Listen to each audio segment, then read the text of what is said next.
Hey guys. This is part 2 of What If Naruto Was Doflamingo's Reincarnation. Hit like and subscribe if you like this one, and also please check the author in the description. Let's start. We are pain, that's all. We are God.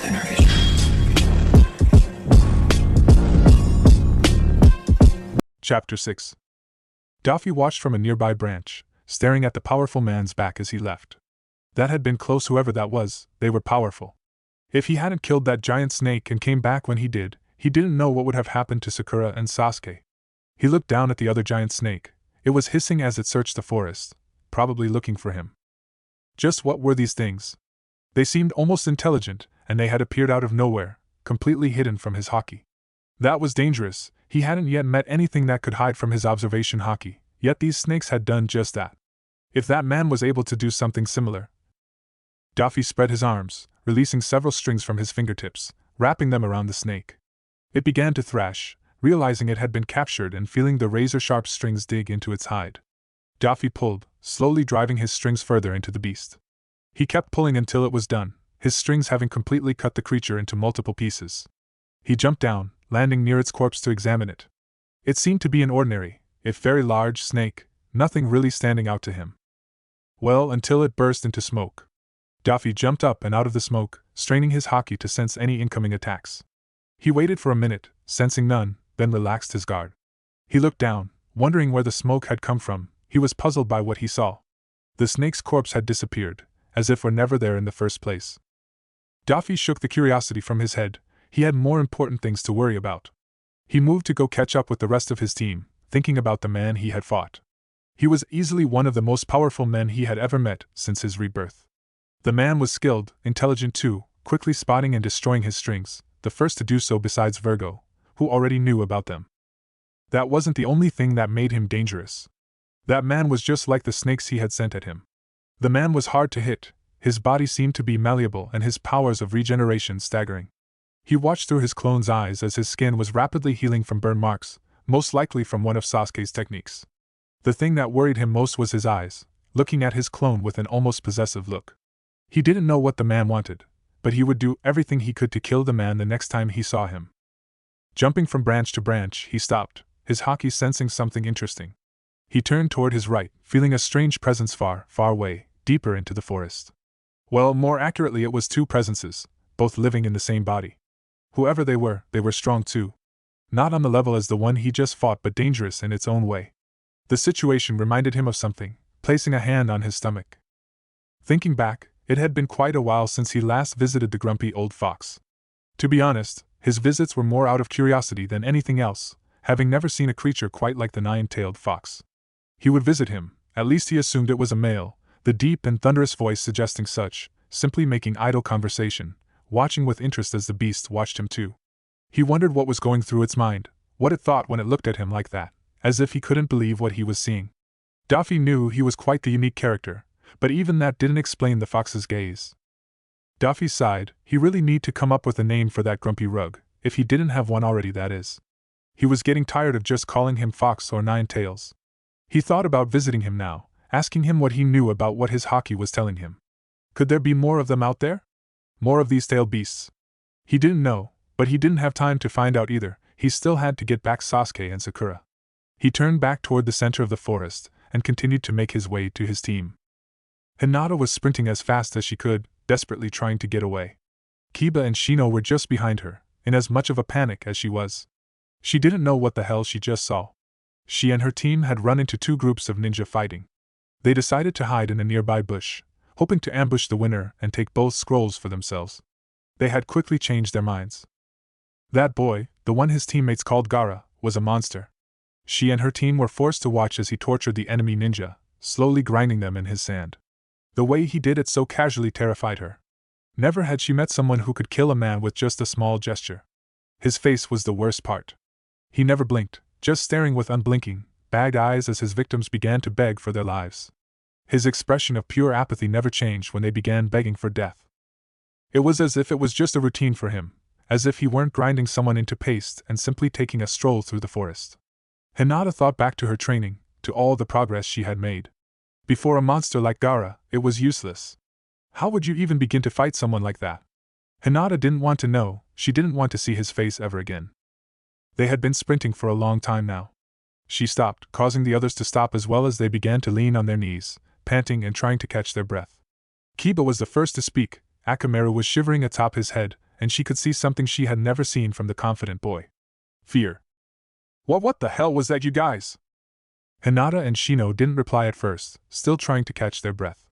Eventually, Shino stood up straight and replied to the feral boy. I am not sure, but I would suggest we avoid him for the time being. Yeah, no shit, Shino.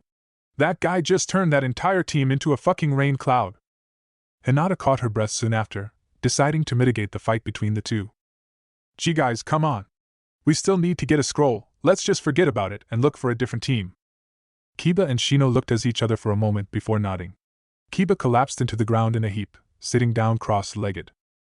Alright, Hinata, Jay, just give me a minute. Hinata nodded, choosing to also take a seat and flush the adrenaline from her system. Shino remained standing to stay on guard, just in case. They sat there for only about 10 minutes before Kiba got back up, looking reinvigorated. Alright, let's get moving. Hinata, use your Byakugan and find us a scroll. Hinata jumped slightly at the outburst, not expecting it. Kiba had always been someone that she and Shino could rely on. It seemed like no matter what happened he would always bounce back, ready for round 2. Even after that nightmare, he was still ready to go. Hinata stood up, forming a hand sign as she focused her chakra toward her eyes, feeling the familiar bulge of her veins as she activated her clan's Kekkai Genkai. Byakugan! The world seemed to expand, her vision spreading out all around her, telling her every small detail around her. She could see the various wildlife throughout the forest. Whenever she used her Byakugan in a forest she was always amazed, watching the plant life sway in the wind, the birds flying between the trees, sometimes seeing a bunny or two just hopping around. She loved it. Using it here though? She was fucking terrified. Watching the plant life grow teeth, devouring a poor innocent rabbit, massive leeches hiding in the tree lines, waiting to pounce on unsuspecting prey. There was even a giant centipede. How a centipede grew to be that big she had no clue, but there it was. Gulping slightly, she looked around the forest, searching for a team that had the earth scroll they needed. It took a few minutes, but she had eventually spotted one, a group of grass ninja that had made camp. They would be perfect. I found one! Kiba grinned, making a small fist pump, and gave her a thumbs up. Lead the way, Hinata! She smiled slightly before nodding, leading the way to their next opponents. It only took them a few minutes to reach them. They stayed in the trees, looking down at the small camp that the enemy made in the clearing below. Kiba was whispering to them, giving them a plan of action. Okay, Shino, I want you to swarm them with your bugs. Focus on their face while Hinata, Akamaru and I get in close and beat them down. Sound good? They all nodded, Akamaru included. Okay, Hinata, you get the one with the long hair, we got the other two. Ready when you are, Shino. Shino nodded, gathering his bugs. They flew out from his sleeves, forming a large cloud above the oblivious ninja. Then, when one of them finally heard a small buzzing and looked up, they descended. Hinata moved quickly, getting in front of the long-haired woman and immediately began striking her chakra points and internal organs. It only took a couple strikes before she was down. Hinata kneeled and grabbed the scroll from her pocket. She looked over and saw Kiba had defeated his targets as well. Raising the scroll, she announced their success. The team began walking toward the central tower, not wanting to stay after seeing the sand demon in action. Who knew what else they would run into? Virgo dragged the corpse over to the rest of his team, who had started a small campfire. He, Niji and Tenten had defeated a team a little over an hour ago, gathering the other scroll they needed. They decided to rest before they moved on, sending Virgo out to hunt for food. He was just now returning, watching in curiosity as Niji and Tenten stared at him, wide-eyed. He was slightly confused. Was something wrong? Walking up to them, he hurled the bear's corpse in front of him with one arm, looking over to Tenten as he did so. Is this satisfactory? Tenten looked down at the bear, then back up at him and nodded blankly. Virgo nodded back. Good, I shall stand guard as you two prepare food. Call me when you are finished. Virgo jumped up to the tree line, using his haki to sense for any disturbances as he sat on a branch. He thought about the last few weeks, about Daffy. He worried about his king, knowing that he still had his nightmares, his haki alerting him when he would wake up throughout the night. He knew that there was conflict going through Daffy right now, realizing it when that girl, Sakura, appeared at his door, but he expected that it had been happening for a while now. He remembered when Daffy looked at him during their conversation. The look he gave him had been one of panic, a look he only recognized after being friends for him for over 40 years now. He looked toward him, as if asking what he should do, doubt appearing at the prospect of adding another to his family. The previous Doflamingo would never hesitate like that. To Daffy, family was something very important to him. After being betrayed by his father, after murdering him, Daffy was alone. He was alone in the world and only had hate to govern him. Then, Treble had found the boy. Treble heard the boy's story, and he exalted young Daffy. Treble saw the qualities of a king in him, someone worth serving with everything they had, someone to finally guide their wayward group of misfits. From that day onward, they gave their everything to Doflamingo, they became his new family. Since then, family to Daffy had nothing to do with blood, but rather the dedication someone had showed the other. Some would think that Daffy had simply taken advantage of them, but Virgo never saw it that way. He had truly accepted them, all their little quirks and flaws. Never would Doflamingo reject someone who had dedicated themselves to him unless they would betray the trust he would give in return. That was how he knew that Daffy was struggling. The choice to accept Sakura into his family was one that was hard for him, but he could see that Daffy was happy with his choice. He wondered what exactly was going through his head, but he decided to put that thought to rest. He had faith in his king. Virgo thoughts drifted toward his teammates. They were far weaker than he was, but that was fine. Even in his old life, he was hard-pressed to find someone on his own level of strength. Still, he enjoyed their company, Niji, constantly training and wishing to improve himself. When he had first sparred against him, he didn't think much of Niji Hyuga. He was an arrogant boy without the strength to back up his claims. After his defeat, Niji had changed, now seeking to improve himself through training and arduous work, something Virgo could appreciate. Niji would now train with him more often, with Virgo now holding back and helping the boy. He would talk about his new goal, to grow stronger so he could protect someone, to repay an infinite debt towards someone. His words made him think of Daffy. Yes, Virgo could certainly relate to Niji Hyuga. Then there was the girl, Tenten. She was the most normal of their small group, not particularly standing out in any fashion. Behind that normality was someone who strived to stand out. She chose a unique and difficult path in her shinobi life, the absolute mastery of all weapons. Virgo could not name anyone who had achieved such a thing, and he respected her for taking on such a difficult path. His thoughts were interrupted as he felt enemy shinobi approaching. Looking down at Niji and Tenten, he saw them both cooking over the small campfire. He turned away, he decided not to bother them. Moving quickly, he went deeper into the forest, his form appearing directly in front of the three ninja. They were a bit older than him, probably 14 or so, all boys. Based on their headbands, they were from the hidden waterfall. They stopped, startled, and Virgo didn't waste the opening. He marched in front of the first, lashing out with a low kick and snapping his leg backwards, shattering his kneecap. As the boy fell, Virgo grabbed his head, quickly giving it a sudden twist, snapping it. He dropped the corpse as the other two charged. He went for the one on the left first, sidestepping the boy's punch. He grabbed the ninja's wrist and extended their arm, sending a light jab at their elbow and folded it backward.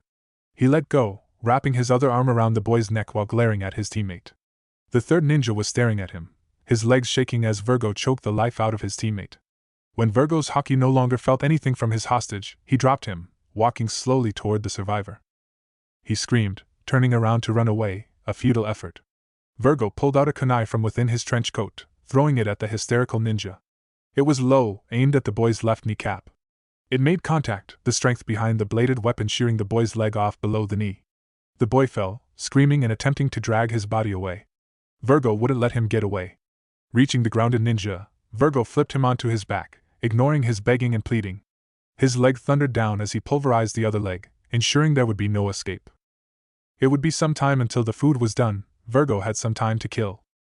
Shadow Possession Jutsu! He called out, his shadow stretching as it pursued the hidden rain ninja.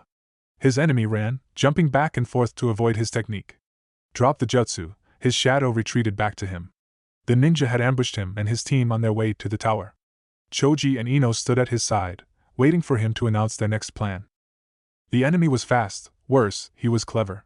When he first attacked, he had flooded the area with clones, disorienting them while he attacked from the shadows.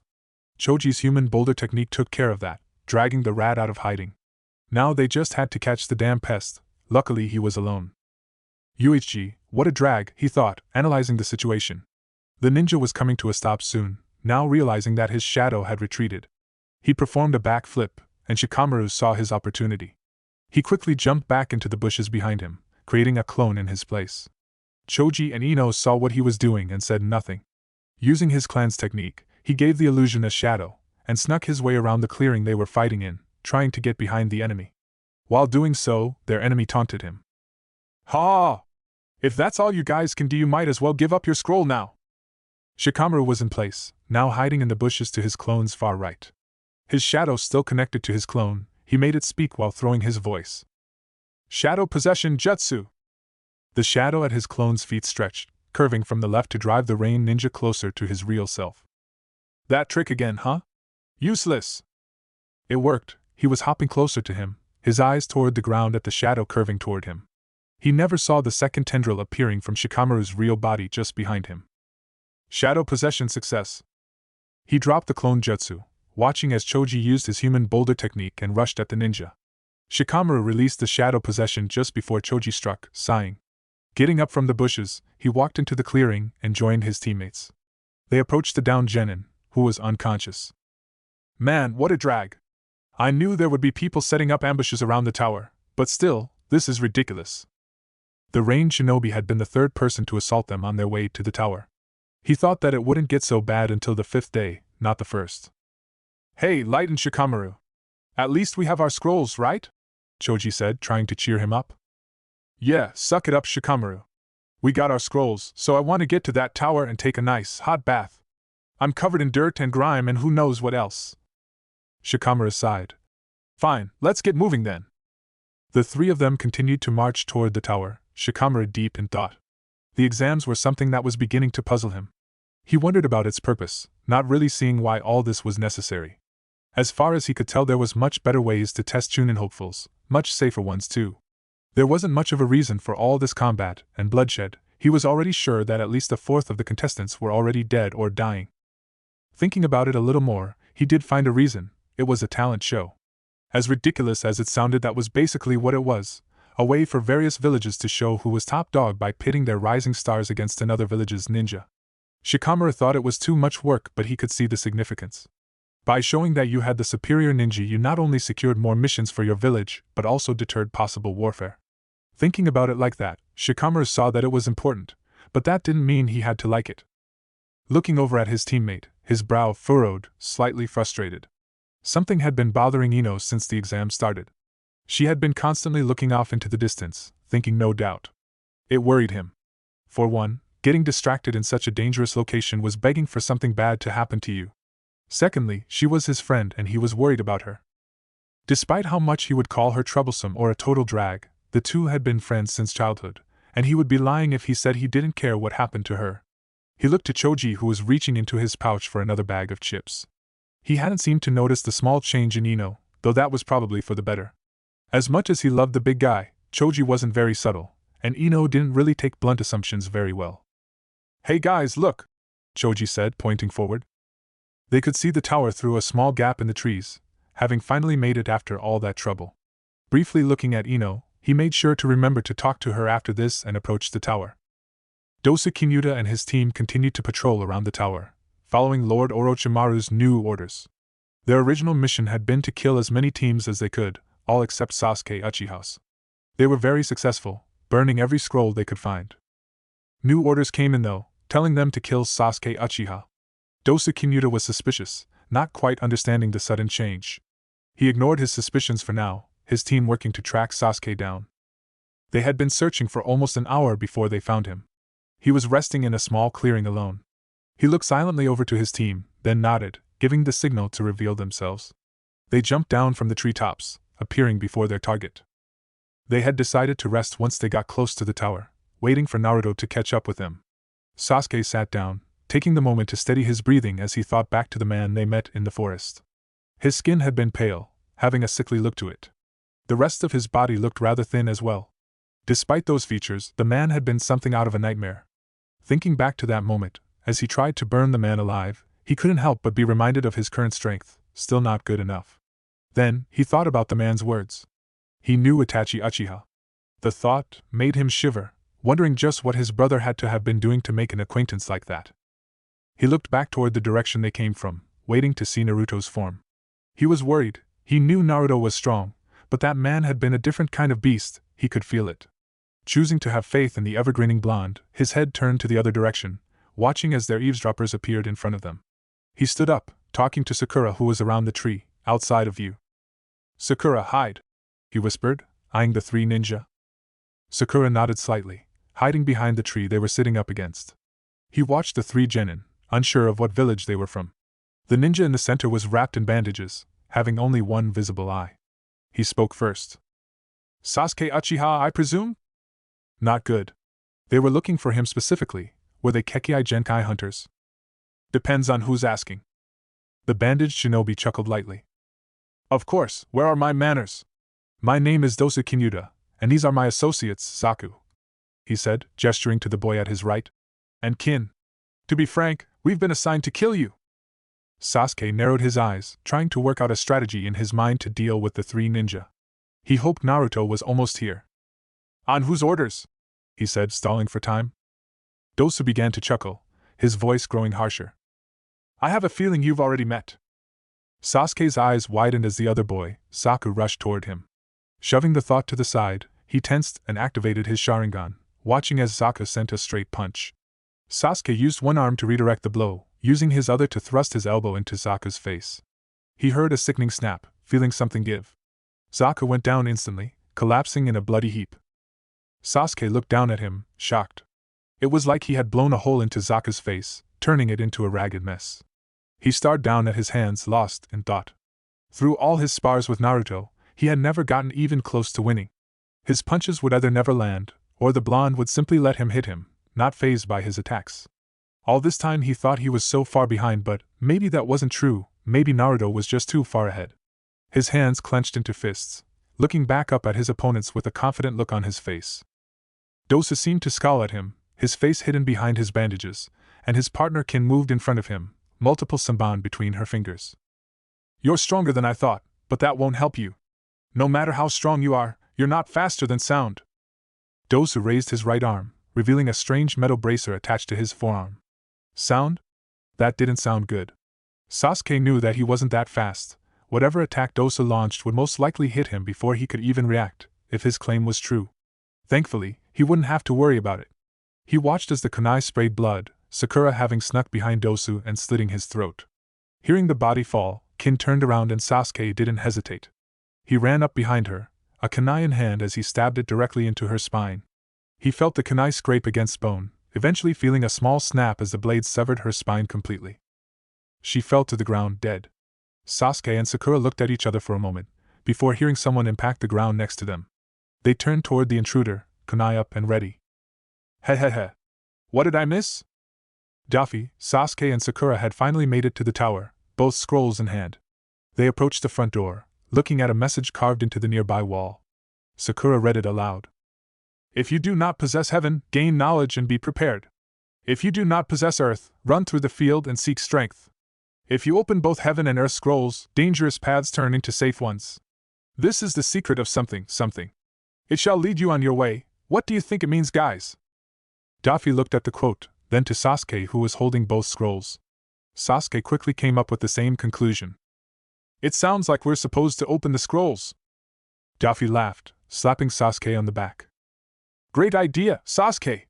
You do that while Sakura and I wait over here." Daffy grabbed Sakura and took cover behind a nearby giant log, peeking over the side and waiting for Sasuke to open the scrolls. Sasuke was looking toward him with a deadpan expression. He gave him a thumbs up. "Ready when you are." Sasuke sighed, unwrapping the heaven scroll and opening it. As soon as he looked at the contents, he dropped it, jumping back. The scroll fell onto the ground, revealing a sealing formula. There was a puff of smoke, and Daffy's haki could sense someone standing on the scroll. That feels familiar, reminds me of those snakes. Perhaps they weren't hiding from my haki but were teleported by that man using scrolls, just like Irika here. I'll need to do some research, it seems." Irika stood on the scroll, looking around in confusion. Then he spotted Sasuke and smiled. "Ah, there you are, Sasuke. I was wondering who summoned me. Where's Naruto and Sakura?" Taking that as their cue, the two leapt over the log, joining Sasuke in front of Irika. Sakura greeted her former sensei. "We're right here, Irika-sensei. But what are you doing here?" Irika smiled at them, chuckling slightly. "Well, you see, the scrolls you have are designed with a special sealing technique that, when opened, summons the chunin assigned to it. Looks like you guys managed to get stuck with me." You, do have the other scroll, right? Sasuke lifted it in his hand, shaking it lightly to confirm that they did indeed have it. Irika sighed in relief, visually relaxing.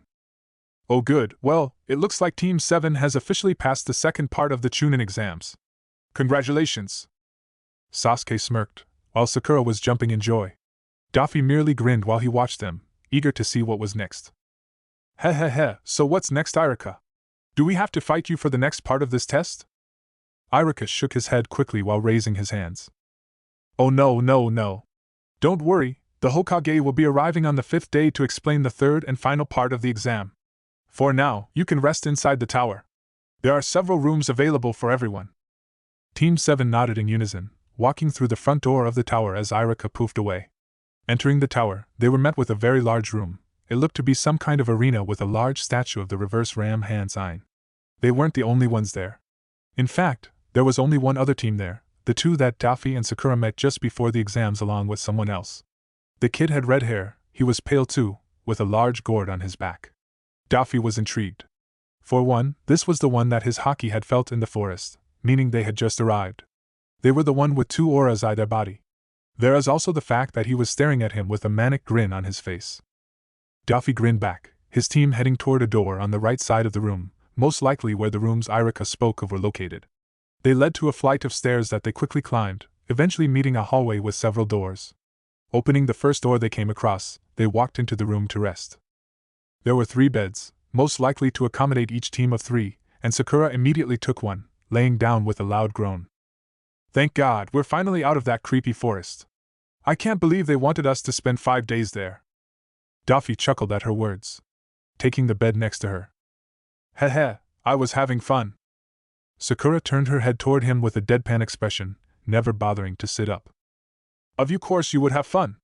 Unfortunately, I'm not some kind of super being.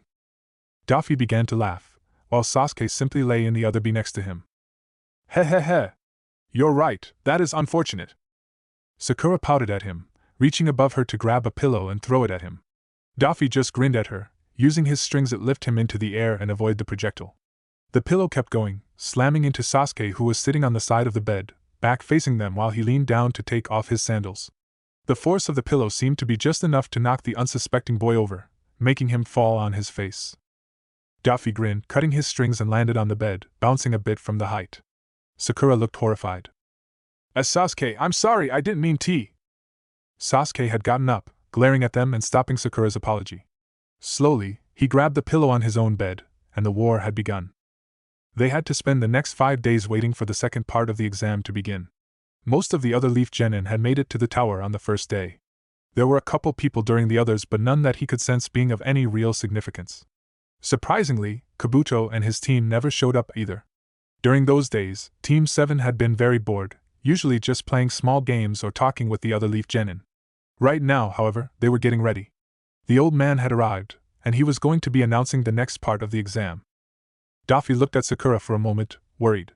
He had arrived a bit earlier than he let on during their small skirmish, watching as Sakura snuck up on the bandaged genin. That had been a close call. Sakura's stealth had improved, but somehow, that genin was able to hear her, waiting for her to appear behind him. He must have had some enhanced senses to be able to detect her so easily. Unfortunately for him, before he could launch his surprise attack on Sakura, he just happened to get caught up in some strings, halting his movement. Still, he didn't tell Sakura that he had helped her, seeing how proud she was to take on an enemy ninja almost single-handedly.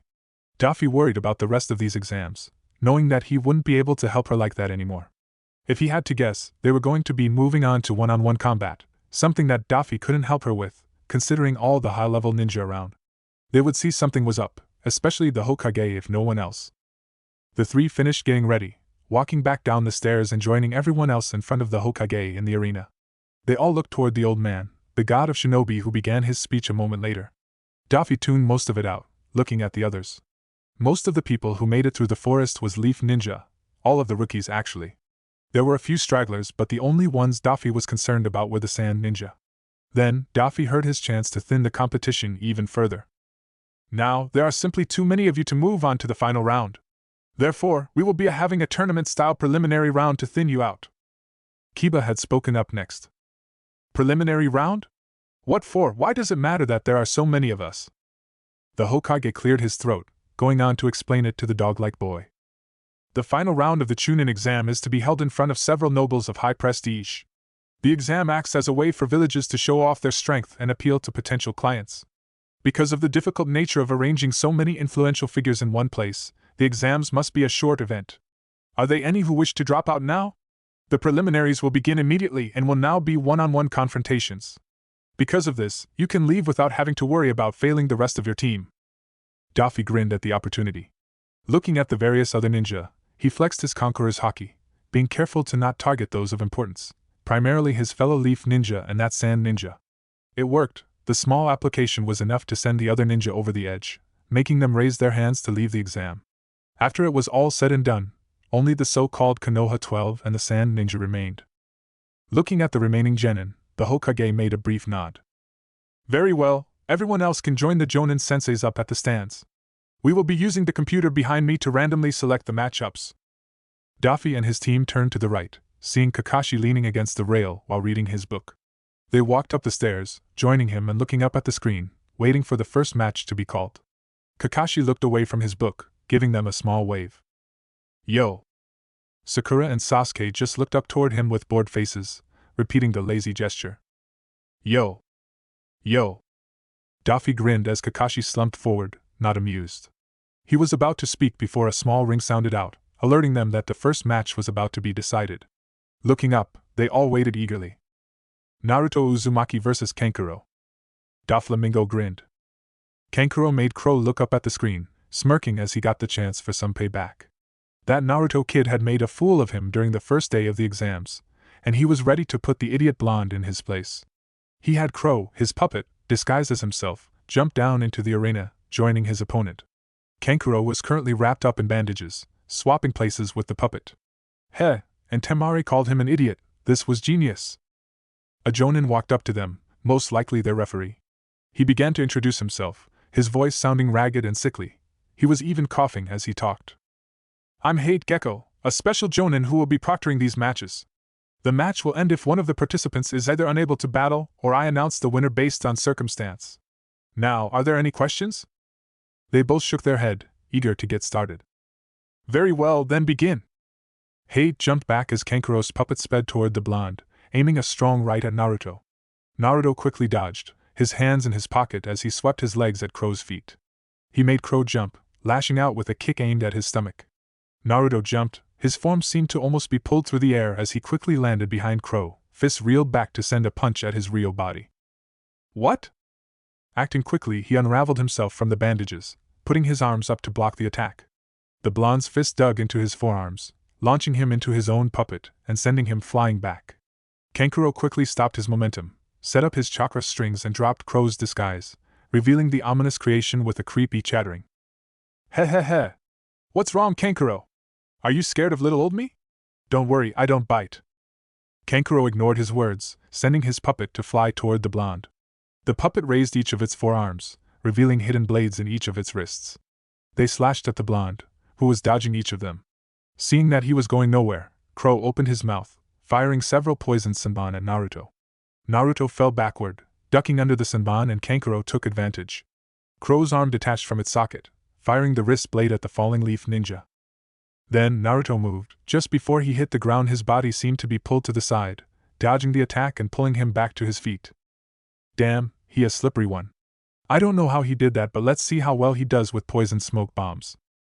Kankuro had several types of poison inside Crow's body, including a poison smoke bomb designed for indoor use, dissolving harmlessly into the air after a few seconds if it hadn't entered someone's body yet.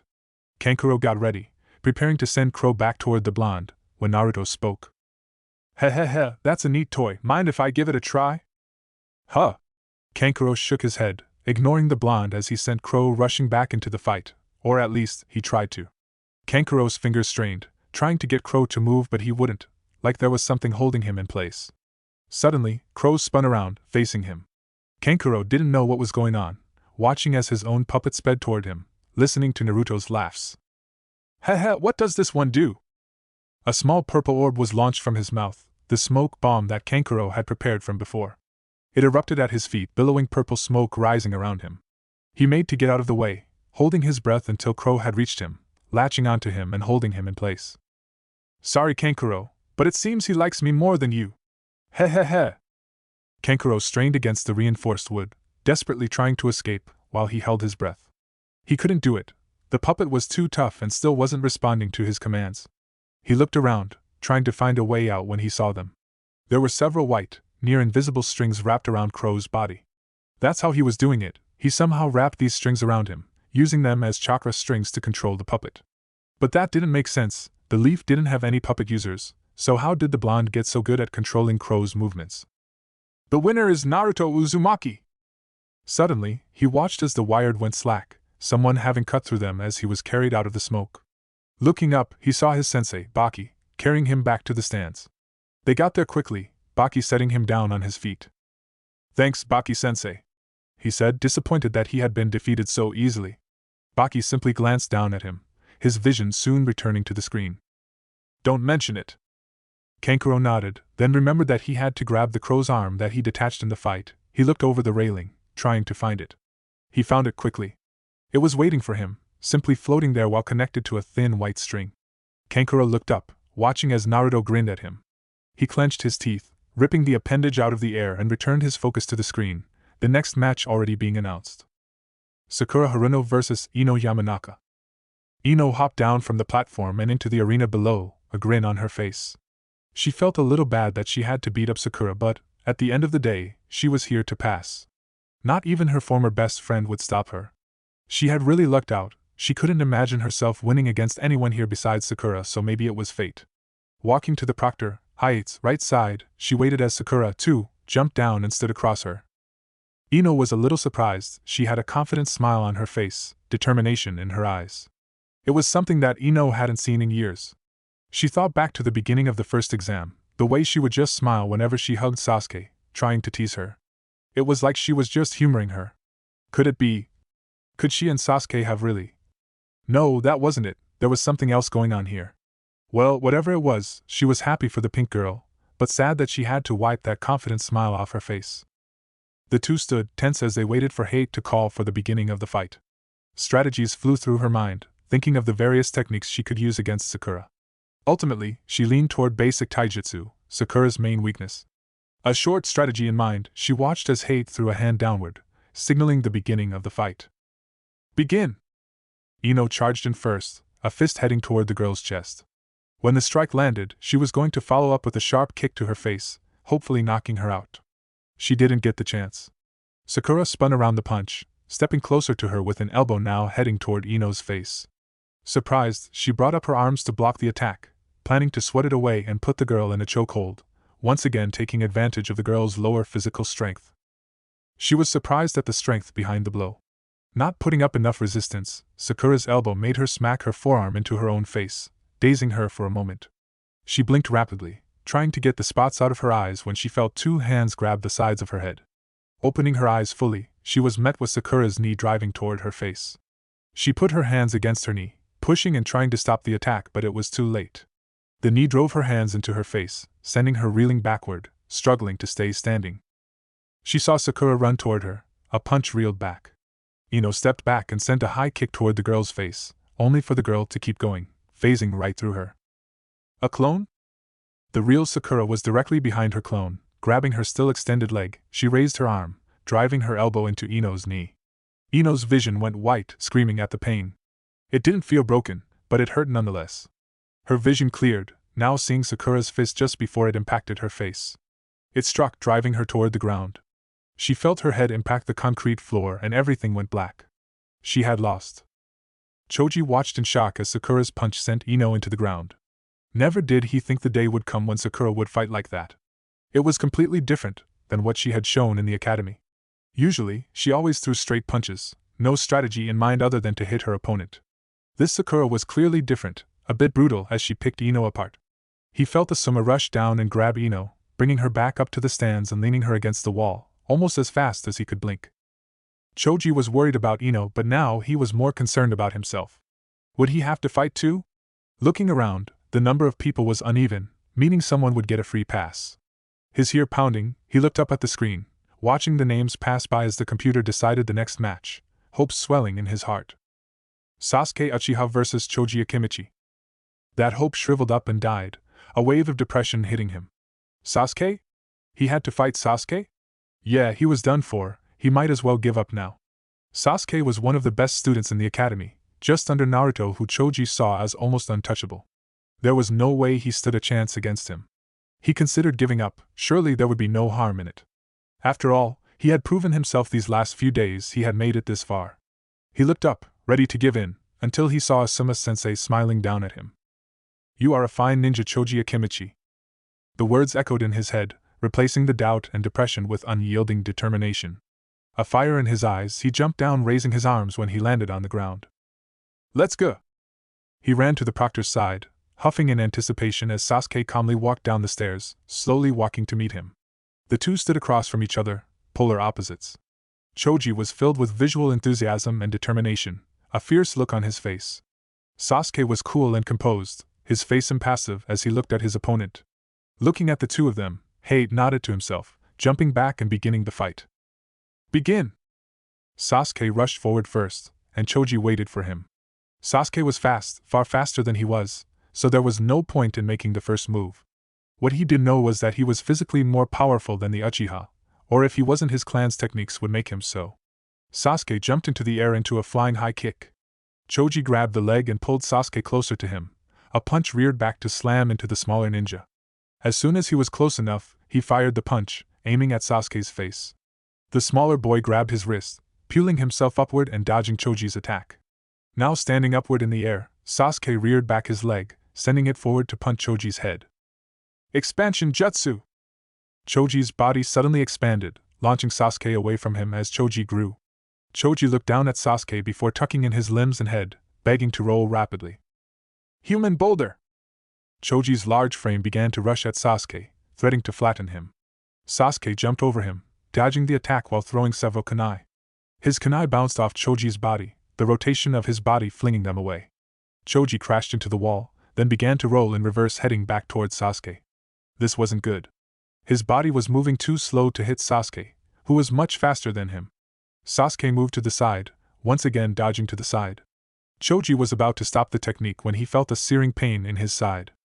He stopped his rotation, turning back to normal as he felt at his side with his hand. There was blood. He tried to figure out what had happened as he looked at Sasuke, who was smirking. He saw a bloody kunai on the floor. It didn't take him long to figure it out.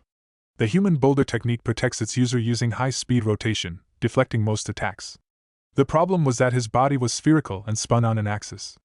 Therefore, there were two spots on his body that weren't protected by that rotation, his sides. And he figured it out so quickly. This was it, he only had one chance at this.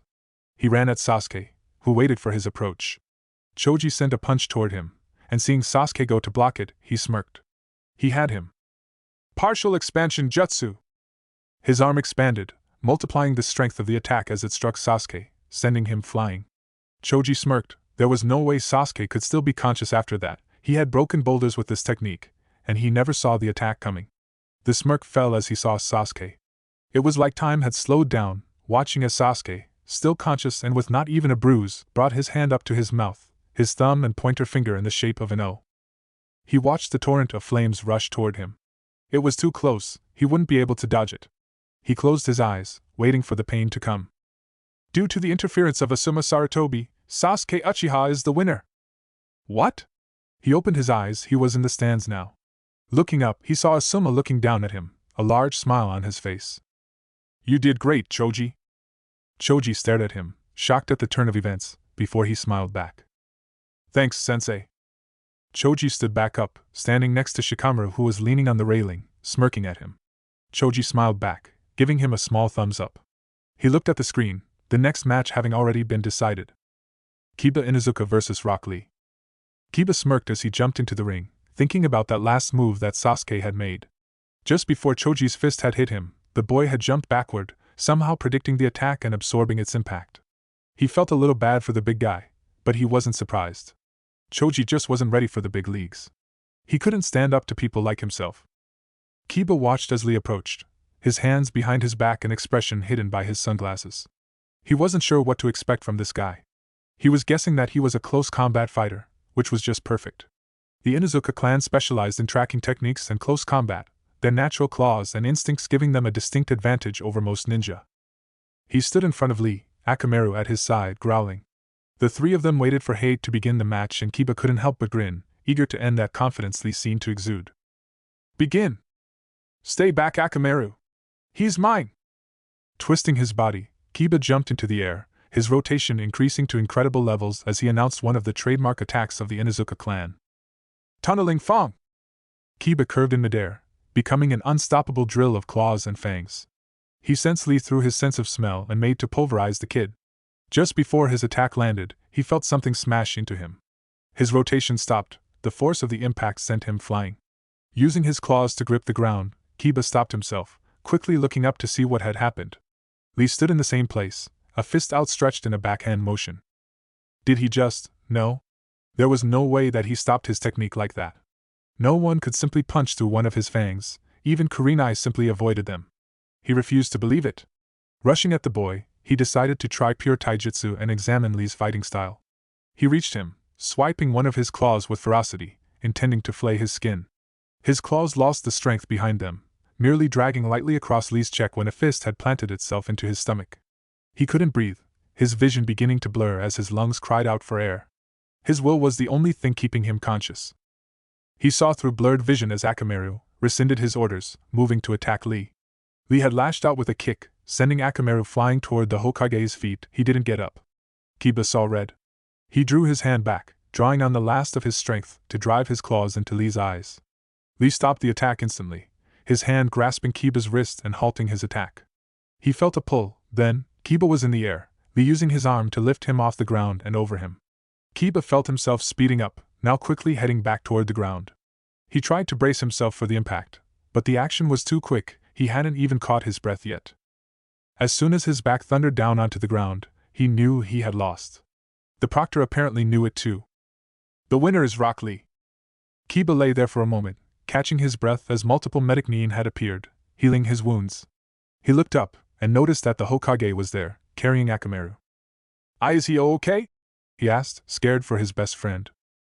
The Hokage looked confused for a moment before smiling. To Kiba's relief, he nodded. Yes, he's fine. You probably thought that Lee had kicked Akamaru. You must not have recovered from Lee's blow yet. Kiba looked confused before the Hokage went on. Lee merely put his foot on Akamaru, pushing him away. The dog ended up hitting his head on the lip of the concrete where I was sitting, hitting his head and knocking himself out. He'll be just fine. The Hokage placed the puppy onto Kiba's stomach after the medic nin put him on a stretcher. He looked a bit confused at the need and looked at one of them. The Hokage put his worried aside. They just want to take you to the hospital and check for any internal damage. Lee had hit you quite hard, you know. Kiba nodded, exhausted. He brought Akamaru closer to his chest, cradling the young puppy and submitting to his wounds, falling asleep. Tenten watched as his teammate walked back up the stands, satisfaction on her face. Watching Lee beat up the arrogant boy was the most fun she had all day. She wanted to hurry up and get her match too, damn it. She didn't train for the past couple weeks to sit on the sidelines. She looked up toward the screen, her hands clapped together, as she prayed at the great god of weaponry.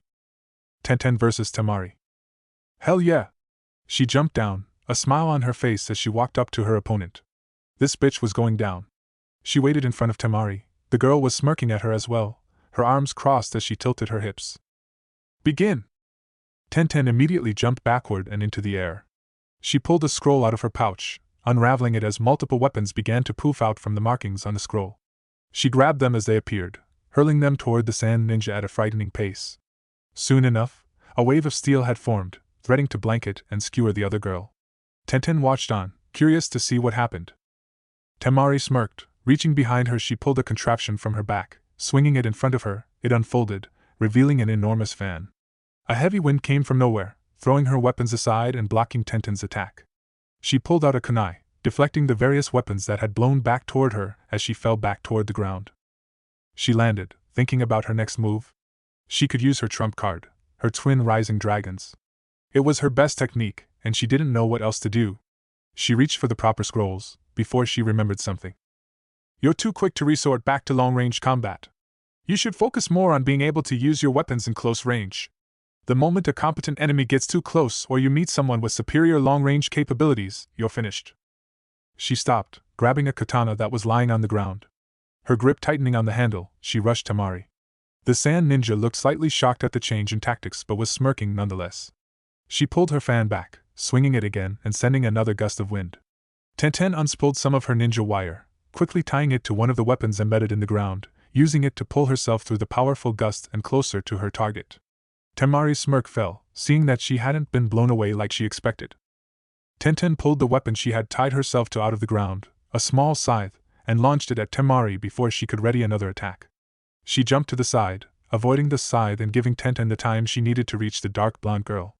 She swung her sword, Temari pulling up her fan and blocking it. Tenten put her foot on the fan and ran up over it, getting behind the girl. She raised her katana and slashed downward. Temari jumped back while moving her fan behind her, opening it fully. The sword dug into Temari's leg, drawing blood, but it was a minor wound. Temari swung her fan. Wind style, wind scythe. Another gust of wind, but this was different. The force of it lifted her into the air, suspending her there, as she felt multiple invisible razors digging into her skin. The pain made her scream out.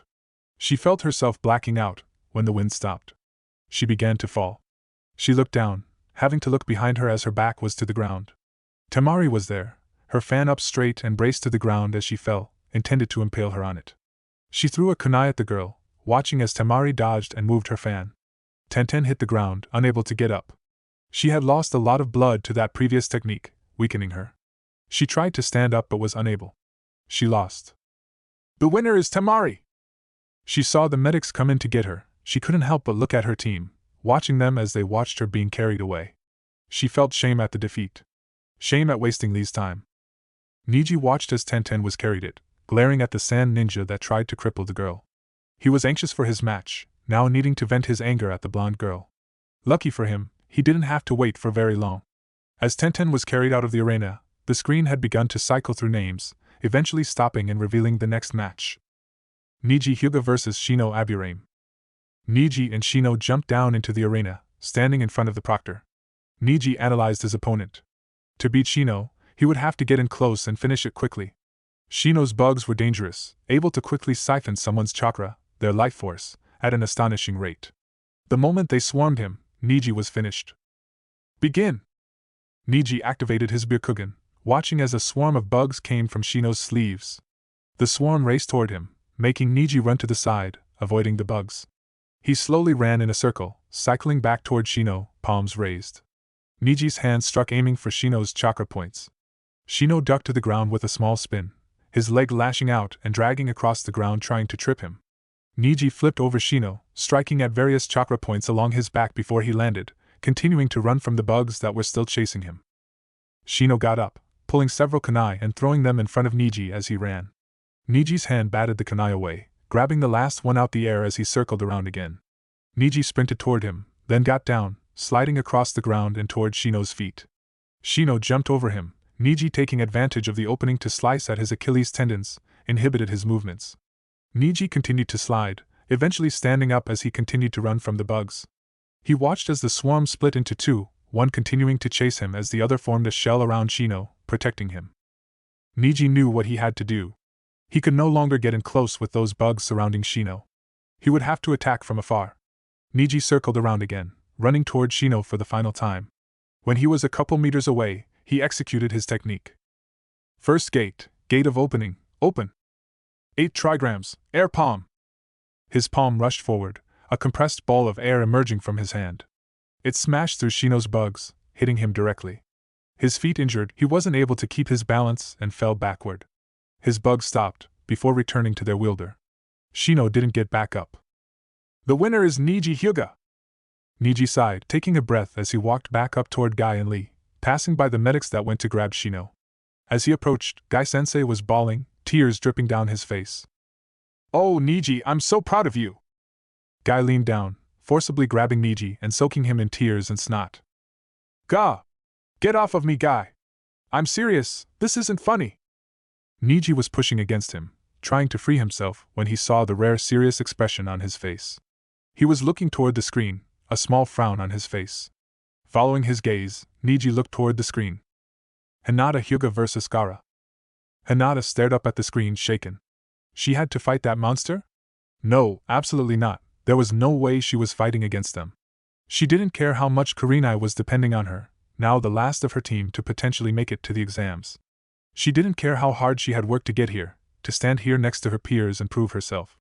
She didn't care about proving her father right, proving that she was just a weak coward. Hinata brought up her hands, staring at them for a moment. They were coarse, rough with callus and small scratches running up and down them, a testament to her hard work. The hands balled into fists, confident. She looked up at her sensei. "I'm ready, Kurenai-sensei." She jumped down, entering the ring and joining the sand ninja that was already waiting for her. She waited for the proctor to begin, her palms up and ready for the fight. "Begin!" She rushed forward, palm lashing out as she targeted the boy's chakra point. A wall of sand met her attack, blocking it instantly. Sand. He's using it to defend himself. I need to get around it. She circled around her opponent, sending palm after palm, moving as fast as she could. The entire time the boy just stood there, not even bothering to look at her, to even acknowledge her hard work. Her next attack dug into the sand, but she knew it wasn't due to its strength. The sand began to coil around her arm, wrapping around it. She jumped back, releasing chakra through her arm and out her chakra points to force the sand off her hands. She stopped, legs shaking a bit at the close call, memories of that moment in the forest coming to mind. I can't let the sand catch me. The moment it does, I'm dead. Then, sand erupted from Gaara's gourd, spilling onto the ground before rushing toward her in a large wave. Her legs tensed, jumping into the air as the wave of sand crashed below her. It wasn't over. The sand grew into tendrils, rising to grab her. She used her palms as a booster, chakra exploding out to shove her out of the way of the dangerous sand. She dodged them all, landing on the ground panting. I can't do it, dodging all his sand took most of my chakra. The sand continued to come, this time coming from the air and trying to smash into her. She dodged from side to side, looking for any opening she could find. She found none, the attack was relentless, and she had nothing to break through his defenses. The exhaustion caught up to her, her feet had tripped together, making her fall onto the ground. She watched as the final tendril came down, threatening to crush her. She closed her eyes. Air palm! There was an explosion. Hinata, shocked, looked up. Niji was there, standing over her with a palm raised into the air. Are you all right, Lady Hinata? Hinata blinked, still reeling from seeing Niji protect her. Did he say, Lady Hinata? Why yeah, I'm fine, thank you. Niji did not turn to face her, eyeing Gaara. Due to interference from Niji Hyuga, the winner is Gaara. Gaara was staring at them for a moment, then he spoke. His voice was deep, it sounded almost unused and rough, as if he hadn't slept the night before. Why did you protect her? Niji simply stared at him before relaxing his guard. He helped her up, never taking his eyes off of Gaara. That is none of your concern. Sand swirled around him as it re-entered his gourd. Gaara turned toward the Hokage, waiting. Hinata suddenly realized that this was the last fight, the preliminaries being over.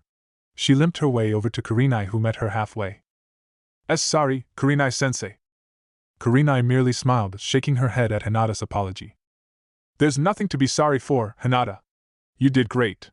Now let's go visit Shino and Kiba in the hospital. I'm sure they're eager to hear how you did. Hinata smiled and nodded, Kurenai putting her arm around her as leaves began to swirl around them. Daffy walked down to the arena to join everyone else after Hinata's fight. Gaara had an interesting fighting style, a reminiscent one. He was like a grumpier version of Crocodile, a more creative version too. He didn't know what the redhead had against him, but he was more than willing to teach the brat his place. Joining the rest of the finalists, the Hokage began his next boring speech. Excellent work, all of you. You have proven that you are the best your village has to offer, and in 1 month's time you will show it to the world. Sasuke spoke up next, interrupting the old man. Why wait 1 month? The Hokage nodded sagely at the boy, not bothered by the interruption. For 2 reasons. 1, as I said before, it takes quite some time to gather so many influential people in one place like this. The 1 month is used to prepare for the event. 2nd, the preliminary round may have revealed your trump cards or most of your techniques. The 1 month is used for you to learn new techniques to use against your opponents, whom Hate will now announce. The sickly Jonin stepped forward, a clipboard in hand as he coughed, clearing his throat. Alright, these are the matches for the final round of the exam. First, Niji Hyuga will fight Sasuke Uchiha. Second, Rock Lee will fight Temari. Third, Sakura Haruna will fight Shikamaru Nara. Lastly, Naruto Uzumaki will fight Gaara. The old man nodded. With that, we will meet at the stadium in 1 month's time. Daffy was walking through the village, heading to where Kakashi had told him to. Kakashi decided to take Sasuke out of the village to train, having asked another Jonin, Kurenai, to train Sakura.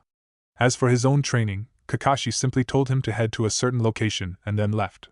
The preliminaries had been yesterday, Daffy being excited at the prospect of fighting Gaara.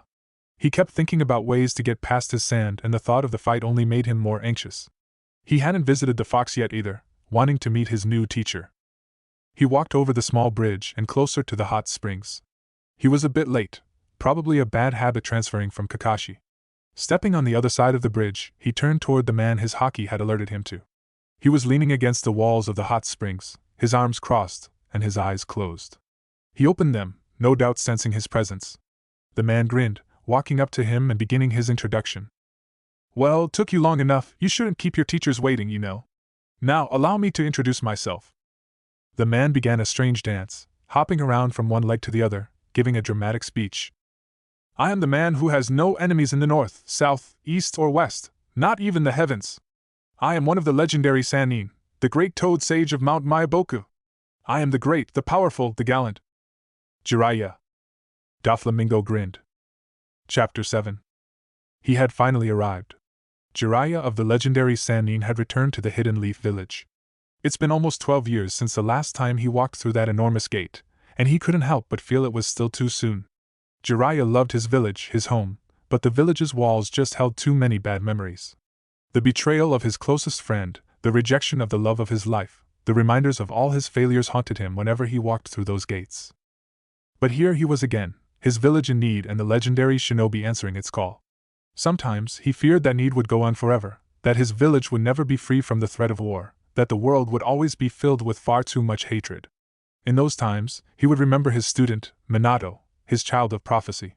Minato had been everything that Jiraiya had ever wanted in a student. No, he had been more than that. He learned quickly, passionately, and took all his teaching to heart. His heart had been pure gold, incorruptible, and had given Jiraiya the family he had always dreamed of. He looked up, staring at his student's memorial, the large stone face on the mountain's side. He walked through the village, listening to the bustling of the streets as its villagers went about their day. He took a deep breath, smelling the familiar air that brought memories of his younger days. He looked at some of the restaurants and stores, thinking back to when they had first been built and opened. He sighed, making his way to the Hokage Tower to visit Sarutobi-sensei. The first part of the Chunin exams had started a little less than a week ago. There was no doubt in his mind that Sarutobi would want him to introduce himself to his godson. That was a meeting he was worried about.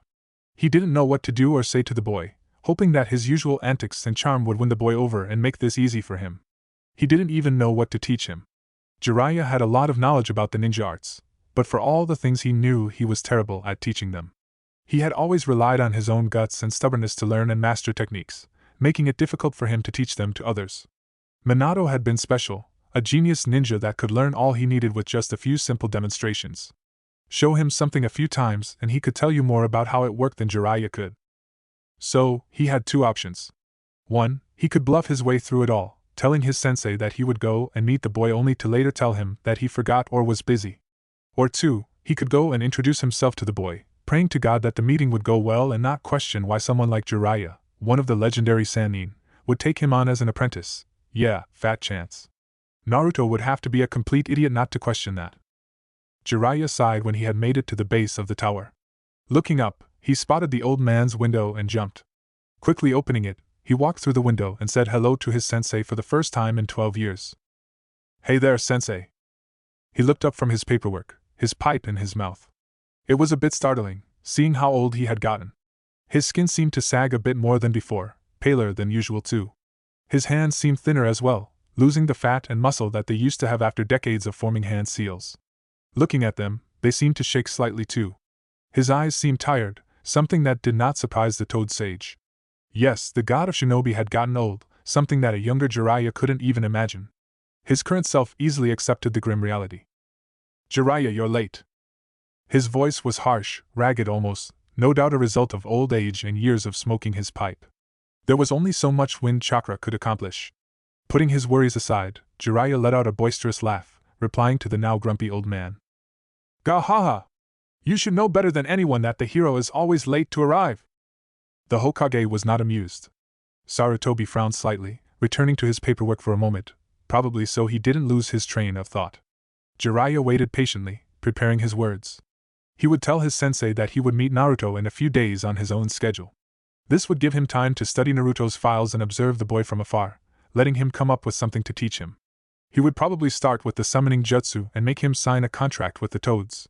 It would make sense, providing him with a powerful trump card that was easy to cast, the only requirement being enormous amounts of chakra. As the Nine-Tails Jinchuriki, he was sure that Naruto had plenty of chakra.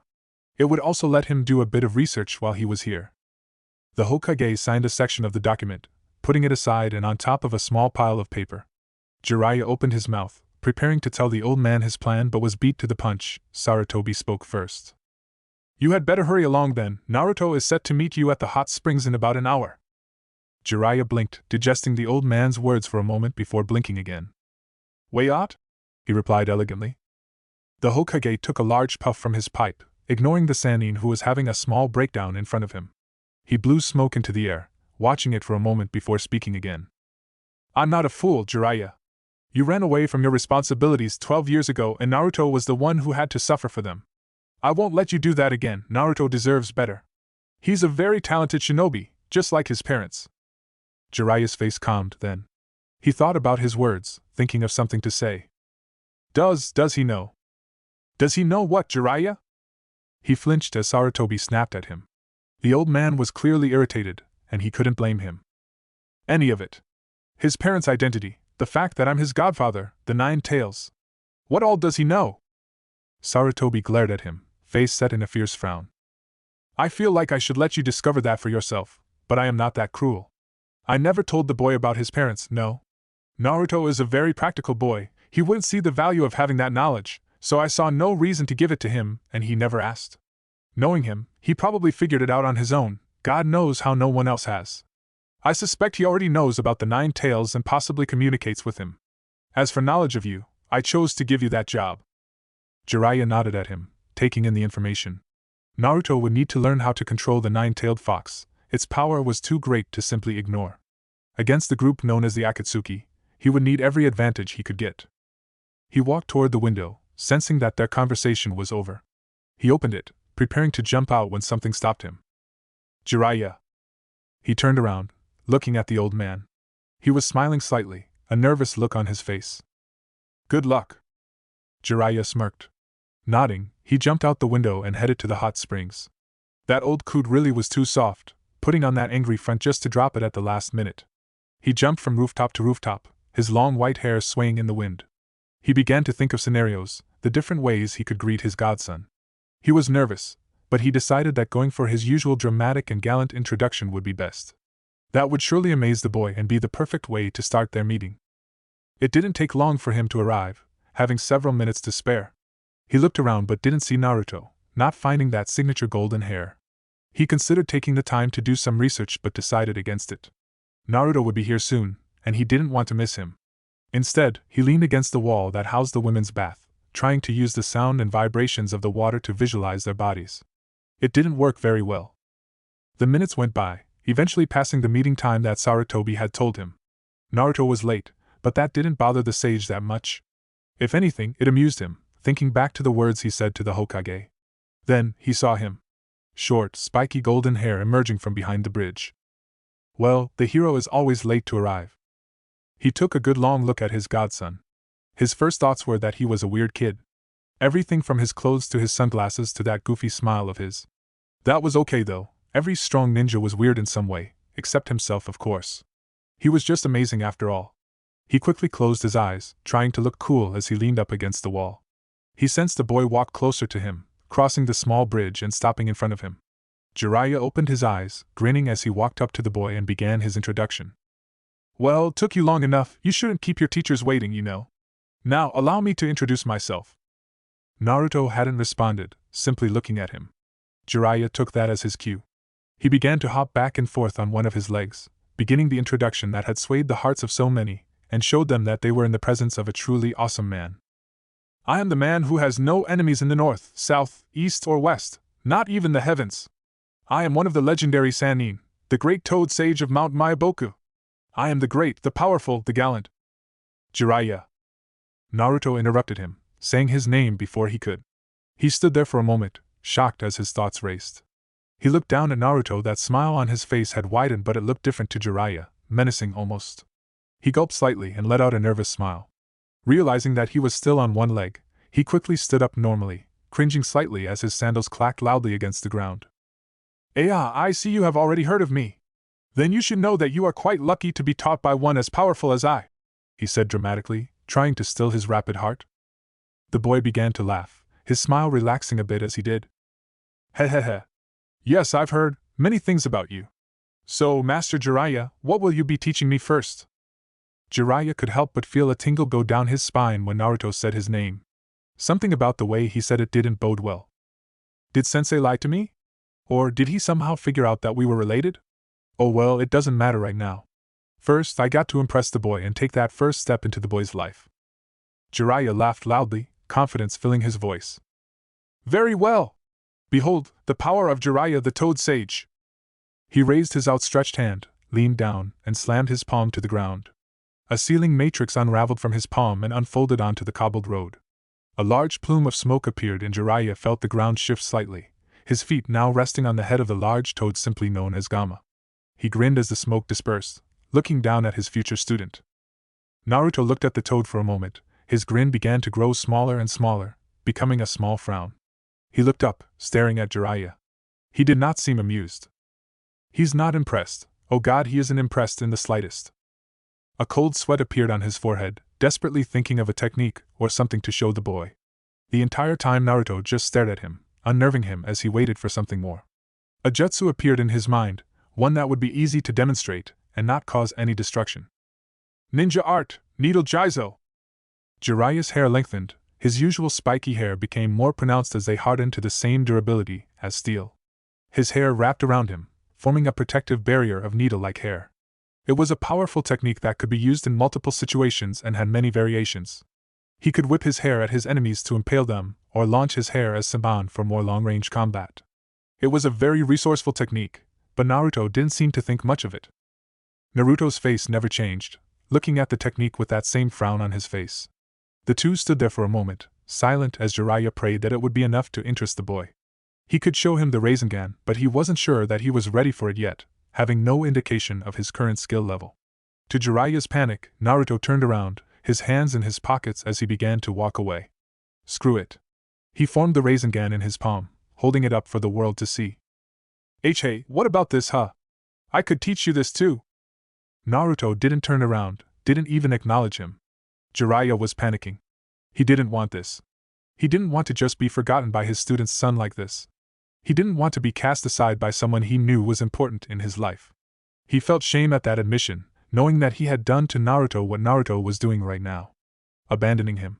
It was at that moment, that realization at just how much he had messed up, that Jiraiya tore all of it down. He didn't do it consciously though, looking back, he would see it as instinct more than anything else. I can tell you about your parents. Naruto stopped, now at the highest point of the bridge that he was walking across. Jiraiya's heart was pounding, waiting to see his reaction. He cursed himself. This wasn't how this was supposed to go. Where the hell did everything go wrong? He gulped, watching as Naruto looked behind him. Oh? And tell me, just how would you know who my parents are? Naruto began to smile. It was a small thing really, and it didn't spell sincerity or happiness. No, it promised pain. I'm curious. Jiraiya's heart fell.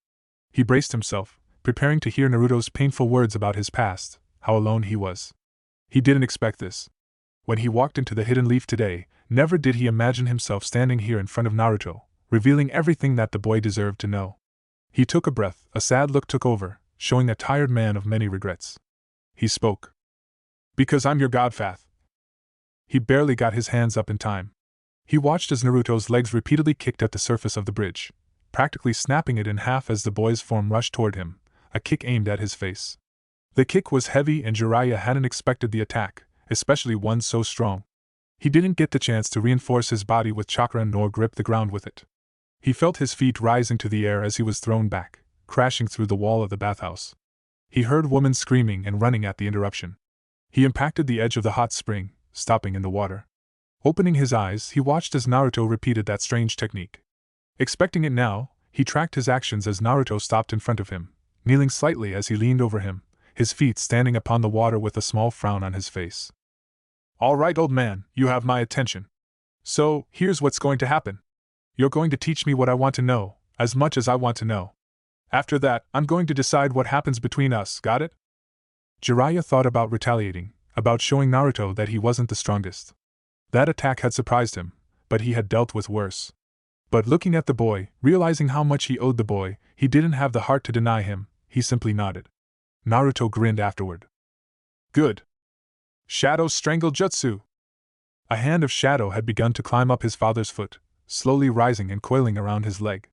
Shikamaru could feel his chakra drain dramatically from the advanced technique, beads of sweat dripping down his face. Seeing the arm completely wrap around his father's leg, he nodded, giving him the signal. The chakra pull increased immediately, his father now flexing against his technique, trying to break it. Shikamaru clenched his teeth, desperately trying to hold out as long as he could. He only lasted a few seconds, the arm quickly uncoiling and snapping back to merge with his shadow. As soon as it did, Shikamaru fell back, his eyes closed and panting.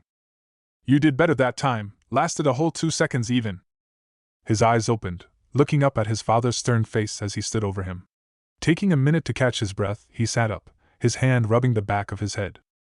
"Yeah, that's just great. How's 2 seconds going to help me in something like the Chunin exams?" His father, Shikaku, chuckled slightly at him, reaching an arm down to pull him back up to his feet. "Trust me, in some battles 2 seconds is all it takes." Shikamaru looked up to his father for a moment before taking his hand, pulling himself to his feet. "Man, what a drag. Maybe I'll just forfeit and be done with the whole thing." "Well, you certainly could. I don't think your mother would take that too well, though." Shikamaru paled at the thought, just imaging his irate mother chasing him around the house, a pan in her hand. Yeah, better to just compete and die a hero's death. He began to stretch, thinking about what he should do next. There was still a lot of time before the Chunin exams, but to Shikamaru it was much too short. He wasn't looking forward to them, not even mentioning the fact that his first fight was with a girl. It was all just a truly troublesome experience, and he couldn't wait for it all to be over with. He moved into the house, his father following him as they sat down at the nearby shogi board. "So, do you want to go first?" his father said, obviously eager to play. Shikamaru shrugged. "Sure." He moved one of the pieces, thinking about his opponent, Sakura. During her fight with Ino, he could tell a lot has changed. She had gotten stronger, her attacks fiercer and meant to take her opponent down. A change like that wasn't something that could be attained by training alone. No, there was an entire personality shift there, and he knew just who was responsible for it, Naruto Uzumaki. The blonde genin was strong, smart, and a dangerous opponent. He remembered watching as he manipulated that sand ninja, Kankuro's, puppet. He used that puppet like an expert, needing only seconds to quickly determine how to control and move the puppet, something that should not normally be possible according to the look on both Kankuro and their sensei's faces. Naruto Uzumaki was definitely someone he wouldn't want to face in battle, but he was glad the blonde was on his side. There was something satisfying about watching the way he unnerved his opponents, proud that a leaf ninja their age had become so strong. He had wanted to get to know the boy a bit better, especially after their shogi match so long ago, but he always pushed it off, choosing instead to watch the clouds. But after fighting in the Forest of Death, fighting and killing enemy ninja, he realized that he was being naive. He couldn't always be the lazy genius, simply getting by on the barest minimum. No, he had a village to protect, and to do that he had to get to know the rest of the Rookie 12. The match continued. Piece after piece was moved as the two Naras were deep in concentration. It didn't take long for the match to be decided. He had lost again. That wasn't a surprise. He stood up, moving back into the yard and preparing to cast the Shadow Strangle Jutsu again. His father joined him, watching as his shadow extended, once again wrapping around his leg, locking it in place. The strain was already getting to him, but Shikamaru refused to stop there. The arm continued, slowly beginning to wrap around Shikaku's torso. Sweat was visibly dripping down his face as he gave the signal. 5 seconds. He lasted 5 seconds before he collapsed. His father walked back over to him, smiling. "You know, Shikamaru, we should probably take a break. The sun's beginning to set, and I'm sure your mom is worried." Shikamaru nodded while on the ground, his heavy breathing not letting him answer. After he regained his breath, his father offered his arm, Shikamaru taking it and pulling himself up. He would train for the next few days, then he would start by seeing what was wrong with Ino. Hinata sat on a small bench, watching as Niji practiced his gentle fist in the Hyuga clan's training ground. His palms were a blur, his body moving with perfect precision and elegance as he performed the 8 trigrams, 64 palms technique. Hinata watched on, not sure how to feel. What Niji had done to her all those years ago, defeating her and casting her into the branch family, had traumatized her. She hated Niji Hyuga, she couldn't forgive him. Becoming Niji's ward made it worse, having to constantly be at his beck and call, like a slave. She knew that Niji had satisfaction in watching her serve him like that at first. Eventually, the satisfaction stopped, and she faded in the background, no longer something of interest in the great eyes of Niji Hyuga. To him, she had become just another branch member. That thought confused her. When had she gone from wanting to be ignored by him to wanting to be noticed? Maybe she had just become that lonely. Then, one day, Niji had looked upon the seal on her forehead. She watched as he looked in regret, whispering words of apology. She didn't believe it. She spent the time before the Chunin exams training, preparing and hoping to fight her cousin once again and prove that she was strong. It didn't work out that way. Instead, she fought Gaara, a monster of sand and bloodlust, and she was defeated, she was almost killed. But Niji saved her. Niji, the one who had branded her with the curse mark and unknowingly enslaved her to him, had saved her life. He had called her Lady Hinata, like those days when she was a part of the main branch. That had made her realize that all the pain and suffering she had felt at being thrown out of the main branch was the same pain he felt too. They were the same, both abandoned and thrown into the branch family for not being good enough. Niji, simply because his father was born second. Her, simply because she was too weak. Yes, Hinata and Niji Hyuga were very alike. So, watching him perform one of the main branch's secret techniques filled her with pride and envy. She was proud of Niji, proud that he was proving that the branch family could be just as good as the main. She was envious, too, wishing that she could do the same. Niji stopped, slumping forward and leaning on his knees as his breathing grew heavy. He was tired.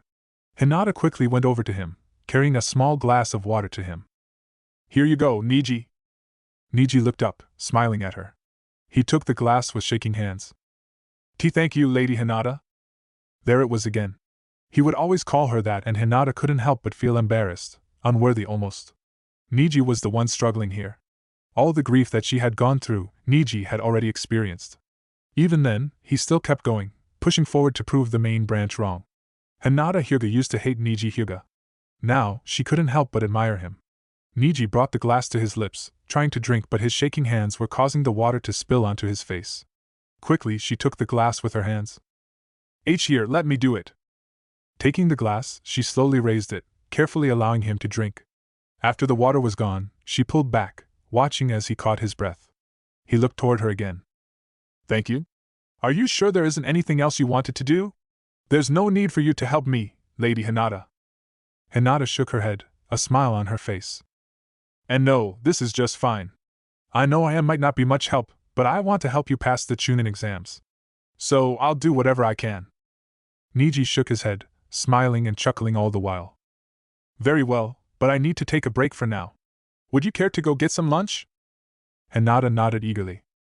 "Why yeah, sure." The two walked out, Niji left to go change his clothes as Hinata waited by the main gate. She didn't know who was responsible for the change in Niji. Heck, it might have just been brain damage from that flight of stairs. Whoever or whatever it was, she wanted to one day thank them. She was happier than she had been in years. Niji walked out, wearing a cleaner version of the same clothes. "Are you ready to go, Lady Hinata?" She nodded. "Yeah, let's get going." Asuma Sarutobi was flipping through the report, curiosity picking at his mind. The one known as Naruto Uzumaki was proving himself to be a strange boy, and he wasn't talking about his clothes. No, looking at these academy reports, Asuma realized that Naruto Uzumaki was far too advanced. According to this, everything about Naruto was nearly perfect. His grades and his fighting technique had always received top marks, even during his first year at the academy. This wasn't unheard of. There have been a few ninja that have shown this level of talent and skill. Kakashi Hatake and Itachi Uchiha being the prime examples. There was a difference though. Kakashi and Itachi had received training from their family. Naruto Uzumaki was an orphan. How was it that an orphan boy with no prior training was somehow able to defeat Sasuke Uchiha the first week of the academy? Sasuke would have gotten accelerated training from his clan, something that should have put him far ahead of the blonde. No, something wasn't right here. He closed the report, heading to his father's office to talk to him directly. There were just too many things odd about Naruto Uzumaki, and he wouldn't put it down without bringing it up at least once with his old man. He walked up the stairs of the tower, quickly approaching his door and knocking gently. "Enter." His father's voice came from the other side and Asuma obeyed, walking into the room. He approached the desk, watching as his father looked up from his work and smiled slightly. "Asuma, was there something you needed?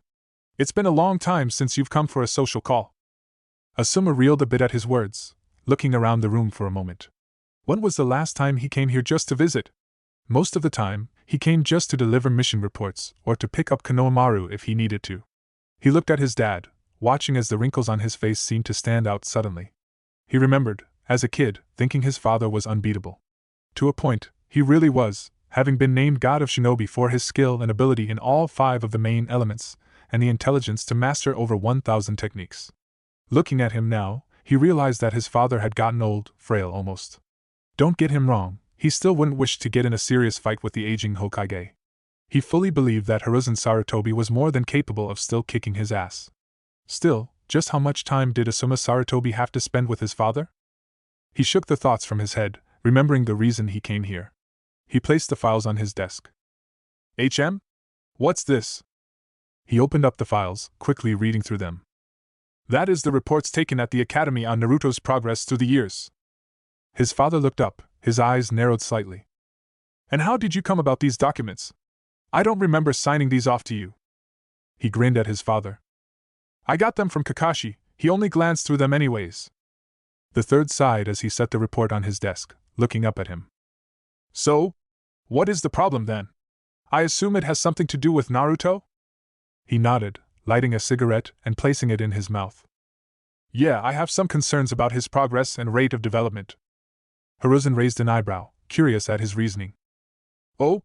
And what seems to be concerning you?" Asuma briefly flipped through the pages of the report, going all the way back to his first fight with Sasuke. "Well, let's start here. Don't you find it odd that a clan child like Sasuke Uchiha was defeated by an orphan? Or here," he said, flipping to a new part of the report. "This says that Naruto was already well experienced in controlling chakra before they even had their first chakra control class." He watched as his father read the report, then looked up toward him. "What exactly are you suggesting here, Asuma?" Asuma took a breath, bracing himself to reveal his theory. "I think that Naruto has had a hidden teacher. Someone has been teaching him how to fight and use his chakra. I believe that teacher is the nine-tailed fox." He waited with bated breath as his father stared at him, no doubt spinning the theory around in his head. After what seemed like an eternity, he spoke. "I will have Jiraiya examine the seal. Afterward, we will not speak of this again. This conversation does not leave this room, understood?" "Yes, Lord Hokage, why?" "Good, now see your way out, I still have a lot of work to do." Asuma nodded, walking out of the room and closing the door behind him. He sighed, not sure what to think of Naruto. If it turned out to be true, if the Nine Tails really was manipulating him, what would his father do? He walked out of the tower, heading back home. Ino walked over to Sakura's house, nervous. She was trying to amp herself up, getting ready to reveal the truth to her former best friend. She sighed, thinking that this wasn't going to end well. She had no idea how to even word this conversation, let alone how to deal with the aftereffects.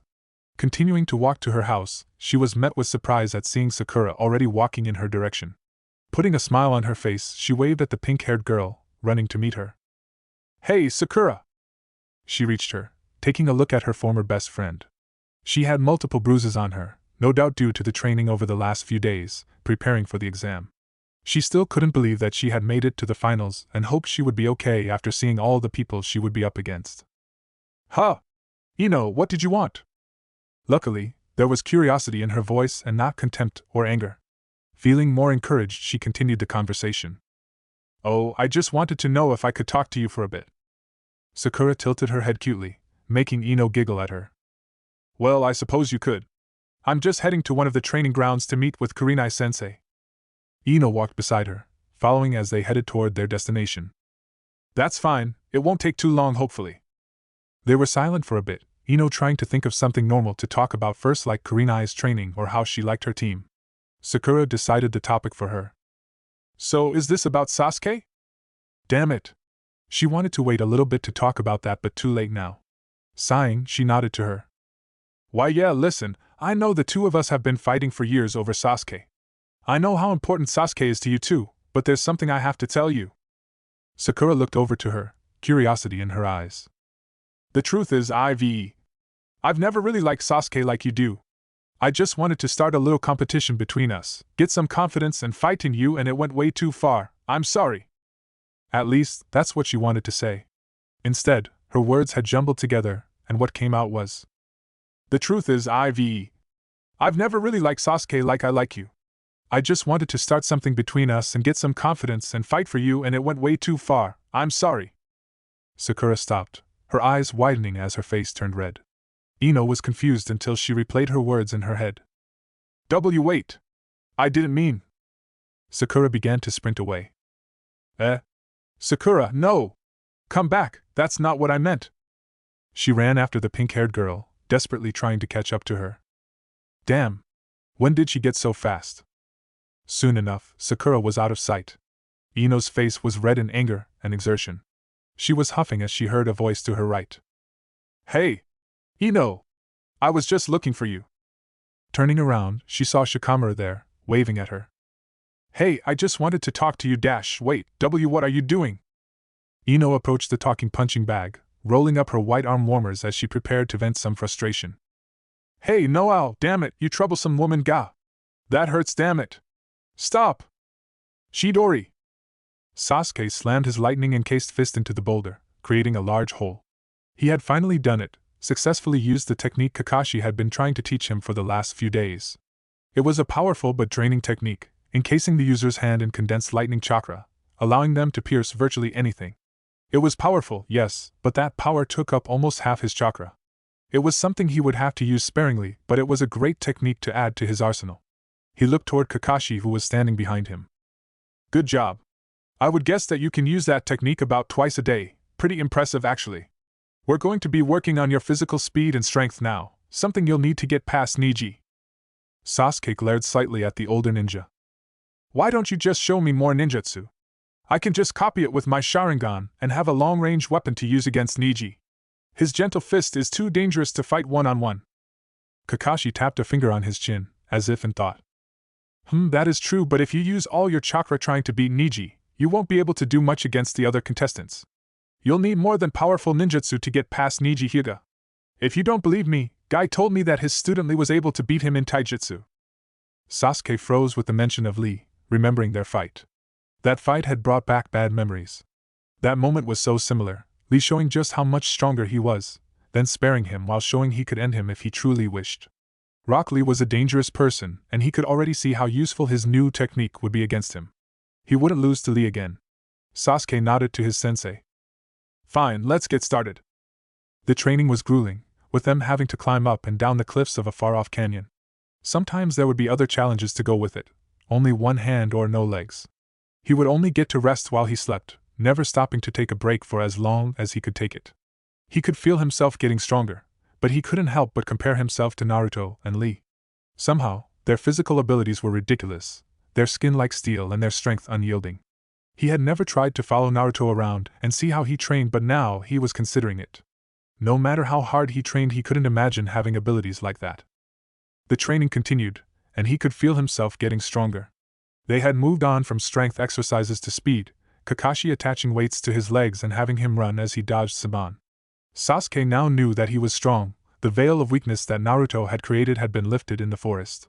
He still remembered the way he knocked out Zaku, never imagining himself doing such a thing to Naruto. Sasuke shook his head, erasing his thoughts. Why was he doing this? Why was he constantly comparing everyone to the blonde? Maybe it was because he was the strongest person he knew that was his age. More likely it was because he couldn't help but be envious of that power. Their physical exercises were done. His speed and strength had greatly increased thanks to Kakashi's guidance. The man knew just how Sasuke would have to move and for how long they would have to train to maximize his results. They were now sparring, letting him get used to his new speed and strength. He knew that this training had worked, but he couldn't help but feel like he was wasting time, as if Naruto could teach him far more. Temari sat in her room, reviewing the plan. Sand and Sound Ninja had already infiltrated several areas of the village, and were simply waiting for the invasion to start. Meanwhile, the Sound would be summoning several large creatures near the village walls, distracting the majority of the Leaf's ninja. Temari and Kankuro would be guarding their brother, Gaara, as he transformed into the Shikaku, the one-tailed raccoon. From there, Gaara would destroy the village as the rest of the ninja took out the Leaf's defenders. Simple. Temari couldn't help but release a nervous breath at the very thought. She had a bad feeling about this entire thing. There was always the possibility that the leaf knew of their plan, and had already made several preparations to stop them. Furthermore, there was no guarantee that this would solve the Sand's problems. After this, they would no longer have a powerful ally and no hidden village would trust them for generations to come. Either way, this invasion had no happy ending and Temari couldn't help but feel as if she was being dragged along. She thought about her brother Gaara. She wondered how he felt about all this. Was he angry about being used like this, sad maybe? He probably didn't care, just happy to spill more blood for his mother. She got up, wanting to leave the small hotel room and get some fresh air. She walked outside and stretched, enjoying the sun beating down on her and the gentle breeze running through the village, carrying the wonderful scent of flowers. She liked it here. It was so different to the hidden sand. Where the sand was desolate, dry and dull, the leaf was a pleasant and vibrant place, full of life. It was a strange dynamic and Temari couldn't help but see the irony at how two villages so different would become allies. She began to walk, no destination in mind, simply trying to pass the time and clear her head. There were only 2 weeks until the exams started. She wasn't nervous, after all, they didn't really matter. The invasion would be started soon into Gaara's match, the Kazakage giving him the signal to transform. Her thoughts were interrupted as she saw 2 people who were very familiar in front of her. Naruto, the blonde kid that had defeated Kankuro, was there, laughing at something that the other said but she couldn't quite hear. The other figure was just as bewildering. He was a fairly short man, only a bit taller than Naruto in fact. He had on white robes and a diamond-shaped hat, the Hokage. Standing still in shock, she was caught off guard when they soon stopped in front of her, Naruto speaking first. Hey there, Temari, right? Temari nodded at the question as the Hokage looked over at the boy. Oh? Is this a special friend of yours, Naruto? Temari's face reddened a little at the suggestion while Naruto just laughed. Heh. You wish you pervy old man. She's one of the Chunin exam contestants. Maybe if you dusted off that old brain of yours you would remember. She watched in bewilderment as the Hokage grew a confused expression. Chunin exams? That sounds familiar, but I can't quite remember why. Well, would you care to join us on our walk, young lady? Temari, still a little shocked at seeing the Hokage joke and act so casual, replied, a little flustered. Sure, Lord Hokage, why? She walked over to the Hokage's other side as the 3 simply walked through the village, the Hokage telling stories of his and a younger Naruto's adventures. You know, believe it or not, Naruto used to be quite clumsy as a child, often tripping over his own feet when his steps stretched too far. I remember it was right here when he fell one day, accidentally ramming his head against a small fruit stand so hard that it fell apart. Naruto would reply, defending his childhood actions. Bah, no one liked that stand anyways. The way I see it, I was doing a village a favor, heh. That may be true, but you weren't the one who had to pay for 13 dozen apples. Yeah, but look at you now, old man. You've never looked healthier. Temari would often just listen to their stories. They had quite a few and must be quite close. They eventually passed the small toy shop, the Hokage reminiscing once again. I remember buying Naruto a toy from here once, a stuffed monkey in the shape of Enma, my summoning animal. I remember coming back a couple weeks later to find the thing in tatters. You know, you never did tell me why you didn't like that monkey, Naruto. Naruto looked to the side, his grin dropping as a look of annoyance appeared. I don't like to talk about it, old man. Besides, it was a crappy toy anyways. You should have gotten me something cool like a race car or a stack of explosive notes. The Hokage laughed while ruffling his head. I feel like if I gave you either of those there would have been trouble in the village somewhere. After that, their conversations turned to her, the Hokage speaking first. So Temari, tell me, what do you think of the village so far? Are you enjoying your stay here? Temari remembered her earlier thoughts about the village and nodded to the short Kage. Yeah, it's a lot different from the hidden sand village. We're surrounded by deserts, so everything there always seems to be bleak and dry. Here is different though, vibrant and full of life. The Hokage nodded at her words. Yes, it is like that, isn't it? Still, I'm sure the sand village makes you appreciate what you have a bit more than the leaf would. Temari gave the Hokage a confused look. What do you mean, Lord Hokage, why? Well, you say that the sand is bleak and dry, yet you and your ancestors have always chosen to stay there. Not because you enjoy living there but because it's your home, where everything important to you lives. In the leaf, it is quite easy to forget those that are important to you. With life always feeling so vibrant, you lose sight of what makes it matter. Naruto leaned over, talking to her. In case you couldn't tell, He's a bit senile, so don't worry if his words don't make much sense. He he ow! The Hokage gently knocked a fist into his head, a smile on his face, as he stopped walking. Well, I suppose I've relaxed long enough. I need to get back to work. He turned to Naruto. I'll keep everything you told me in mind, Naruto. Then, he turned toward her. And I wish you luck in the coming exam. Temari quickly bowed toward the aging Hokage. Thank you, sir. Have a good night. He he. Don't pull your back on the way there, old man. The Hokage gave a light wave before disappearing in a small poof of smoke, leaving the two alone. Naruto turned toward her, a question leaving his lips. Do you want me to walk you home or something? Temari blinked, not expecting the question. Thinking about it, she saw no harm in it and nodded her head. Sure, we're staying in a hotel down this way. They began to walk, Temari thinking about the interaction. It was very strange for such a figure like the Hokage to become so close to someone they had no relation to.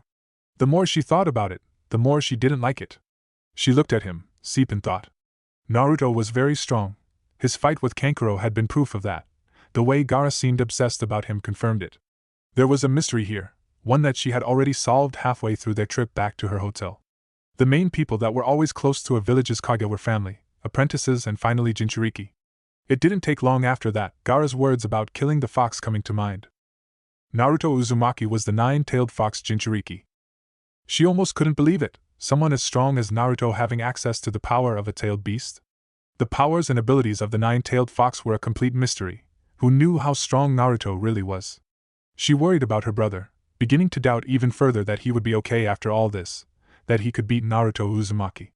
She thought about the Sand Council's desperation and panic, doubting they would give up the invasion if she revealed Naruto's identity. She looked at Naruto again, knowing that he was strong and influential in the village. The Hokage's words rang through her head. If home was where everything important to her lived, then she would make sure that her loved ones would live somewhere they could actually be happy. This village with the Jinchuriki that just seemed to draw in everyone around him. She took a breath as they reached her hotel building. She made a choice she never thought she would make. She turned to Naruto and told him everything. Daffy held the leaf in his hand, concentrating his chakra once again. It had been 2 weeks since he reunited with his godfather. He was sitting in the forest, concentrating as his fool of a sensei peeped on some woman in a nearby river, giggling madly. He knew just what he wanted to learn from the old pervert, something that he knew he would need back if he was going to fight people like Orochimaru. Yes, Naruto had visited with the Hokage the other day, telling him of his encounter with the strange man and his suspicions of the genin known as Kabuto. The old man informed that the man was named Orochimaru, a former student of his, funny enough. The small walk that the two had taken afterward led him to Temari, and everything she had told him. The sand was betraying the Leaf Village, and the Sound Village was helping them. She begged him to help her, to save her brother Gaara from himself and from the tyranny of her father, Rauza the Kazekage. She wanted the two of them, and hopefully Kankuro if he agreed, to join the Leaf Village, something that Daffy couldn't believe until he saw the desperation in her eyes. She truly was worried for her brother, Gaara, and wanted him to act as their ward. He agreed, surprisingly eager to add to his family of misfits, promptly telling the Hokage, who seemed to already have an idea of the invasion, the sly old man. The leaf in front of him began to smolder, making Naruto's concentrated frown bend upwards slightly. He had told the pervert to teach him how to use fire chakra, prompting him to pull out a slip of paper. It was apparently called chakra paper and revealed his nature affinity when he poured his chakra into it. His was wind. He ignored that detail though, not changing his mind and ignoring Jiraiya's arguments that it would be easier to start with his natural affinity. He was Donquixote Doflamingo, everything came easy to him. The leaf finally turning into ash, he grabbed a nearby rock, launching it at the pervert's head. Gah! What the? I'm done. What's next? Jiraiya stared at him, his mouth open in shock. You're done? What do you mean you're done?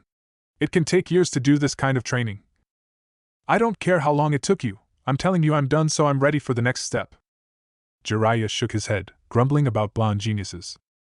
All right then kid, listen up. The first step was to simply grow your connection to your nature and strengthen it until you can properly create it. Now that you've done that, you'll need to practice creating the large amounts of fire chakra needed for fire ninjutsu. All right. How do I practice that then? Daffy said, quite tired of the explanation. The easiest way is the Uchiha clan's fireball jutsu. Observe. Jiraiya turned away from him, doing hand signs slowly to let Daffy memorize them. Fire style, fireball jutsu. A large gout of flame erupted from his lips, singeing the nearby trees. Jiraiya stopped, turning back toward him, just as he completed the hand signs. Any question? Fire style, fireball jutsu! Unfortunately, Jiraiya was able to dodge his flames. Sasuke arrived at the stadium, wearing the new clothes that Kakashi had bought him. It was time, the Chunin exams were starting and Sasuke would be there to win. He had been training heavily with Kakashi in the final 2 weeks, doing nothing but sparring. He never won any of those spars, but he had gained a lot of experience against fighting the Hyuga's gentle fist, Kakashi using his Sharingan to emulate their attacks. His gentle fist wasn't effective at all, requiring the Byakugan to work properly, but it had gotten Sasuke used to the movements. He walked through the gate, entering the large arena and walking toward the group of genin standing in front of Hate, the proctor. Looking around, it seemed that everyone had made it and were anxious to begin. The crowd in the arena was cheering and demanding for the matches to start, when Hate began to speak. All right everyone, the rules are the same as the preliminaries, and we'll be starting immediately now that everyone is here. Sasuke and Neji will stay here while everyone else, please head to the stands and await your match. Sasuke waited as everyone entered the stands, standing across from his opponent, Neji. He got into his stance, waiting for Hate to start the match. Neji took the stance he was familiar with, hands laid out in front of him. The crowd hushed as the match began. When the last voice had quieted down, they begun. Begin! Neji struck first, swiftly appearing in front of him with palms lashing out. He quickly dodged the first 2 while pulling out a kunai, slashing at his stomach. Neji jumped back, dodging the kunai, and Sasuke rushed to meet him. He slashed again, watching as Neji jumped back. When he reached the apex of his small jump, Sasuke quickly threw the kunai at his chest, beginning a set of hand seals. Neji smacked the kunai out of the air, running as soon as he touched the ground. Fire style, fireball jutsu! The ball of flames streaked right past Neji as he dodged. Kakashi was right, Neji was quick on his feet and difficult to pin down. He had to slow his movements. Neji was running toward him now, not seeing any more hand seals. Multiple palms struck out, Sasuke barely able to dodge them. Using his Sharingan, he predicted one of the strikes, already seeing the consequences but knew it had to be done. He grabbed Neji's wrist from the air, halting his movements as he sent a kick at his knees. The kick landed, he didn't feel anything break but he knew Neji would be limping. Neji's other hand didn't slow down as it struck him multiple times, Sasuke jumping back and once again performing seals. Fire style, fireball jutsu! He focused on covering more ground with this one, trying to ensure that Neji wouldn't be able to escape the flames. With his wounded leg, his speed would be reduced but the strikes he landed were already taking effect. The fireball was smaller than he expected. He tried to pump more chakra into the technique but found he couldn't. The gentle fist truly was dangerous, but it didn't matter, it was over. 8 trigrams palm rotation! A massive spinning sphere of chakra appeared, redirecting his flames and keeping Neji safe. He watched as Neji's spinning slowed down, stumbling slightly as he leaned too heavily on his injured leg. That's a powerful defense but it has a few flaws. It probably takes a large amount of chakra and the user must recover from the rotation he's making. But the Byakugan probably protects him from that recovery, allowing him to see any attack coming. This is going to be difficult. He sprinted toward Neji, upping his speed at the last moment and lashing out with a devastating kick. His only way out of this was to simply deal large amounts of damage to him as quickly as possible, not giving his leg the chance to recover. That injury was his only advantage now. Neji, unable to move, put up his guard and blocked the kick. The force of it sent him flying, but Sasuke could feel multiple strikes on his leg. Damn. Even while defending, he's still able to use his gentle fist. This is turning into a battle of attrition. My taijutsu versus his own. Sasuke moved quickly while Neji was in the air, flipping upwards and appearing above Neji, another kick thundering down into him. Neji blocked once again, smashing into the ground, once again striking at his chakra points. Now's my chance. If I can use my fireball technique, Neji won't be able to use that rotation technique. Sasuke tried to jump away from the downed boy, but couldn't, his hand firmly gripping his ankle. His Sharingan saw the attack coming. Acting quickly, he ducked down closer to the boy, tying some ninja wire to his injured leg and then attempted to jump away again. Neji's grip broke but the attack hit him anyways. 8 trigrams air palm! A bullet of wind struck him in the chest, sending him back. He maintained consciousness, his hand still holding the other end of the wire he had ties to Neji. He hit the ground and immediately began trying to channel lightning chakra. CC-mon! Work, damn it! He strained against the chakra points that Neji's attack had closed, finally able to produce the necessary chakra. Chidori! Lighting appeared in his hand, traveling down the wire and toward Niji. Sasuke smirked. He had done it. The electricity continued down the wire, stopping halfway. What? Looking closer with his Sharingan, he could see Niji's chakra running through the wire as well, acting as an insulator and barrier. Niji was beginning to stand up. Sasuke waited, sweat pouring as he continued to sustain the Chidori with his blocked chakra points.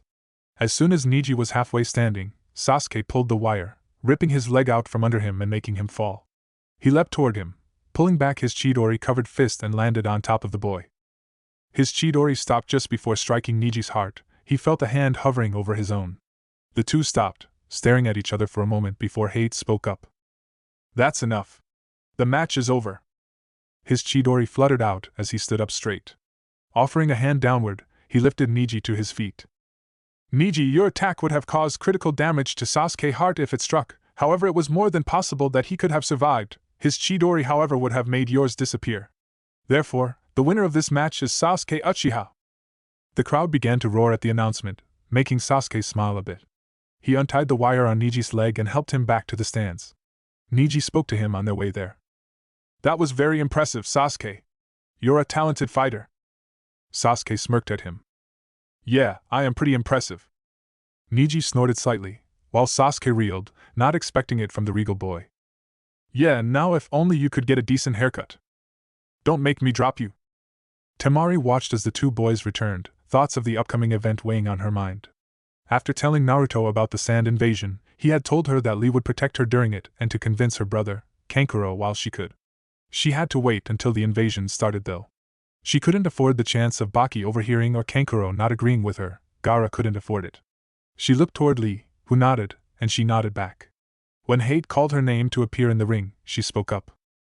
I forfeit. Sakura jumped into the arena, a little nervous but ready to prove herself in front of everyone in the stadium. She was a bit startled, not expecting her match to happen so soon or for Temari to give up like that. Oh well, it didn't matter. She walked toward Hate, remembering all the training Kurenai had put her through. She had gotten much stronger and was pretty good at genjutsu according to her sensei. She had mastered her first genjutsu the day Ino came to talk to her. Thinking about that made her cringe slightly. She knew that Ino didn't mean what she said before, probably just too nervous to say what she really meant. Still, Sakura didn't want to hear what she said, not yet anyways. The exams were too important for her to get distracted, so she had been avoiding Ino until they were over. She would approach her herself when they were over. She stood across from Shikamaru, who was yawning loudly. She didn't let herself get angry at how he brushed her off, instead thinking about how to fight the shadow user. His shadows were a problem. They were fast, flexible, and doomed you the moment they touched. The only advantage she had was that Shikamaru was not a close combat fighter, and his shadows took a lot of chakra. Begin! Sakura immediately jumped back, throwing several kunai with Senbon mixed in. The Nara ducked while taking out a kunai, deflecting them all. You threw kunai with Senbon, hoping the kunai would distract me from the smaller projectiles. Clever, but you'll have to do better than that. His shadow stretched rapidly, speeding toward her as she took off into a sprint. The shadow chased her, stopping and retreating when she had gotten enough distance away from him. The shadow had a limited range, but she had no long-range attacks. Seeing no other choice, she sprinted at the lazy boy, watching as he performed hand seals and his shadow ran toward her again. Just before it reached her, she dropped a small flash bomb and closed her eyes. It worked, the brightness getting rid of Shikamaru's shadow and giving her the time to close in. She sent a punch impacting with Shikamaru's face before he could recover from the bomb. Shikamaru took the energy from the punch and leaned backward into a backflip, kicking at her face while he did so. She jumped back, dodging the kick and going through hand seals. Demonic illusion, false surroundings jutsu. Earth style, mud wall. She made the illusion of an earth wall appearing behind Shikamaru, the shadow of the wall enveloping them both as she continued to approach. Shikamaru smirked. Heh, big mistake, Sakura. Now I don't even have to extend my shadow, you're already in it. She watched as Shikamaru's shadow didn't extend, then she smirked, she had him. She saw the shock on his face as his technique didn't work, her strongest punch yet hurtling toward his face. It stopped just before it struck. What? Shikamaru smirked again. Man, I was worried it wasn't going to make it in time. Here, I'll let you turn around and take a look. Shikamaru turned, Sakura forced to do the same, as her face was pointed upwards. She saw something in the air. Looking closer, she saw a kunai flying through the air, arcing as it headed back down with something towed to the end of it. Was that his headband? After that first punch, and during that backflip, I tied my headband to a kunai, throwing it into the air. When you ran toward me, the kunai started to fall, the headband giving its shadow just enough length to connect our shadows together. Sakura was listening in, not believing what she was hearing. You're telling me you were able to predict everything I was about to do, that quickly? Shikamaru turned back around, a bored expression on his face. Not really, just seemed like something you were gonna do. I had a few backup plans in case I was wrong, but it looks like they aren't necessary. Now I suggest you forfeit. Sakura sighed, before chuckling. All right, you win, Shikamaru. I forfeit. Hate spoke then, addressing the crowd. The winner is Shikamaru Nara. Sakura felt control return to her body, stretching slightly as she began to walk back to the stands. She lost, but that was okay. Looking back, she couldn't see her past self do anywhere near as well. She had gotten much stronger. She returned to the stands, ready to watch Naruto's match. Daffy jumped down as his name was called, watching as Gaara appeared in the arena in a swirl of sand. He prepared himself for this fight and everything after it, relying on Lee to protect Temari and thinking of how to stop Gaara. The kid was strong, his abilities unique, and he couldn't kill him. He would have to convince Gaara to give up during the invasion. He stood in front of Hate now, looking at Gaara's manic grin. With one word it began. Begin! Sand erupted from Gaara's gourd, rushing toward him. Daffy jumped into the air, dodging the sand. He couldn't afford to be subtle in this fight. With that thought, he swiped his hand, sending multiple strings at Gaara. His strings dug into the earth, Gaara's sand rising to protect him from the near-invisible attack. He kept going, his strings not relenting as they cut into Gaara's sand. They never got through. That's an impressive defense, those strings can cut through rock and stone. I didn't think that his sand would be an issue. I'll need something a bit more to break through it. Time to take off the kid gloves. Jumping off of the air, Daffy went around the sand chasing him and went straight toward Gaara. He watched as sand rose, forming a protective shell in front of him, predicting his attack. Daffy raised a knee, slamming it into the sand wall as his leg took on a metallic sheen. He burst through the wall, his momentum allowing him to strike Gaara's stomach. He pushed his knee forward, sending Gaara flying backward as he landed on the ground, his armament haki dispersing. Gaara continued to fly until his gourd seemed to crumble, becoming a cloud of sand and stopping his momentum. Daffy watched with curiosity as Gaara's body seemed to form cracks, watching as pieces of himself fell off, revealing a suit of sand armor. Impressive, he really is more creative than that crocodile. Gaara looked up, his eyes gleaming with madness. Yes. You will be the one to prove my existence.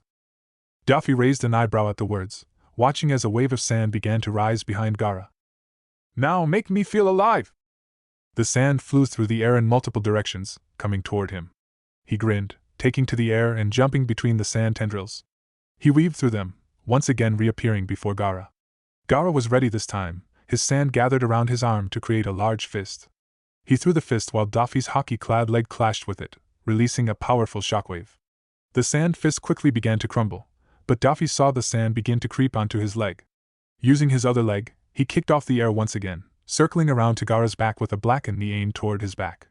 Sand rose to block the strike, but he tore through it, thundering into Gaara's spine and launching forward. Gaara twisted in the air, facing toward him with his sand arm raised. Sand shuriken! Multiple globs of sand rushed toward him, Daffy swiping his hand to send strings to meet them. His strings cut the projectiles in half, making them go around him. Gaara landed on his feet. Daffy was impressed. Despite the boy's small stature, his durability was amazing. He hadn't met another genin capable of taking his normal attacks, let alone strikes enhanced with armament haki. Time for him to step it up another notch. Gathering his chakra, he ran toward Gaara once again. Gaara's sand began to spread along the ground around him, completely covering the floor. Daffy took to the air, dodging the sand spikes that were erupting from the ground. Getting in close, he grabbed Gaara's collar, using his haki to burst through the sand shield, and threw him into the air, Gaara's sand trying to keep up. Pointed his fingers at the airborne redhead, he launched his next haki-infused attack. Bullet string! The piercing bullets pummeled into Gaara's form, his sand armor barely protecting him. Daffy could see him coughing blood from his mouth as he landed on the ground. He waited for a moment, wanting to see Gaara's next move. He got up, rage evident on his face. The surrounding sand gathered around him, forming a large, dense sphere around him. Daffy raised an eyebrow, finding the action a bit odd. Either way, he had to break through that shell. Daffy raised a palm, thinking as he adjusted the power of his next attack. It was one of his strongest, and he didn't want to kill Gara or damage the leaf. After estimating the needed strength, he attacked. Overheat! A laser of molten strings erupted from his palm, instantly reaching Gara's defense and shearing through it. The sand around the initial impact had superheated, becoming glass. Daffy waited, hoping that he didn't accidentally kill the boy. A mixture of relief and something ominous answered him. It burns! A pained scream came from the sand sphere, a large sand arm bursting from within. Gara was there, his body transformed, almost as if it were becoming the sand he controlled. He was bigger as well, his upper body swelling as it changed. Naruto, fight me! Daffy looked up, staring at the feathers falling from the sky as an explosion sounded in the distance. The invasion had begun. He looked back at Gara, ready to defeat the enraged boy. He jumped above the boy, coming down like a meteor with a leg extended, a string attached to his heel and his thigh. Seeing what Gara was becoming, he couldn't hold back. Fret saw! Chapter 8. This sand was different. Daffy realized this as soon as his fret saw contacted Gara's sand arm. It was even denser than before and, looking at it now, seemed more organic. Just what was Gara becoming? Well, it didn't matter, he just had to stop him. Kicking off the air, Daffy gained some distance before Gara could retaliate, launching several of his strings at the redhead. Gara brought up his arm, blocking the strings with it. Gara leaped, hurtling toward him with impressive speed, a sand arm reared back. The arm struck, Daffy bring up his leg to block it with his shin, armament hockey being used to take in the blow. He saw his leg being absorbed into the arm, and lashed out with a kick at Gara's face, sending him back and freeing himself. Gara landed on his back, getting up a moment later, changed. One of his eyes had changed color, now a dark gold, the right side of his face looking monstrous. Ha ha, Iche. What's wrong, Naruto? Are you scared? Are you scared that my existence is stronger than yours? His voice had changed slightly too, it seemed feral and he was drooling now, the shape of his mouth having changed. Daffy stared at him wondering what he meant, what Gara was trying to prove. And what do you mean by that, Gara? How is this proving your existence? He asked, honestly curious. Gara began to chuckle lightly before exploding into manic laughter. How? It's simple, I live for only myself, I care only for myself and I love only myself. But how does someone who cares only for themselves have a purpose in this world? That answer is simple as well. Through the death of through the killing of others is where I prove that I exist. As long as there are people to kill in this world, I will never disappear. Now, Naruto, make me feel alive! A torrent of sand erupted from the ground, flying into the air. It became as massive wave that hurtled toward him. Daffy pointed a palm at the wave while jumping toward it. Overheat! The beam of molten string was wider this time, carving a small enough hole through the wave for Daffy to jump through. He kicked the air, increasing his speed and appearing above Gara. His leg thundered down, landing a powerful drop kick on Gara's head. Gara looked dazed for a moment, not expecting the blow. He jumped back, looking Gara in the eye. And what if I told you I had a better way? A way to make sure that you're never forgotten? Would you take my offer, Gara of the desert? He shook his head, his concentration returning, and looked back at Daffy, that wild look still in his eyes. Standing this close, he could see the sand spreading, he was getting bigger. The strange thing was, his hockey couldn't sense him doing it, as if he were doing it unconsciously. A better way? And what would that be? What could possibly make me stronger other than the killing of others? Since I began living like this, no one could touch me. No more assassins, no more threats, no more pain. If you think your way can beat that, then prove it. Defeat me right here, if you can. The sand behind him was back, Daffy jumping into the air to avoid it coiling around him. He gathered his strings, throwing them further into the air while jumping off the air, avoiding the ocean of sand chasing him. Fulbright! The strings he threw rocketed down, piercing Gara's arms and holding him in place. Moving quickly, he made his way back toward Gara, increasing his speed until his surroundings became a blur. He was moving just above the ground, rapidly approaching Gara. He leaned back, adjusting himself and putting his feet in front of him. Covering his feet in hockey, he slammed both of his feet into Gara's chest. He watched as the air escaped Gara's lungs, his eyes rolling into the back of his head at the blow. He was sent flying backward, slamming into the stadium wall. The wall had barely held up, splintering almost instantly at Gara's impact. The sand behind him had fallen for a moment, and Daffy stopped as well, looking to see what had happened to Gara. A massive dust cloud had been released, hiding him from view, but his hockey had seen it coming. An appendage of sand came from the cloud of dust, threatening to slam into him. He jumped to the side, dodging it and watching it retract. It wasn't an arm, it seemed almost like a tendril, with sand scales running along it. The dust cleared, revealing Gaara's form. He'd gotten bigger again, the only thing normal about him was his legs, and he had grown a very large tail. Looking away from Gaara, he took a look around. There was fighting in the stands, Sound and Sand Ninja fighting against the Leaf. Looking toward the old man, he saw him being carried on top of the roof. He was worried about the old man, but he had a fight to win. Lee would protect Temari and everyone else was more than capable of protecting themselves. He looked over at Gaara, his body tensing as it got ready to fight. Gaara began to laugh manically. Ha ha ha! Yes, you will be the one. With your death, my existence will be absolute. Daffy was confused at what his haki was telling him. Gaara began to form a hand seal. He was expecting another wave of sand or sand shuriken. Instead, his haki told him Gaara was going to take a nap? Sleeping possum jutsu!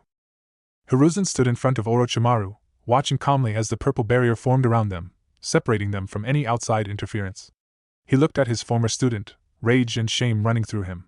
Rage at the man that would dare harm his village. Shame at the fact that he could have stopped this years ago. He tore off his Hokage robes, revealing his shinobi armor that hid underneath, preparing for another fight for his life. My, getting so serious already? Do you really hate me that much, Sarutobi-sensei? He ignored his former student, quickly going through hand seals. The floor underneath Orochimaru quickly turned to mud, wrapping around him and pulling him down. It dragged him down the roof as a mud dragon's head emerged from ground, opening his maw and firing earth projectiles at Orochimaru. Hiruzen spat a stream of fire from his mouth, igniting the projectiles launched by the dragon and setting them ablaze. They crashed into Orochimaru, setting him on fire as the mud buried him. When it cleared, Orochimaru had disappeared, but Hiruzen knew it wasn't over. He didn't waste any time. There was an enemy Jinchuriki in the village, already starting to transform, and Naruto was fighting them. He had to help the boy, and quickly. He had to kill Orochimaru. He slammed his palm onto the ground, summoning Enma while Orochimaru continued to hide. The great Monkey King appeared in all his glory, immediately looking for the threat he was summoned to face. What's going on, Sarutobi? Why have you summoned me? Hiruzen watched as Orochimaru finally appeared, rising from the ground with a confident smile on his face. Enma saw Orochimaru, immediately understanding and transforming into the adamantine staff. Hiruzen grabbed Enma's staff form out of the air, getting into his stance as he prepared for Orochimaru's counterattack. Orochimaru's lower body suddenly changed, resembling a snake as he quickly rushed toward him. His former student opened his mouth, revealing a sword that quickly extended, intending to impale him. Hiruzen dodged the blade, not bothering to try and block the Kusanagi sword. Also known as the grass-cutting sword, it's said to be able to cut through anything as if it were a blade of grass. While Enma's staff form could resist it, it still was able to harm his partner. Hiruzen rushed forward, thrusting his staff at Orochimaru's stomach, striking him directly. Jumping into the air, he willed Enma's form to extend, driving Orochimaru into the ground. He was dragged for several meters before he reeled Enma back in, already performing hand seals while throwing Enma into the air, to try and kill him. Orochimaru had impressive healing abilities after all his modifications. To defeat him, he would have to destroy his body entirely, or fight him until he ran out of chakra. At his age, fighting for that long was no longer a valid option. Fire style, Dragon Flame Bomb! Fire erupted from his mouth, rushing toward Orochimaru. The flames were white-hot, melting the tiles that they traveled above. Even Orochimaru wouldn't survive this attack if it struck. Earth style, Mud Wall! A wall of earth rose to defend against his attack. His flames met the wall, the impact and pressure behind the flames causing it to crack and crumble. It only lasted for a few seconds before the wall came down, the fire bursting through it. Hiruzen already knew that Orochimaru wasn't behind it anymore, turning to his left and throwing multiple wind-infused shuriken as Orochimaru rose from the ground. Ninja Art, Multi-Shadow Shuriken Jutsu! The few shuriken quickly became a storm of steel, hurtling toward Orochimaru. The snake began several hand seals, then slammed his palms onto the ground. Summoning Jutsu, Reanimation! Coffins began to rise, two of them forming a protective wall in front of him and blocking the shuriken. Acting quickly, he went through his hand seals, trying to stop the summoning. Lightning style, False Darkness! A spear of lightning shot from his mouth, slowly cutting through one of the coffins. He saw a third coffin begin to rise, but he couldn't stop now, finally cutting through one of them. Hiruzen stopped the technique, taking a small breath as he watched the results of Orochimaru's technique. He had stopped the first coffin, and the third seemed to have failed, simply returning to the earth. The last coffin opened, revealing his teacher and predecessor, Tobirama Senju. His former sensei walked out, his face impassive, his skin looking dull and lifeless with small cracks appearing up and down his frame. He spoke, and the voice brought back memories. "Is that you, little Sara? You've gotten old." He couldn't help but sweat drop at his bluntness but raised his guard. Orochimaru planted a sealing formula into the dead Kage's head, completing the technique. Tobirama straightened slightly, the result of the seal taking hold. He tensed, preparing to fight two Kage-level enemies at the same time. His chakra flared, the sheer power of his chakra creating cracks in the tile below him. The two rushed toward him, Hiruzen spinning his staff, ready to meet them. Temari was staring at his brother, looking at the disbelief and shock on his face. She told him her plan, the fact that she had betrayed the Sand Village to protect her brothers, to give them a place that didn't live under Raza's foolish rule. She was tired of it, the ultimate weapons, the desperation that every day would bring, wondering if this is the day the sand would shrivel and die. She refused to live like that, to stay in the place that had turned Gaara into a heartless killing machine, the place that killed her mother just so they could have their weapon. She told Kankuro exactly that. His reaction was not what she had hoped. "What the hell are you talking about?" Temari flinched at his words, taking a breath as she tried to ignore the sound of battle around her. "You know what I'm talking about, Kankuro. We can't stay in the sand, I refuse to. I can't accept father's action anymore. I'm taking Gaara and we're staying in the leaf. Now, are you going to come with us?" She hardened her heart, preparing to face off against her brother but praying that he said yes. Kankuro stared at her for a moment, his look of shock still there before it slowly disappeared, becoming one of determination instead. He spoke, she didn't like what she heard. "Temari, for the crime of deserting and betraying the..." "Kankuro, please! The Sand Village, you are hereby considered a missing nin, a traitor to the sand." Kankuro swung Crow from behind him, revealing his prized puppet, his chakra strings emerging from his fingertips as they connected to the dangerous construct. Temari blinked away tears, pulling out her fan and preparing herself. "You disappoint me, Temari." That wasn't Kankuro. Looking behind her, she saw Baki, her now former sensei, thrusting a kunai toward her neck. Surprised, she was unable to dodge, watching in slow motion as the blade made its way toward her neck. Watching as a hand clasped around Baki's wrist, stopping him dead in his tracks. Turning slightly, she saw Lee was there, a cold expression on his face as he held Baki back. Lee moved, throwing Baki's arm and him with it away from the two of them. They stood there, back to back. Temari facing Kankuro and Lee against her sensei. She looked behind her, addressing Lee. "You gonna be alright against him? He is a jonin." Lee simply nodded. "Yes, he won't be a problem. I trust you can hold your own against your brother?" She nodded back. "Yeah." Lee took a step forward, reaching into his trench cloak and pulling out, was that a stick of bamboo? "Then we had best begin." Temari nodded as she turned back toward Kankuro. She looked around. They were still in the stands and, while quite spacious, they would make things rather cramped. They both had the advantage here. She would have less room to avoid Crow, and he would have less room to avoid her fan's winds. Crow moved first, flying toward her with the blades at its wrist extended. She blocked Crow's attack, spinning her fan to throw the puppet against the wall, and ran toward Kankuro. She swung he fan, launching her blades of wind. "Wind style, wind scythe jutsu!" The blast of air said toward him, Kankuro immediately jumping over the rail to dodge the attack. She saw him launch his chakra strings, using them as a grappling hook to swing over to the other side of her and climb back up. Crow was moving the entire time, now close to her and forcing her to dodge its attacks. Suddenly its arms detached, now flying in the air around her. They surrounded her, pushing forward and preparing to impale her from all sides. She swung her fan behind her, not wanting to attack Kankuro in case she interrupts Lee and Baki's fight. The wind threw the arms back as she threw kunai at the strings attached to the remaining two arms. The chakra strings were severed, and the arms began to fall. Grabbing one of them, she launched it at Kankuro as she ran toward him. Kankuro dodged the arm, grabbing it with a chakra string as it went past him and spinning, using the momentum of her throw to launch it back toward her. She dodged to the left, avoiding it as she sent a punch to Kankuro's face. He blocked it, but she wasn't done. A sharp knee impacted his stomach, forcing the air from his lungs and dazing him for a moment. She folded her fan back up, jumping back as she golf-swung the metal object. It crashed into his face, sending him back unconscious. She stared down at him, saddened that she had to do this. She took a moment to regain her breath, before Kankuro disappeared in a puff of smoke, revealing Crow. A substitution? She turned around, Kankuro already behind her and swinging one of Crow's arms. She jumped back, raising her arms to defend herself.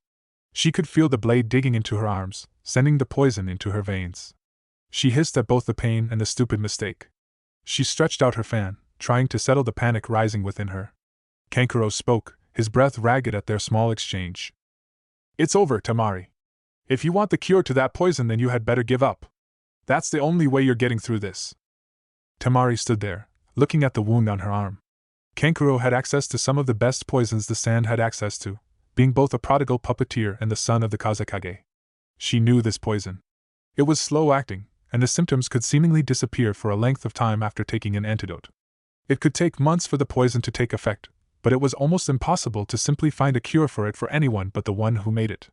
Each of Crow's blades had a different poison on them, but she knew that was the one he had used. She didn't doubt it for a moment. She looked at him, seeing the pleading look in his eyes. She looked down at Gaara, seeing his maddened look and crazed expression. She pictured the small redhead that used to smile up at her, gentle and kind. She made her choice. She swung her fan, releasing the razor-sharp winds once again. Kakashi's fist slammed into the Sound Ninja's face, the force twisting their head and snapping their neck. He grabbed the corpse, throwing it to the side at the Sound Ninja that had leapt toward him. They collided, Kakashi meeting the down ninja and slitting their throat with a kunai. He threw the kunai behind him, infusing it with lightning chakra and stabbing the Sand Jonin that had attempted to sneak up on him in the chest, obliterating his heart. He turned around, quickly joining Guy and the other rookie 12 that had gathered to his position. The only ones missing were Lee, Sasuke and Niji. Shikamaru had spotted him in the stands and made his way toward him, dragging Sakura with him. When he reached them, Sakura spoke. What should we do now, Kakashi-sensei?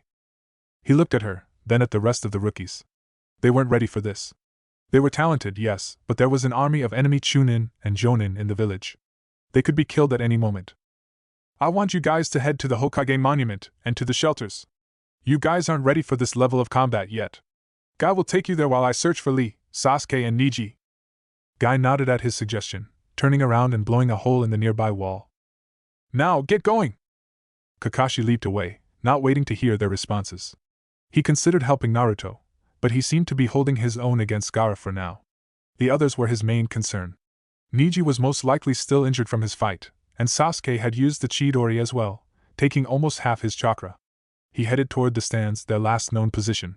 As he got there, he saw a battle going on. Temari, the spy that the Hokage had informed him of when he and Sasuke returned, seemed to have already been found out, fighting the puppet user. Lee was there too, fighting against that Jonin Baki. Kakashi! Someone whispered his name. Looking around, he saw Sasuke and Niji, hiding in the stairs leading to the arena. There were a couple of unconscious enemy ninja as well. They looked exhausted, the fight no doubt being difficult for the both. Sasuke having to protect Niji as he fought on one good leg. He joined them, hiding in the staircase and looking out for any approaching enemies. Are you guys good to travel? I would like to get you to the shelters. They both shook their heads. He wasn't surprised, but he didn't like the situation either. Alright, I'm going to help Lee. You guys stay here and make sure no one finds you. Kakashi stepped out, analyzing Lee's fight with Baki. The boy was using a stick of bamboo as a makeshift staff, expertly using it to attack the Sand Jonin. The boy was fast, expertly dodging Baki's attack, but there was something strange. Lee was moving further than necessary to dodge the attack, and Baki wasn't so much as striking at him, but slashing something at him, but there was nothing in his hand. He pulled up his headband, revealing his Sharingan. Now he could see it, a sword of wind held in Baki's hand. This made things difficult. The wind blade was a very difficult technique to perform but was very dangerous. It was as sharp as any blade and as light as air, seeing it was made from it. The most dangerous part of the technique was the difficulty to block it. Trying to block it with another sword was impossible. It would just go around the sword and continue its path. There was a weakness there as well though, the user was unable to block attacks with the blade. Lee was dodging the blade well though. The only thing confusing Kakashi was how the boy was dodging it so well. The blade was near invisible, giving anyone without the ability to see chakra a very difficult time. Well, it didn't matter right now, he had to get it in there and help the genin. Kakashi rushed in, the crackling of lightning filling the stands. Baki ducked under the bamboo sword, swinging his own at the boy, Lee, who simply stepped to the side, dodging the attack. He was becoming swiftly irritated, first Temari's betrayal and now this genin going toe-to-toe with him.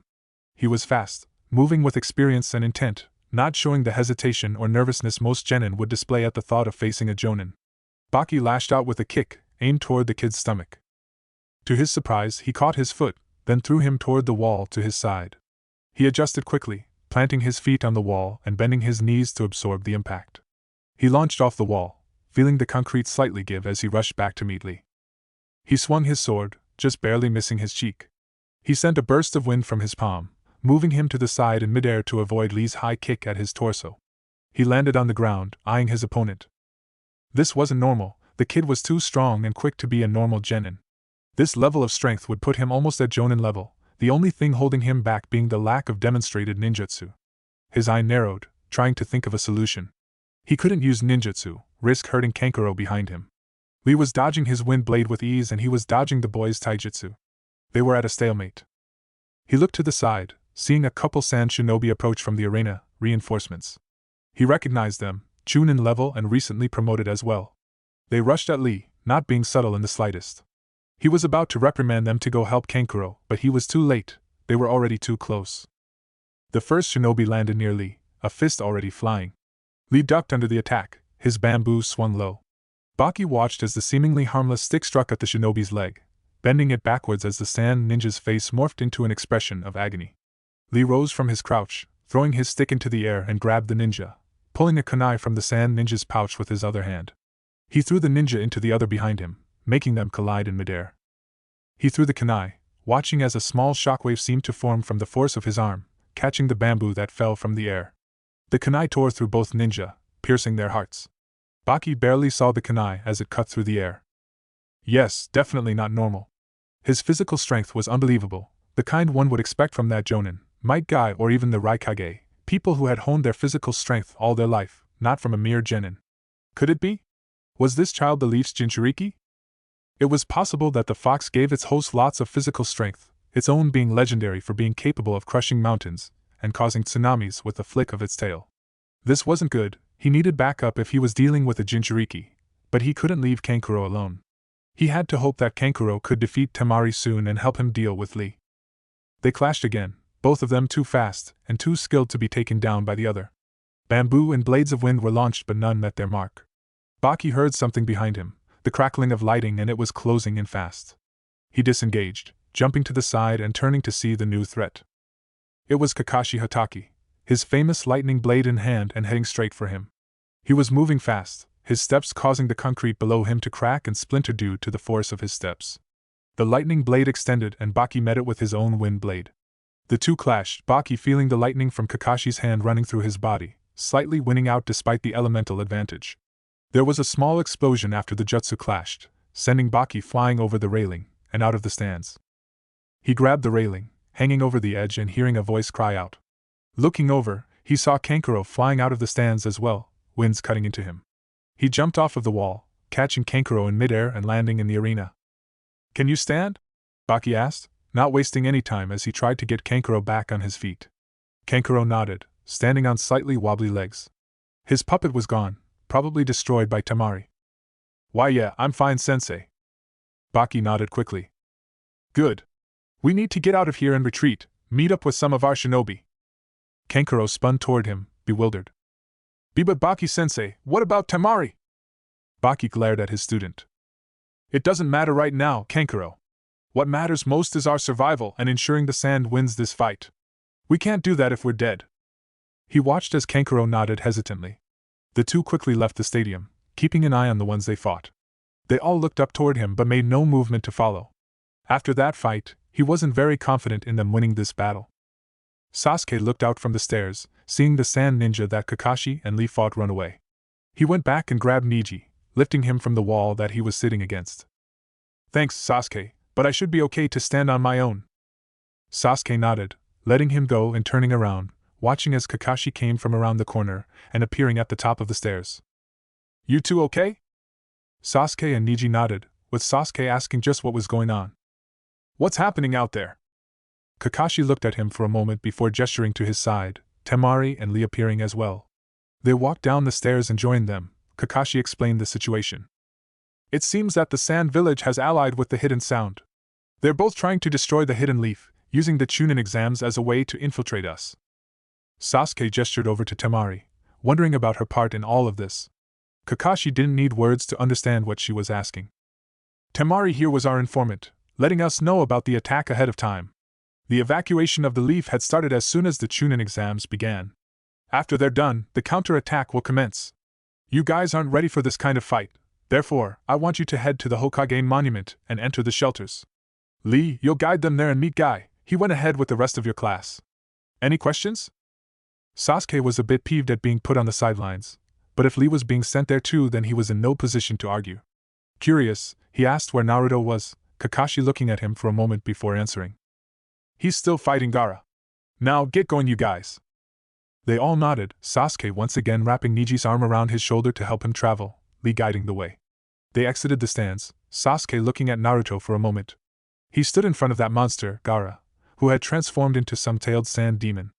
His stance was as confident as ever, never faltering even in the presence of something like that. He kept going, following Lee's lead, but couldn't help but think of Naruto's abilities. He was so strong, and now he knew that he wasn't the only one either. He couldn't imagine facing down a beast like Gaara, yet Naruto didn't hesitate to do just that. They were monsters that were on an entirely different level. Monsters that were on the same level as Itachi. Until he joined them, he didn't think he was ever going to catch up to his brother. Daffy watched as Gaara suddenly slumped forward, his body going slack as he immediately went to sleep. He was confused, wondering what was going on until it started. Chakra seemed to permeate the air, Gaara's body being consumed by the sand and growing exponentially. He couldn't see where the sand was coming from, it was like it was being formed from thin air. He was forced to jump back further and further, eventually deciding to abandon the ground entirely, attaching his strings to the clouds and seemingly standing in midair. Gaara was enormous now, resembling some kind of raccoon and taking up almost the entire stadium. Gaara's real body was on the construct's forehead, only his upper body visible. Daffy continued to watch, wondering what he was planning. He was large now, yes, but what good was that if he was asleep? Suddenly, the construct's eyes seemed to glow, becoming a bright gold instead of dark dull. With it, a voice thundered from its mouth. Yeah! I'm back, baby! Daffy stared, even more confused. That was not Gaara's voice. It sounded nothing like him, and Gaara was still asleep. Was it some kind of split personality? Or was there more to that sand spirit stuff Temari had told him about? Then, Daffy heard a familiar voice coming from behind him. Naruto! He turned around, the surroundings changing into the familiar sewer where the fox lived. Now he was slightly peeved. First the strange happenings with Gaara, and now the fox wanted to speak with him after ignoring him for the entire month. Eh? What did you want, Fox? The beast snorted at him, annoyed at the nickname. That boy you're fighting, I'm telling you that he's like you. Daffy raised an eyebrow, wondering what exactly he meant. Did he mean a reincarnation? It would certainly explain his strength, but didn't make much sense. Unless... So, there really are more of you out there. That sand spirit is a tailed beast. He has someone sealed in him too then? The fox stared at him, seemingly slightly shocked at his words, but the look faded quickly. Yes, within that boy is my brother, Shikaku, the one-tailed raccoon. He isn't very smart, but his ability to control sand makes him dangerous in the desert. Daffy raised an eyebrow. So, Gaara gets to control sand, but what do I get from you? A headache? Heh heh heh. The fox surprised him, not rising at the jab and simply looking at him with determination. He seemed to be hesitating, something Daffy had never seen from the fox. Tell me, what will you do with the boy now? He's clearly unstable. It would probably be easier to kill him if nothing else. Daffy hummed at his words, pretending to think it over, but he had already decided. Temari had asked him to help Gaara, and he clearly needed it. Gaara was another person that had suffered, his life being dictated and controlled by his father, something Daffy knew all too well. If the old man didn't kill Raza, then Daffy would be sure to finish the job. No, he had to help Gaara, and Gaara had said that he could help him by defeating him. He grinned at the enormous fox. Heh heh heh. That'd be too easy. Nope, I'm gonna save this kid, drag him into my family by force if I have to. Besides, I always wanted a pet crocodile. He could see that the fox was confused at his words, but he ignored him, turning back to face Shikaku the sand spirit. He had a fight to win. He raised a palm targeting the creature's face, but being sure to avoid Gaara. Overheat! The strings turned part of his face to glass, causing the one-tails to cry out in anger more than anything else. That organic sand composed his entire body. He put everything he had into that one, but he barely pierced through the creature. He wouldn't be able to beat this thing, not without something heavier than what he currently had. Physical strength was useless against it, and the effects of his most powerful elemental attack was already healing, the glass slowly being replaced with sand. Then, Shikaka looked at him. Hey! That hurt, you stupid fox! Take this! Wind style, drilling air bullet! What? The ball of compressed air slammed into him. He gathered his haki, his arms and legs turning black as he tried to block the attack. He was sent flying, not expecting such a powerful attack from the beast. His back slammed into something, prompting him to cover his back in haki as well. Whatever he slammed into stopped his momentum. He dug out of what seemed to be rock and looked around. He was at the Hokage mountain. He felt pain in his chest, causing him to cough into his hands. He looked down, seeing blood. I didn't expect him to be able to use ninjutsu. I expected more sand attacks. That attack was strong, might have killed me if I hadn't pulled up my haki. He looked at Shikaku, a plan forming in his mind as he took to the air. Shikaku only appeared after Gaara went to sleep. Most likely, only one of them can control his body at a time, and Gaara can't let him take over willingly. Gaara had to force himself into unconsciousness to let Shikaku out. If I can wake him up, then Shikaku should be forced back by Gaara's consciousness. He took to the air, making sure to stay high up and away from the village. That attack was devastating. Looking behind him, there was now a large crater in the mountain, and Daffy didn't want to find out what that could do to buildings. Still, he had to end this quickly. He was beginning to tire after using his overheat so many times. He still wasn't very efficient with it yet, not used to creating the necessary fire chakra. Wind style, drilling air bullets! Shikaku fired more of his bullets at him, Daffy quickly jumping through the air to dodge them. The bullets were large though, making it very difficult. He was in front of the raccoon now, dashing toward Gaara's body. Oh no, you don't! Sand came from atop Shikaku's head, rushing toward him. It was fast, faster than the sand Gaara had used, no doubt evidence of how powerful Shikaku really was. He created a string clone, the two separating as they approached from either side, causing the sand to split in two. Using their full strength, they both kicked off the air, a loud boom sounding off as they rocketed toward Gaara. They used their strings to pull them out of the way of the sand rising from atop Shikaku's forehead. His clone was caught, being pulled into Shikaku and being crushed by his body. Daffy kept going, a leg raised and clad in haki as it struck out at Gaara. A sand wall rose, a last-ditch effort to protect his host. His leg impacted, bending the sand but not quite breaking through. Still, his momentum hadn't stopped yet and Daffy wasn't done. He lashed out with his other leg at extreme speed. Tempest kick! A blade of wind was produced from his kick, slicing at the sand barrier and allowing him to break through. His leg continued forward, impacting the side of Gaara's face. Rise and shine! He he he! Shikaku began to scream and yell, his form growing smaller and smaller as he was sent back into Gaara's subconscious. No! And I just got here too! Suddenly, Shikaku's form returned to ordinary sand, losing the organic look it had before. Gaara was awake, looking at him with wide eyes as he simply grinned at him. Gaara fell, riding the falling sand to make it down safely while Daffy created a staircase of string. The two made it to the ground, Gaara on his back and looking upward as Daffy stood above him. There was fear in his eyes, honest, genuine fear. He began crawling away from him. And no, stay away from me! I won't let this be the end, I won't let my existence stop here! Daffy frowned, dodging the small bits of sand that Gaara was throwing at him. He wasn't even controlling it anymore, simply using his bare hands. Daffy caught up to the boy who had stopped by now, shaking. Daffy leaned down slightly, then extended a hand down toward the boy. Gaara looked at it for a moment, then looked up at him, confused. I don't understand, what are you doing? Daffy just looked at him, still frowning and his hands still extended as he answered his question. We had a deal, remember? Gaara looked at him with surprise, then looked at the hand once again. It was a slow thing, hesitant. Daffy thought he was going to give up before it happened. Gaara took his hand, and Daffy smiled. Hiruzen was growing weary, the fight taking its toll. Tobirama's reanimation was seemingly impossible to destroy permanently, simply reforming moments later. His old age was catching up to him, his chakra wasn't what it used to be, and he could feel his bones creak as he pushed them to their limits. Hiruzen Sarutobi had truly fallen. Still, that didn't mean he was done, not yet. He told Jiraiya to look after the village wall because he would take care of this himself and he wouldn't fail. He ducked under Tobirama's leg, dodging the kick and pulling his other leg out from under him, causing him to fall. He threw Enma behind him at Orochimaru who was approaching him, Enma transforming back in midair to tangle with the pale man. Making a hand seal, he breathed fire onto Tobirama's prone body, melting through the tiles below until the body was ashes. Tobirama was much stronger in life than this mere puppet. Orochimaru probably dulled the former Hokage's mind to avoid him from breaking his control. Whatever the reason, it worked in his favor, and he quickly got to work while Tobirama was regenerating. Shadow Clone Jutsu! A clone appeared next to him, and he continued his hand signs, forming the technique his successor had used over 12 years ago. Ninja Art, Reaper Death Seal. He could feel a chill, something coiling around him and giving a slight tug.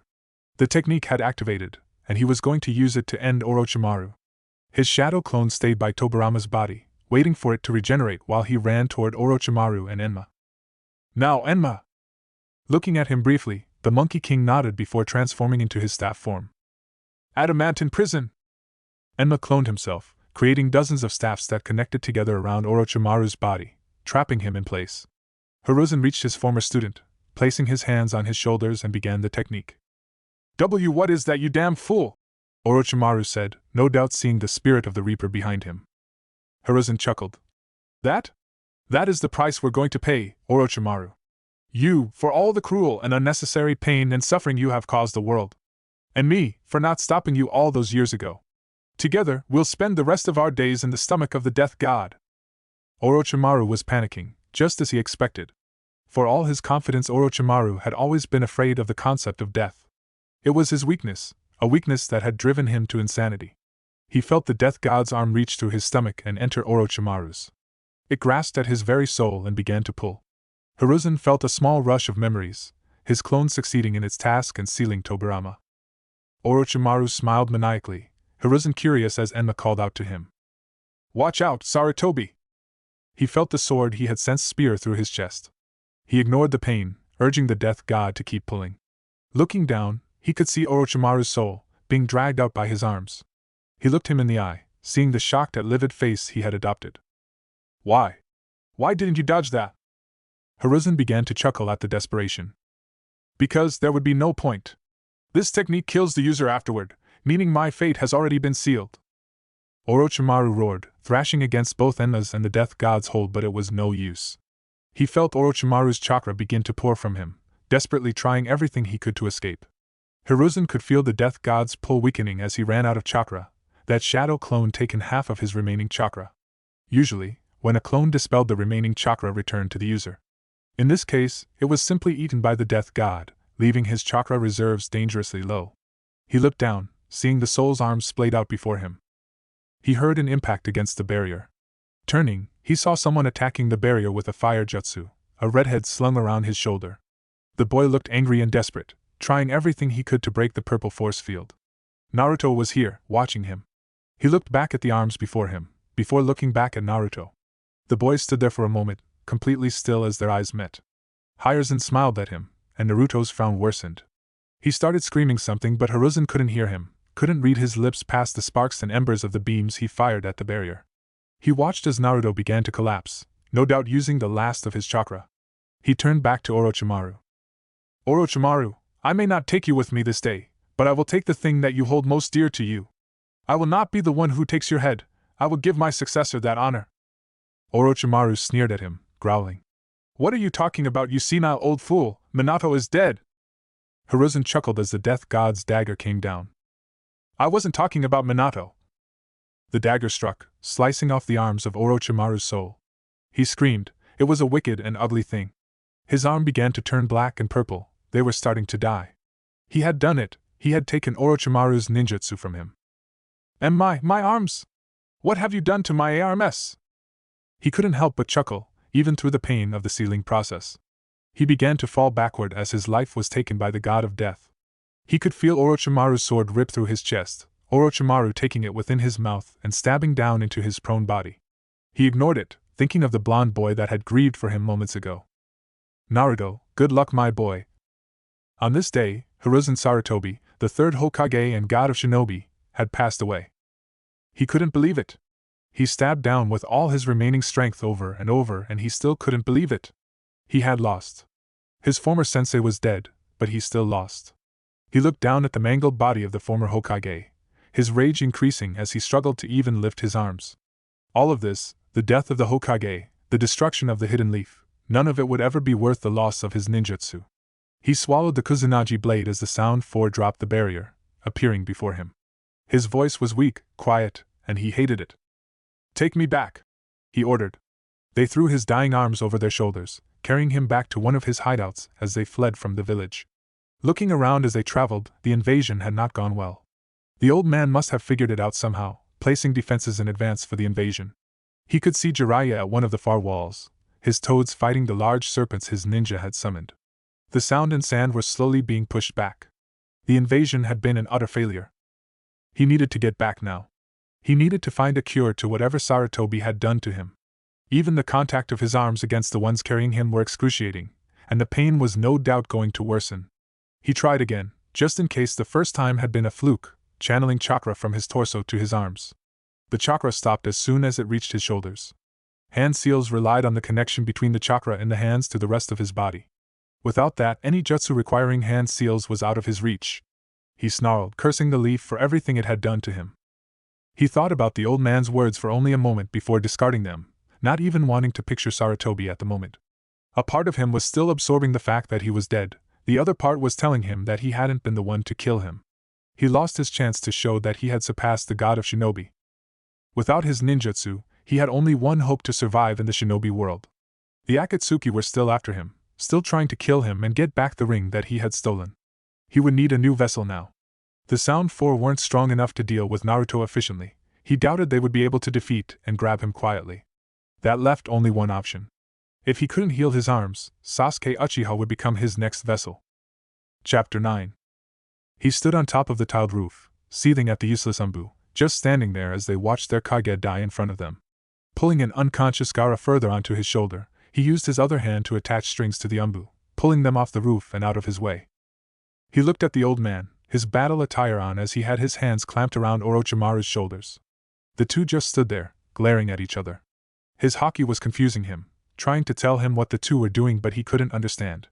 It spoke, but the words made no sense, as if it were a different language entirely.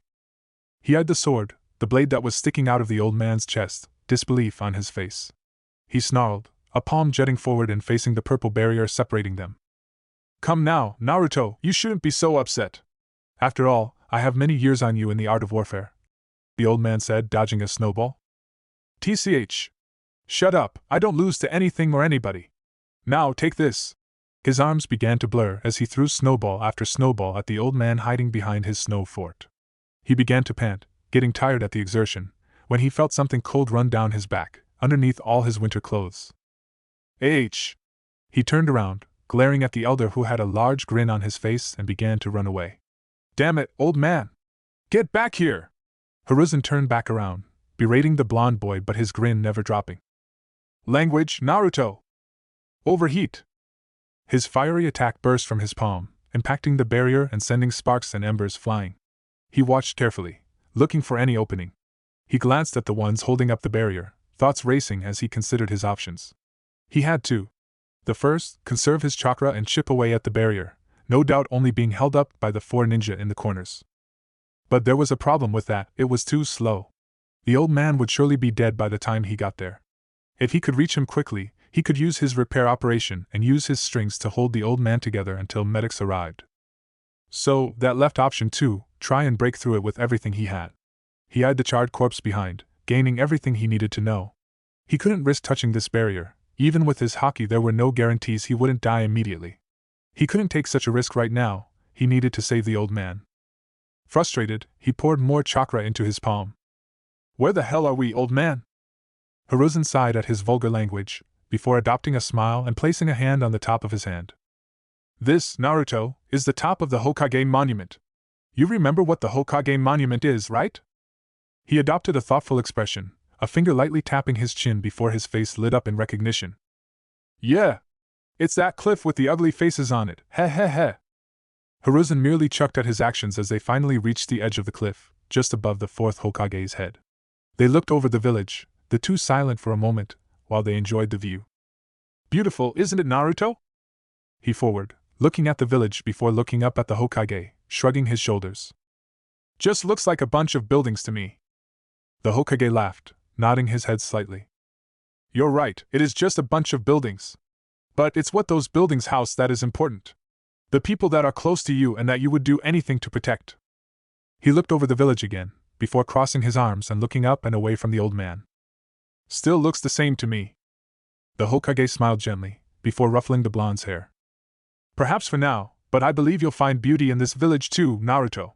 Maybe one day, you'll find a family worth protecting in these walls. Overheat. The beam burned white-hot, scalding the surface of his palm despite the attack being his own.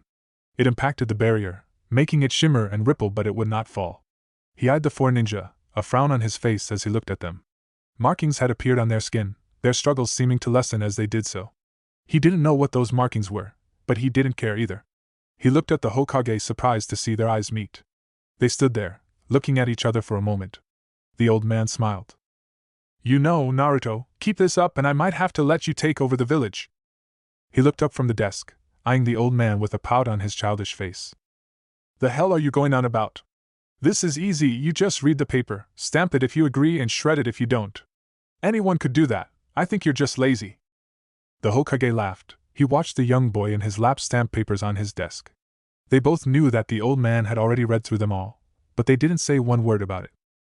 And why the hell do you want me doing this anyways, old man? 6-year-olds aren't supposed to be doing paperwork, you know? True. I couldn't really get out of the office today and you did want to spend some time with me, so I thought what better way than to bond over the grueling task that is paperwork. He looked up at the old man, a deadpan expression on his face. What do you mean I wanted to spend more time with you? Your Umbu just came by and grabbed and then I was here, damn old man. Language, Naruto. Besides, I think you have a talent in this. After I pass, maybe you can sit here by yourself and do this. I think that would be pretty nice, don't you? He simply scowled lightly. TCH, yeah right, like you're gonna die anytime soon. You live this long, you probably have a couple more decades in ya, heh heh heh. He set Gaara down. He could hear himself screaming and raging at the old man, but he couldn't hear his own words. They probably weren't words at all. Both palms were facing the barrier, his chakra coursing through him, burning his chakra coils as it traveled. It burst through his palms in the form of white-hot molten strings, cutting through the air as it clashed with the wall holding him back. Dual overheat! The sparks and embers that the clash brought was almost blinding. He flinched when he felt some of the remains of his strings bounce off the barrier and touch his face. Using his foot, he scooted Gaara back to make sure he wasn't hurt. The barrier just wasn't coming down. The four in the corners no longer had the marks on their skin. No, they had completely transformed, becoming something akin to demons. He wished they would drop this barrier, so he could show them what a demon truly looked like. He kept up his technique, feeling his chakra drain for the first time in his life.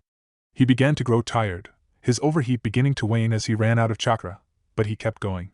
He could hear the fox talking, trying to gain his attention, but he was too focused. His attack began to lose the glow it once had, the white-hot string becoming red-hot instead. He dropped the attack soon after, falling to his knees as he watched. The old man began to fall, dying. Do you think she's gonna die? He looked over to his brother, snarling at the thought. Don't be an idiot, Razananti. Mother isn't gonna die, alright? I won't let her. They looked at their mother, who was resting on the bed in the rundown building. It wasn't a house, or even a home. It was just a shelter. The only reason Daffy accepted it was to give their mother a place to rest. Hey Daffy? He looked over at his brother. What is Razananti? How did this happen? His brother was crying, unable to accept the harsh reality their father had brought them. He looked at Razananti for a moment. How did this happen? I'll tell you how this happened. He raised the gun, pointing it at the man curled in the corner, pulling the trigger. He woke up. He was sweating, his breath slightly labored as he awoke from the dream. Daffy looked around, remembering where he was. His apartment was still dark and looking out the window it seemed to be the dead of night. He got off the mattress on the floor and stood, looking over at his bed and making sure Temari hadn't awoken. She was still sleeping peacefully. The invasion had ended the day it began, and he decided to let Temari stay with him and Gaara with Virgo until living arrangements could be made. Making his way to the kitchen, he got a glass of water, sitting at the dining table as he tried to stop the shaking of his hands. He let his haki unfold, revealing the world around him. He felt them, Temari's aura in the room next to him, Virgo in his own apartment awake now and no doubt worried for him. He felt Gaara, still awake and on a nearby rooftop. He concentrated, aiming his haki in the direction of Sakura's house. He felt her there, still asleep and perfectly safe. His hands stopped shaking. He got up, opening the window in the kitchen and stepping outside. The moon was high in the sky, the air cool and crisp. There was a slight breeze making it all the better. He jumped across a few rooftops, stopping once he made it to Gaara. He was standing at the edge of a rooftop, looking up and staring at the moon. Daffy went next to him, sitting on the edge of the roof, chuckling lightly. I hope you're not thinking of jumping. That would make all the effort of yesterday seem like quite a waste. Gaara looked down at, his face impassive as he shook his head. No, I'm just thinking about things. Daffy's smile fell as he looked at his fellow Jinchuriki. Oh? And what's on your mind, Gaara? Gaara was silent for a moment, before speaking his thoughts. Father is dead. The hidden sand will need a new Kazekage. And you wish to become the new Kazekage? The two looked at each other. Gaara looked hesitant for a moment, which surprised him. Daffy just looked on, his face only showing curiosity. I owe the sand many things. I have done a lot of wrong in the sand village, things I wish to make up for. But you don't want to leave me and Temari in the leaf, right? Gaara's eyes widened before they returned to normal, nodding at him. Daffy began to chuckle at the redhead. You should do what you wish, Gaara. Temari and I would support you no matter your decision. After all, that's what family is for. Gaara gained a thoughtful look on his face. That makes me wonder. Makes me think about what Kankuro is doing right now. At the mention of the puppeteer, Daffy grew a sneer. TCH, he should be handing over a cure to his poison right now. Temari had told them the poison that Kankuro had given her. While negotiations for the sand's surrender haven't been settled, Daffy doubted they would end up giving them the cure. The higher-ups in the village were not concerned with a former sand ninja, daughter of the Kazekage, or not. They would more likely return her to the sand than let them use her as leverage. That meant they had to find a cure on their own. Why the hell does your brother keep such a stupid poison on him anyways? What good is a poison that only kills after a couple moths? For this exact situation. Already, I'm sure there would be several things you would sacrifice to gain the cure and save Temari. Now, imagine that poison running through dozens of shinobi. A village may end up giving something important to save those ninja. Daffy scoffed at the explanation and the situation.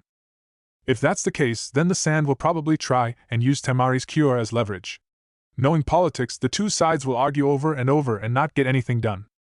Gaara nodded at his words, not replying. The two sat there for a moment, looking up at the moon as they enjoyed each other's company. Gaara didn't ask why Daffy was out so late, and Daffy was thankful for it. Naruto. Slightly surprised, he looked over to Gaara, wondering what he wanted. What is it, Gaara? There was a small smile. Thank you? He was silent for a moment, before chuckling. He stood up, stretching as he prepared to go back inside. He. You know, for a former psychopathic killer, you're a sentimental guy. Good night, Gaara. Gaara simply nodded at him. Daffy made his way to the rooftop of his apartment. Stopping, he turned, facing the person watching him. You can come out now, Jiraiya. The toad sage appeared in a swirl of leaves, a serious expression on his face. The two eyed each other before Jiraiya spoke. So, I hear your friend is in a situation. Luckily for you, I have a soul. What do you want, old man? Jiraiya sighed at him, before relaxing slightly and rubbing the back of his neck. All right, listen. The leaf needs a new Hokage, and I've already settled and convinced the council on who it's going to be. Daffy stared at his godfather, wondering what this had to do with anything really. Jiraiya continued. Problem is, she's been out of the village for years. But if we can drag her back here, not only can she be the new Hokage, she can heal your friend as well. Daffy raised an eyebrow at the news. Now he was curious. Oh? And who is this woman exactly? Who can cure a poison that can apparently fool the entire medical staff of a hidden village? Jiraiya grinned at him. Tsunade, the slug princess. Daffy merely looked at him, before nodding. He had heard of Tsunade, learned about her in the academy. She was a prodigious healer and a powerful fighter, standing side by side with the likes of Jiraiya and Orochimaru. If anyone could heal Temari, it would be her. When do we leave? Jiraiya's grin fell for a moment, before answering him. Well, that depends on you really. We can leave tomorrow if you like, but that would mean missing the third schooner. That's fine. We'll leave tomorrow. Jiraiya looked at him, while Daffy just stared back, not revealing a single emotion. Jiraiya nodded, his voice was quiet when he spoke. All right, I'll meet you at the eastern gate tomorrow morning. I'll be there at 8, just come when you're ready. The older man jumped away while Daffy returned to his apartment. It had begun to rain. Closing the window to keep the rain out, he walked over to the fridge, wanting to eat before he went back to sleep. He grabbed some leftover miso soup Virgo had made them a couple days ago. Using his fire chakra, he warmed it, then began to eat at the table. He could hear the rain tapping against the window. Of course it would rain on a night like this. He guessed it was going to rain all day tomorrow as well. He continued to eat, thinking about tomorrow and their mission to retrieve Tsunade. He thought about going to the old man's funeral, but didn't see the point. He had already grieved enough. He ignored the raindrops that fell into his miso, continuing to eat. He got up, putting the spare mattress underneath the bed. It was morning now, about 6 or 7 if he had to guess. Temari was still asleep, but he let her rest. He considered eating breakfast, but his late-night snack kept him full enough. He skipped out. He went to the bathroom and took a shower, dried off and got dressed. When he came out, Virgo was there, having let himself in through the window. Daffy just nodded at him, not surprised to see him. "I have a mission today, Lee. Jiraiya and I are going to find the next Hokage and cure Temari." Virgo nodded at him, his hands clasped behind his back. He turned his head and looked over to the bedroom. "And Temari? Are you bringing her with you?" He shook his head. "No, it's better that she stays in the village with you and Gaara. Make sure nothing happens to the two of them, Lee." Virgo nodded to him, turning toward the window to let himself back out. "Lee, go through the door this time." Virgo looked at him, confused. "But I always go through the window." Duffy chuckled at his friend. "No, the Leaf Jonin do that, not you, Lee." Virgo nodded as if having a sudden epiphany. "Ah, that's right." He left through the door. Duffy shook his head with a small smile on his face. Moving toward the door, he saw Temari still sleeping. He thought about waking her to tell her that he was leaving, but he trusted Virgo to accomplish that task. He walked outside. Sure enough, it was still raining. He moved quickly, heading toward the eastern village gate. He looked around the village as he went. There were several destroyed buildings and areas still being searched for anyone who was caught under some rubble. There were already people getting to work though, rebuilding the village together. He looked up, seeing the destroyed sections of the wall. Ninja were there, using earth jutsu to quickly rebuild it. He made it to the gate, right on time. Jiraiya was already there, leaning against a tree as he made his approach. "Ready to go, kid?" He nodded at the older man. "Yes, where to first?" The two walked through the gate, Jiraiya waving at the gate guards as they did. "We're heading to meet some informants of mine a couple days away. I don't know Tsunade's exact location other than she's somewhere in the east of the Land of Fire." "Well, we better get moving then, old man." Daffy burst off the ground, taking to the trees next to the road. Hey! Wait up!" The two traveled for a while, the trip completely silent. It took hours, but by they had already made it to the town Jiraiya was talking about. "A couple days, huh? Were you expecting us to walk the entire time? You really are getting old, aren't you?" Jiraiya scowled at him as they searched for a hotel. "Shut it, brat." Daffy turned toward him. I mean, we're gonna be here a few days, so let's hurry and find a place to stay, okay?" "Ha ha ha!"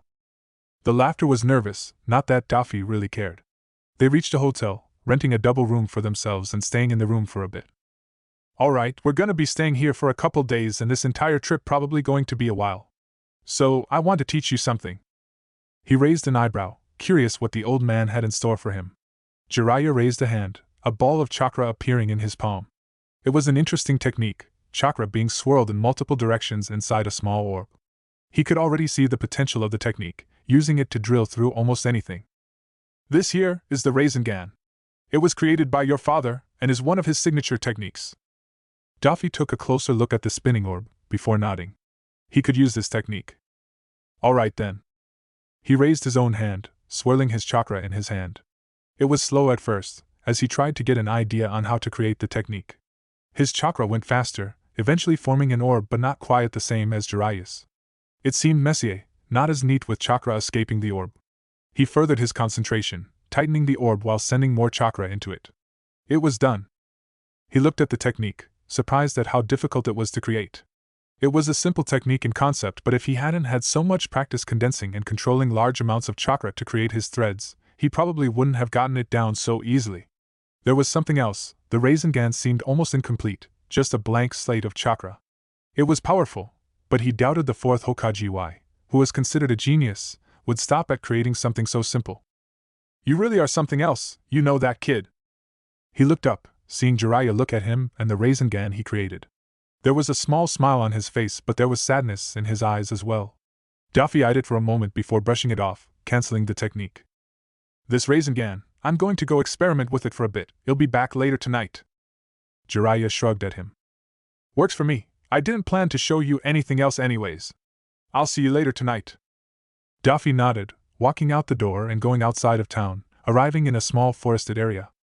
He recreated the Rasengan, eyeing it for a moment and thinking about what he could do with it. He reared his hand back, then threw the orb at a nearby tree, releasing his hold onto. It flew in midair for only a moment before dissipating. He tried again, this time pumping even more chakra into the technique before he hurled the thing. It flew farther, this time touching the tree but dispersing as soon as he did. There was no point in trying to throw it. As soon as it touched something it would immediately disperse, having nothing to keep the chakra's momentum going and its form stable. Curious, he created it once again, this time attaching a string to the orb. It was difficult, he now had to actively adjust the Rasengan's chakra to avoid and not affect the string it was attached to. He sent his chakra down the string and into the Rasengan, dropping the orb soon after. The ball hung there by the string, Daffy quickly moving to create and attach more strings to it. Using just a single string was proving to be almost impossible, the added strings helped alleviate that until, finally, the Rasengan had stabilized, now being held by his strings alone. He bounced the Rasengan up and down for a moment. It was almost weightless, making the attack even more dangerous. He began to spin the Rasengan around before launching it at the tree again. It curved in the air, impacting the tree and shredded through it before dispersing. He looked at the results. There was a neat gouge carved in the front of the tree, the Rasengan not meeting any resistance. It seemed he still didn't have the control necessary through his strings to maintain the technique, but that was fine. He could get better. He recreated the technique, grinning as he thought to himself. Well, that's step 1. Now for step 2. The rain had stopped after his father's funeral, Asuma deciding to have a walk around the village with Kurenai. It was a strange thing, walking around knowing that the old man was no longer watching over them. It was something that you never noticed because it was always there. Now, it was gone forever. He couldn't help but think about the meeting he and his father had just a few weeks ago, with Asuma thinking about how much time the two had left. Sad irony had showed its face, taking that time away forever. He thought of Naruto, the Jinchuriki and his father's pseudo-grandson. Everyone knew about the boy now. His show in the invasion, fighting off the one-tailed Jinchuriki who was in a complete transformation, had his name echo around the world. There was no doubt that Konoha would receive more business after that display. Having a genin defeat one of a village's secret weapons single-handedly was not something that happened often, if at all really.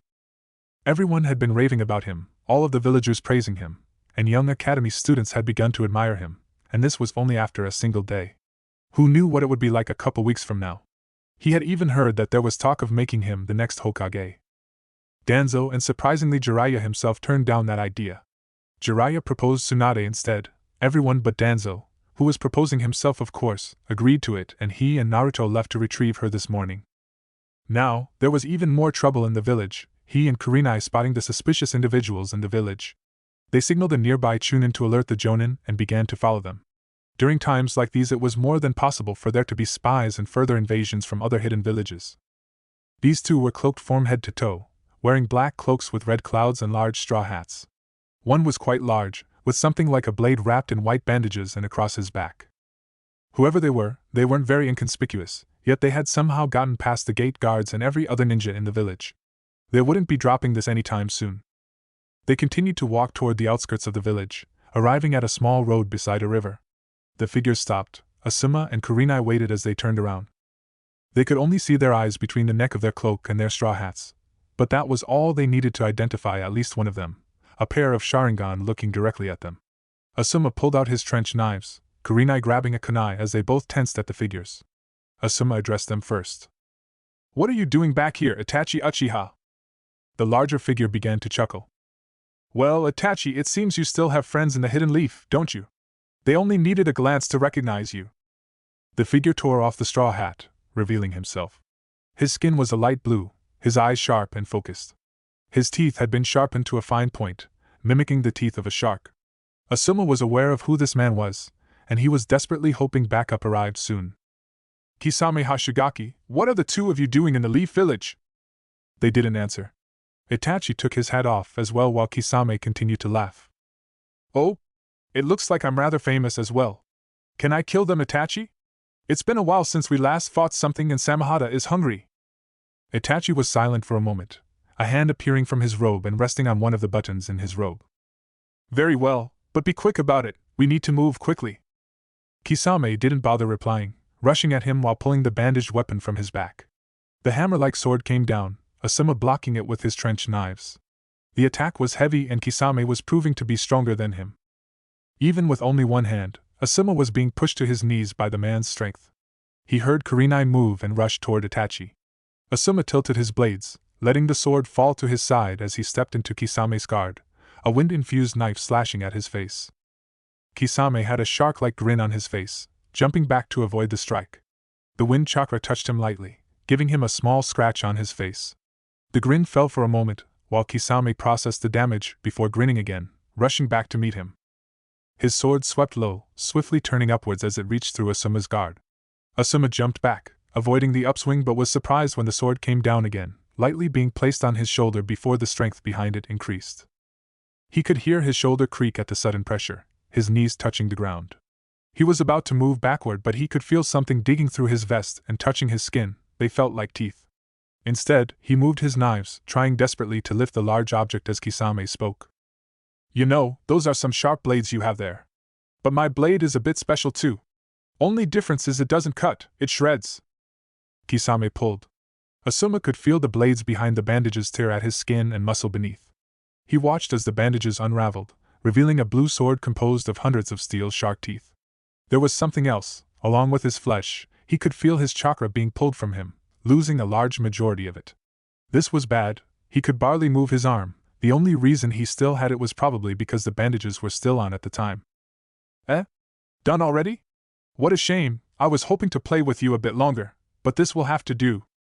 Kisame started to perform hand seals, Asuma watching as he tried to get his body to move, the sudden loss of chakra exhausting him. Water style, water bullet jutsu! Water style, water bullet jutsu! A sphere of water came from Kisame's mouth, another coming from behind Asuma to block it. Asuma turned around, seeing Kakashi rush past him, and through the mist their techniques had formed. Looking over, he saw another Kakashi fighting Itachi. Itachi jumped onto the river, Kisame joining him a moment later. Asuma got up, joining up with Kakashi and Kurenai as they stood on the water, looking over at the two Rouge ninja. Kakashi spoke up first. Asuma, Kurenai, are you guys alright? They nodded, ready to continue the engagement. We're fine, Kakashi. Kurenai rang out. The silver-haired ninja nodded before directing his attention to the other two. Good. Now tell me, what is the Akatsuki doing in the Hidden Leaf Village? At his words, he could see Itachi's eyes widen slightly, surprised before he spoke. Jiraiya's spy network stretches farther than we thought, if you already have heard of us. To answer your question, we are after the Fourth's legacy. Fourth's legacy? That could mean a few things, but it was most likely Naruto, the Jinchuriki that he had created. Still, he couldn't help but wonder why they were after him. He didn't get long to ponder, Itachi continuing to speak. You have gotten skilled with that Sharingan of yours, Kakashi. I can't help but test to see how far you've come along. Kakashi spoke next, his voice loud with alarm. Asuma! Kurenai! Close your eyes now! They didn't hesitate. They trusted Kakashi and they knew that it must be important for Kakashi to become so frantic. They waited for a moment, using their other senses to feel their surroundings. He heard a grunt come from Kakashi, heavy breathing, a knee dropping to the water followed. He called out to his fellow ninja. Hey, Kakashi! What's going on, are you alright? He heard his voice. Kakashi sounded suddenly tired. Why yeah, I'm fine, just keep your eyes closed. The moment you open them it's all over. They nodded before they heard him collapse. They heard Itachi speak next. Kisame, we're taking Kakashi with us, kill the other two. Right. He could hear the smile on Kisame's face as he said that. He tensed, waiting for a sign of attack. Leaf Whirlwind! He knew that voice, Guy had arrived. Hey, you two, open your eyes. They hesitated for a moment, trying to explain what Kakashi told them before Guy interrupted him. Don't worry, Itachi's Sharingan only works if you look into his eyes. The way to beat him is simple, just look at his feet and predict his movements from there. Asuma opened his eyes, seeing Guy now carrying an unconscious Kakashi. He looked at Itachi's feet, finding Guy's advice much harder than it sounded, and it sounded damn near impossible. Kisame, we're leaving. He felt relief at the surprising decision. The two bickered for a moment before agreeing, running off. They didn't try and follow, deciding to get Kakashi to a hospital and inform the other ninja in the village. They made their way back, Asuma deep in thought. Naruto was in danger, and he didn't know how to feel about that. He was growing paranoid of the boy, his theory that he presented to his father still fresh in his mind. His ability and skill were not natural in his eyes, slightly shuddering at the thought of what would have happened if he had graduated early. He considered confronting the boy directly but decided against it. For now, he would confer with Jiraiya when he had a chance, see what he thought about it. They made their way to the hospital, grabbing a room while Kurenai informed the other ninja. Asuma and Guy sat there, thinking about what to do next. They could send reinforcements to aid Jiraiya, but they might just end up being in the Sanin's way than an actual help. While they sat there, someone opened the door, Sasuke stepping in. "Hey, where's Kakashi?" He was supposed to. He stopped when he saw Kakashi unconscious, Guy quickly trying to make an excuse.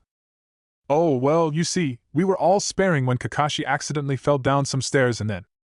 A Chunin burst into the room, interrupting Guy and making his excuse useless. "Hey! Is it true Itachi Uchiha was here and that he defeated Kakashi? What about the rumor that Itachi is chasing after Naruto who left with Jiraiya to search for the next Hokage?" Never had Asuma wanted to strangle a man so desperately. He watched in shock as the oblivious Chunin sent Sasuke into a blood frenzy. Sasuke dashed out of the room, Guy and Asuma glaring at the Chunin. "What did I say?" Asuma ignored the idiot, looking over at Guy. "So, what should we do? Sasuke can't handle those two." Guy looked thoughtful for a moment, a rare expression on the eccentric Jonin's face. "I'll go myself. We'll need everyone else here to defend the village, and Jiraiya and I can handle ourselves just fine. Besides, I'm faster and can check the village gates to see which direction the two went." Asuma nodded, watching as Guy left. He sighed at the situation, moving his damaged arm slightly and wincing at the pain. Naruto was becoming someone very important. S-rank ninjas after his head, the village beginning to adore him, already being recommended as the next Hokage.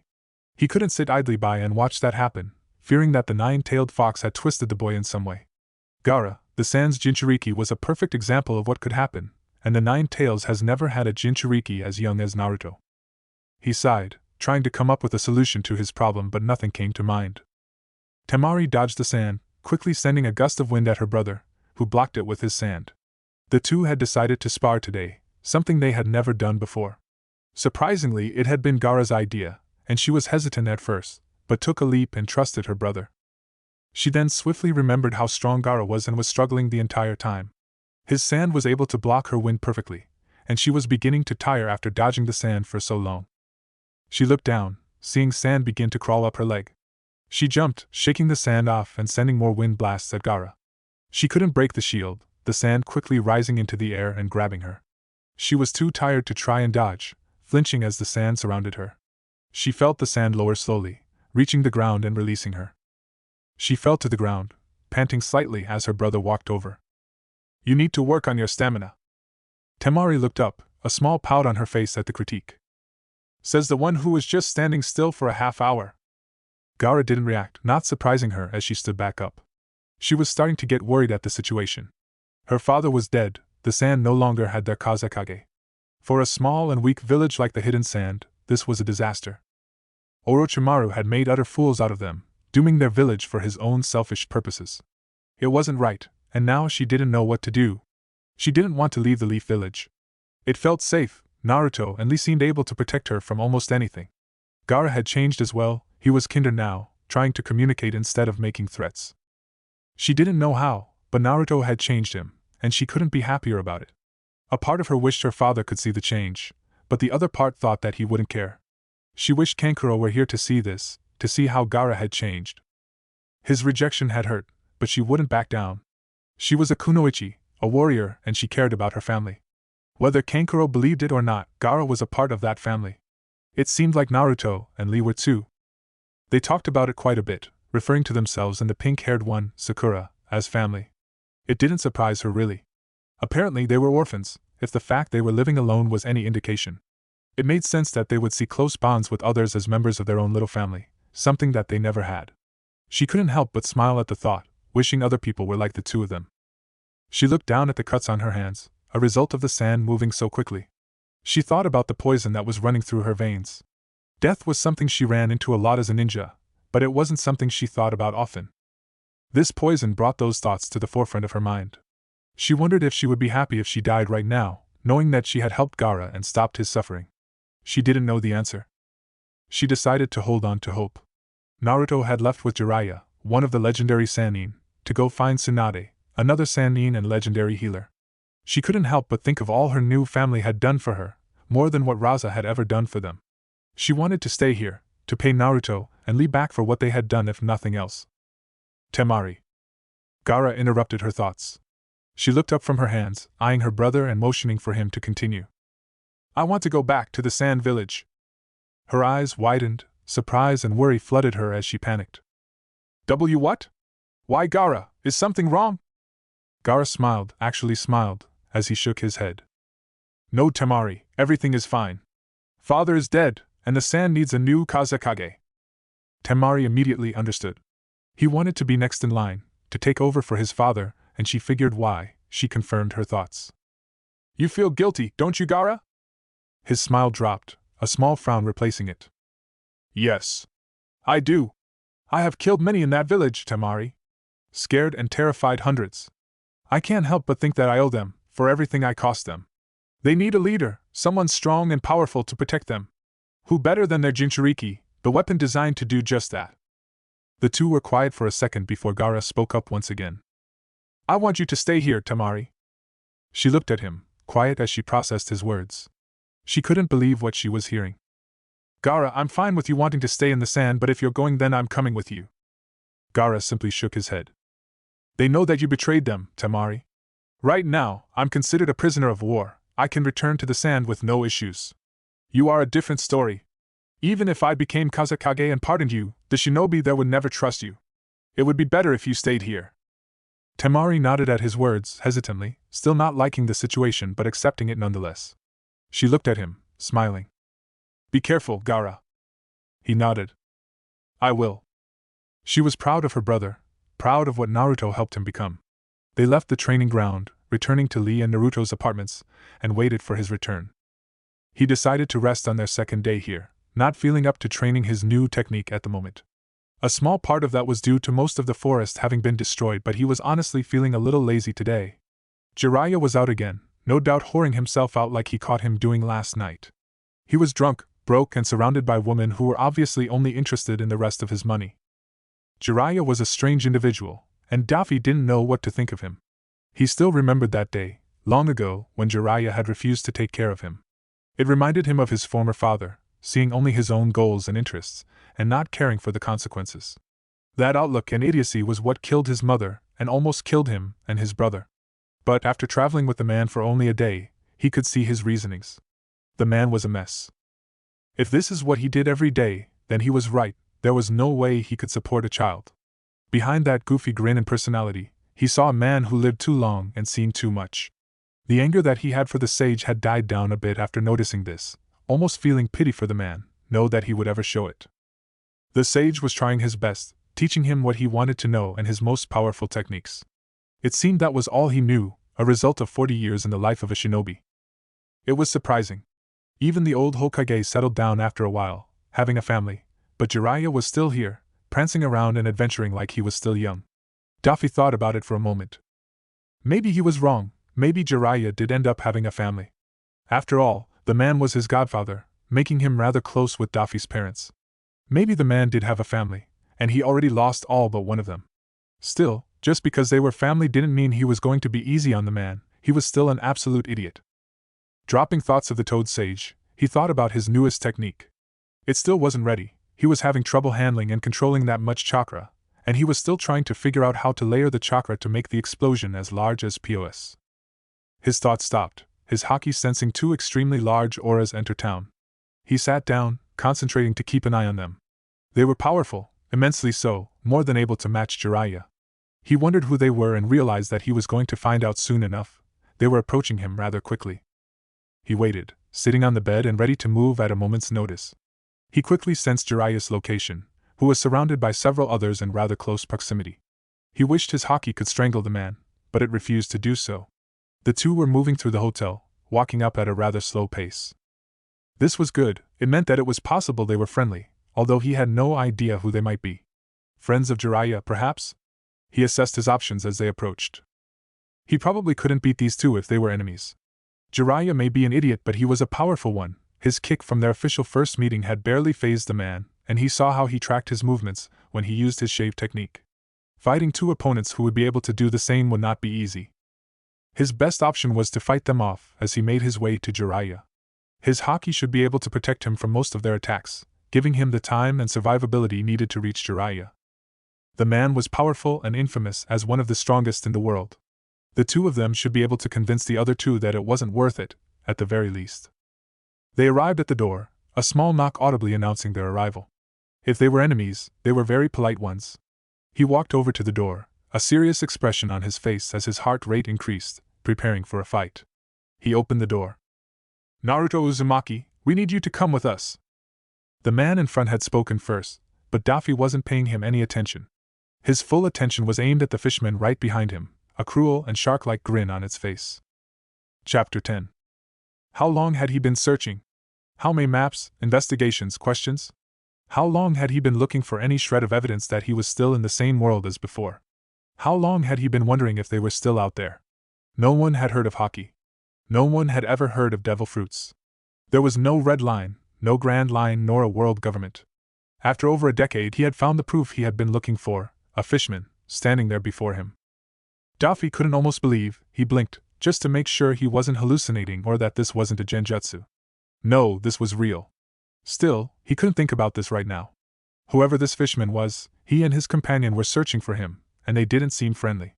He looked over to the person in front of him, now recognizing who it was, the Sharingan eyes giving his identity away. It was Sasuke's brother, Itachi Uchiha, the only other living Uchiha.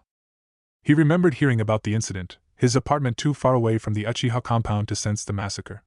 Itachi Uchiha was a powerful and ruthless man, killing his entire family for almost no reason at all.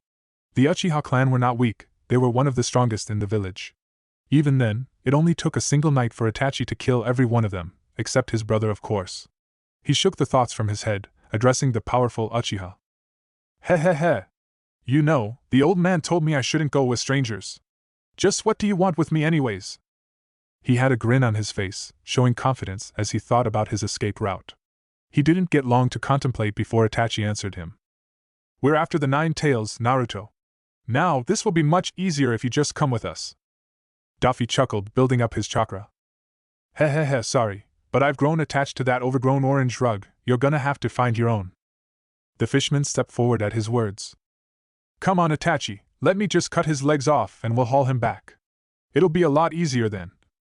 A yell interrupted him, coming from down the hallway. Using his haki, he could sense Sasuke, not noticing him due to his focus on the other two. Itachi! A crackling of lightning followed, Sasuke's Chidori most likely, and he was charging at his brother.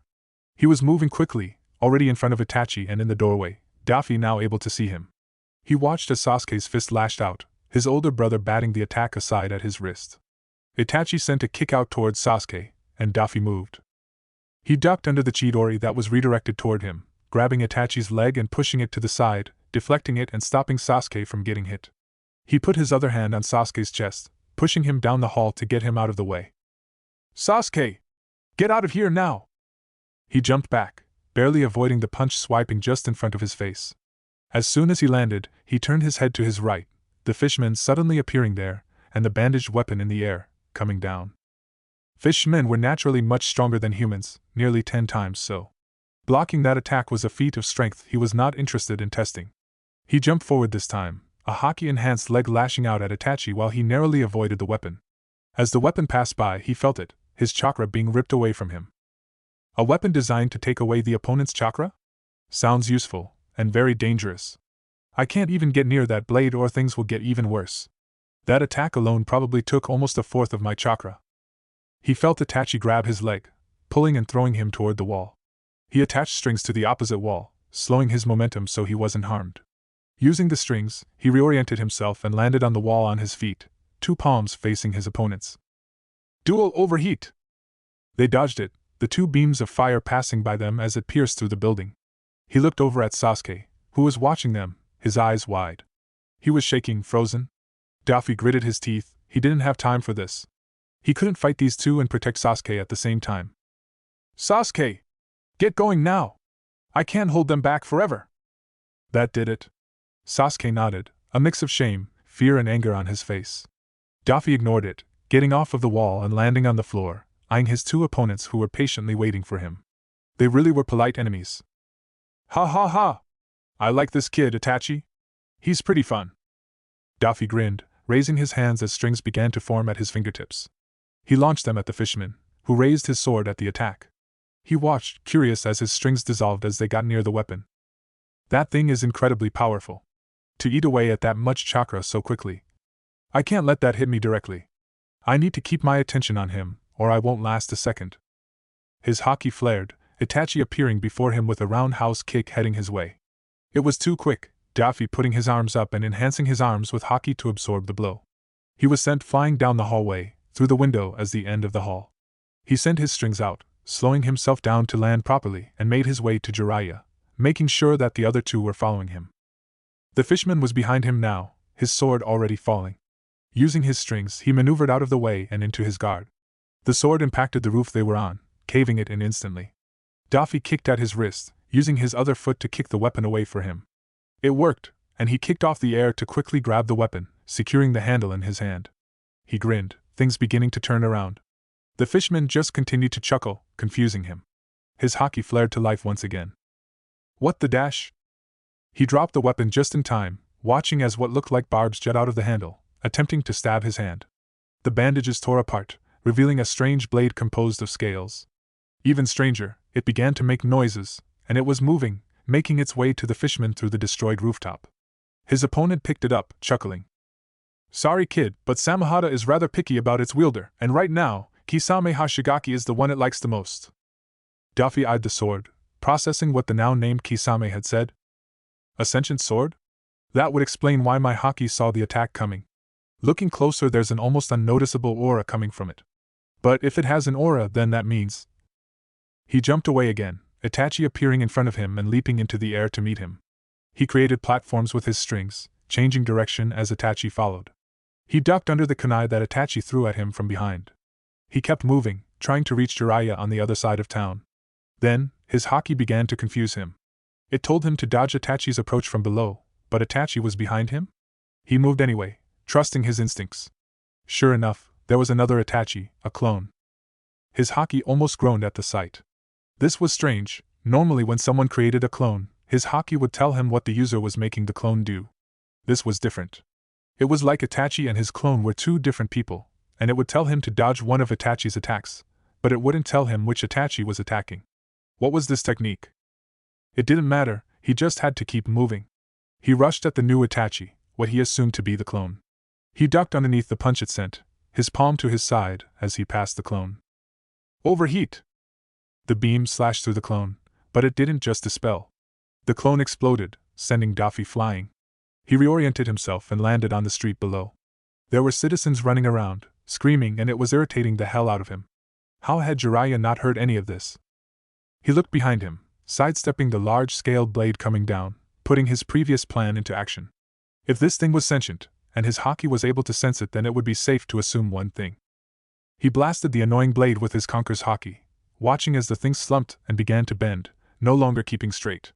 The blade passed by him, no longer taking his chakra from him due to being unconscious, and he couldn't keep the grin of his face at Kisame's look. He lashed out with a kick, surprised when the fisherman caught it in his palm. He used his other leg, lashing out at his captor. Storm leg! The blade of condensed wind slashed at Kisame, who let go of his foot and sidestepped the attack just barely. Kisame sent a punch, too quick for Daffy to dodge completely. He pulled up his arms to block the attack, creating strings from his back to pull him backwards and help absorb the blow. As soon as he could, he took to the air again, racing to Jiraiya's position. He ducked, dodging a fireball and watching it go over his head. He turned around, seeing the multiple fireballs racing toward him. He used his strings to pull him out of the way of each one, his palm facing behind his back as he attacked Itachi behind him. Overheat! Daffy ran, the Itachi behind him bursting into flaming crows. He looked up, seeing Itachi come down with a heavy kick. He launched his strings, slicing through Itachi's leg and severing it. Daffy scowled, now turning around and ignoring the bleeding, illusionary copy of Itachi. He was standing there, as calm as ever as his Sharingan eyes analyzed him. You are quite strong, Naruto. The rumors seem to be true. It would be troublesome for the Akatsuki to let you grow more powerful, so they sent us here, to test you and capture you if need be. It seems that might be necessary. He watched as Itachi's eyes began to shift and morph, something he had never seen Sasuke or Kakashi do with their own Sharingan. Now that he thought about it, it seemed the red eyes had different stages to them. Sasuke's only had 2 of those strange markings in them, while Kakashi's had 3. Was this another stage of it? Tsukuyomi. Daffy looked around, eyeing this new world with curiosity. The sky was blood red, black clouds dotting the sky with a pale red moon hanging over him. He was tied to a cross, his arms spread out with Itachi standing before him, a sword in hand. So, where are we now, Itachi? Itachi looked at him, silent for a moment. This is the Tsukuyomi. A world where I control everything. Time and space, all of it bends to my will. If I wished it, you could spend a lifetime here, and only a second would pass in the real world. Naruto, I'm afraid that you have lost this fight. Itachi stabbed the katana forward, impaling him through the stomach. Daffy ignored the blade, flaring his chakra to break the genjutsu. You'll find that this genjutsu is impossible to break, Naruto. It's over. Daffy took a close look around, looking for anything that would allow him to escape, thinking about what he had learned about the technique. He found an opening, his haki telling what he needed to know. The world outside the illusion was going unbearably slowly, but his haki still saw it, Itachi slowly falling to his knees, no doubt the stress of casting this technique. He grinned. He. Impossible, you say? No, don't try and fool me, Itachi, it's beneath a man of your caliber. Let me share my thoughts with you. This genjutsu of yours isn't unbreakable because it's so strong, but because it's so fast. By the time the chakra in my body has moved to dispel this technique, it will already be over. Itachi didn't respond, simply staring at him as he continued. But this technique of yours must be very stressful. I wonder what would happen if I did this. His conqueror's haki roared, slamming down onto the Uchiha. He watched as the Itachi in front of him began to crack and crumble, shards of the blood-red sky began to fall. He looked up, watching the destruction of the world, and all he could do was laugh. He. The moon cracked, and the bloody world of the Tsukuyomi fell. He woke up, quickly balancing himself on his strings. He had a slight headache, but it seemed Itachi was worse off, his eyes were bleeding, and he had a knee to the ground. He thought about attacking but decided against it. That technique was powerful, his quick thinking being the only thing that got him out of that illusion, and who knew what else Itachi had in his arsenal. Daffy had already showed his hand, he didn't have much left. The string under his feet went slack. He looked over and saw Kisame cutting it with Samahata, who was now awake. Kisame was rushing toward him at incredible speeds, a punch flying forward. Daffy put up his arms, kicking off the air to try and dodge the attack, but he was too slow. The force behind the punch was immense, crashing through his guard and into his chest. He felt his ribs creak and crack at the force, breaking through his haki. He was sent flying, trying to attach his strings to something, but it didn't work, the force of his momentum was too great. He crashed through a roof, coughing up blood as he did so. He was inside a building now, and he immediately put his hand to his chest, his strings getting to work. They pulled his ribs together again, his haki hardening them to ensure they stayed in place. His organs weren't ruptured too badly, a good sign. He string-stitched the damage together, his lungs making him cough to clear the blood in them. Kid, what's going on? What are you doing here? He looked over, ignoring the loud music as Jiraiya sat there, surrounded by women and empty bottles of sake. He scowled at the old man, slowly getting up. What happened to gathering information, you old fool? Get up and help me drive these guys off. Jiraiya turned serious, now ignoring the women around him and standing up, telling them to leave. The 2 Rouges appeared a second later. Itachi already looked like he recovered, his face calm as he eyed the 2 of them. Jiraiya greeted them. Well, if it isn't Itachi Uchiha and Kisame Hashigaki, 2 members of the Akatsuki. This is good, since you're both already here, I can cut down on the Akatsuki's ranks already.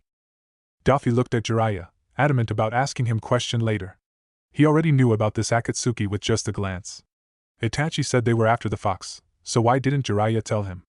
Itachi spoke next and surprised him. Kisame, we're leaving.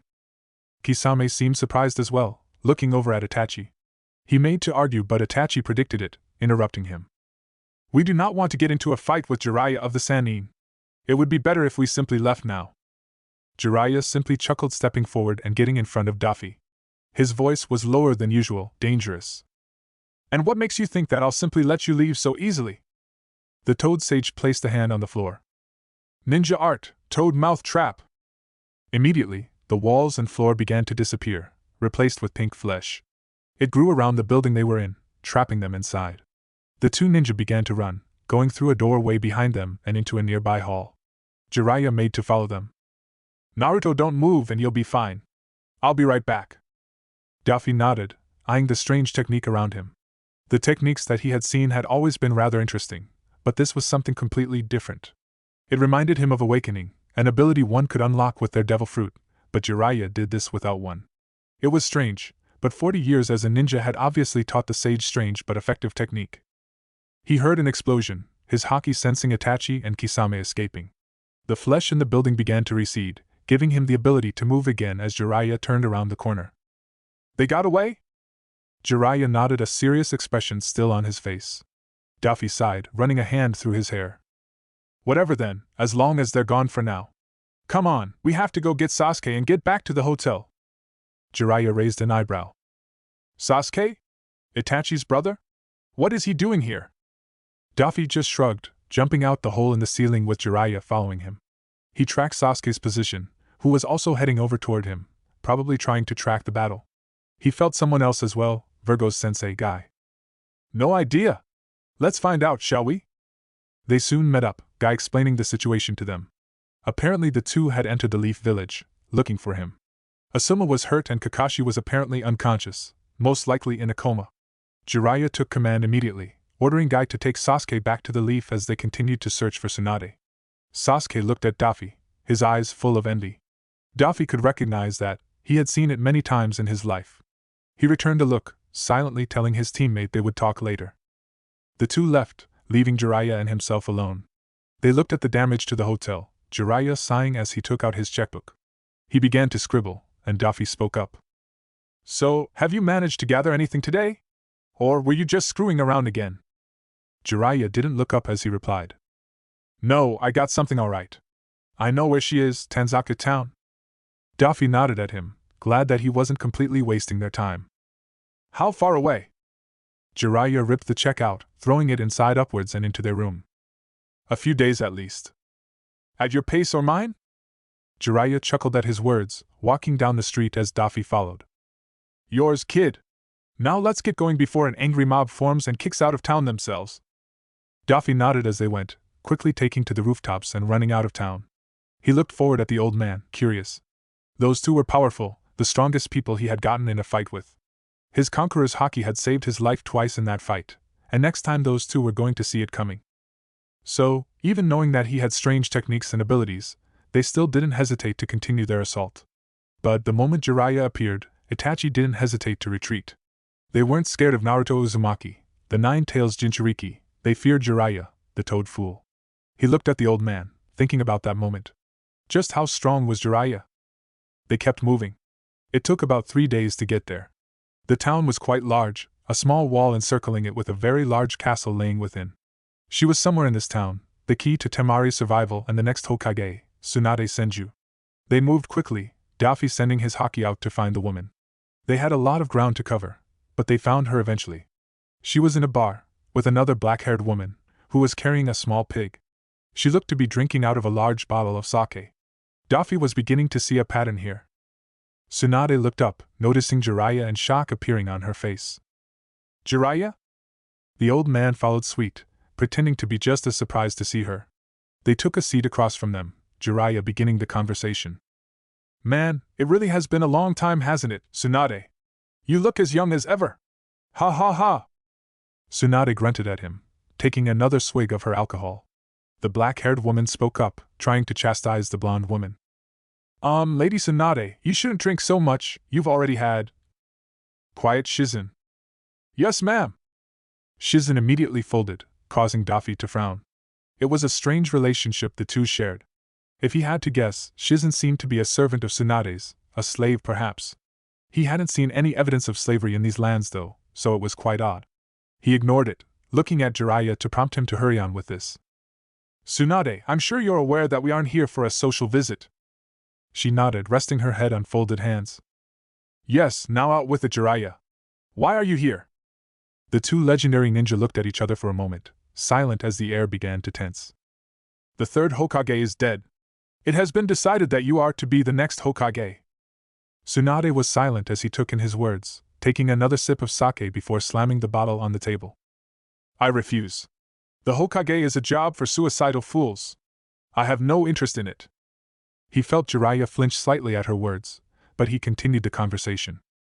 The village needs you, Tsunade. Anger was apparent on her face now.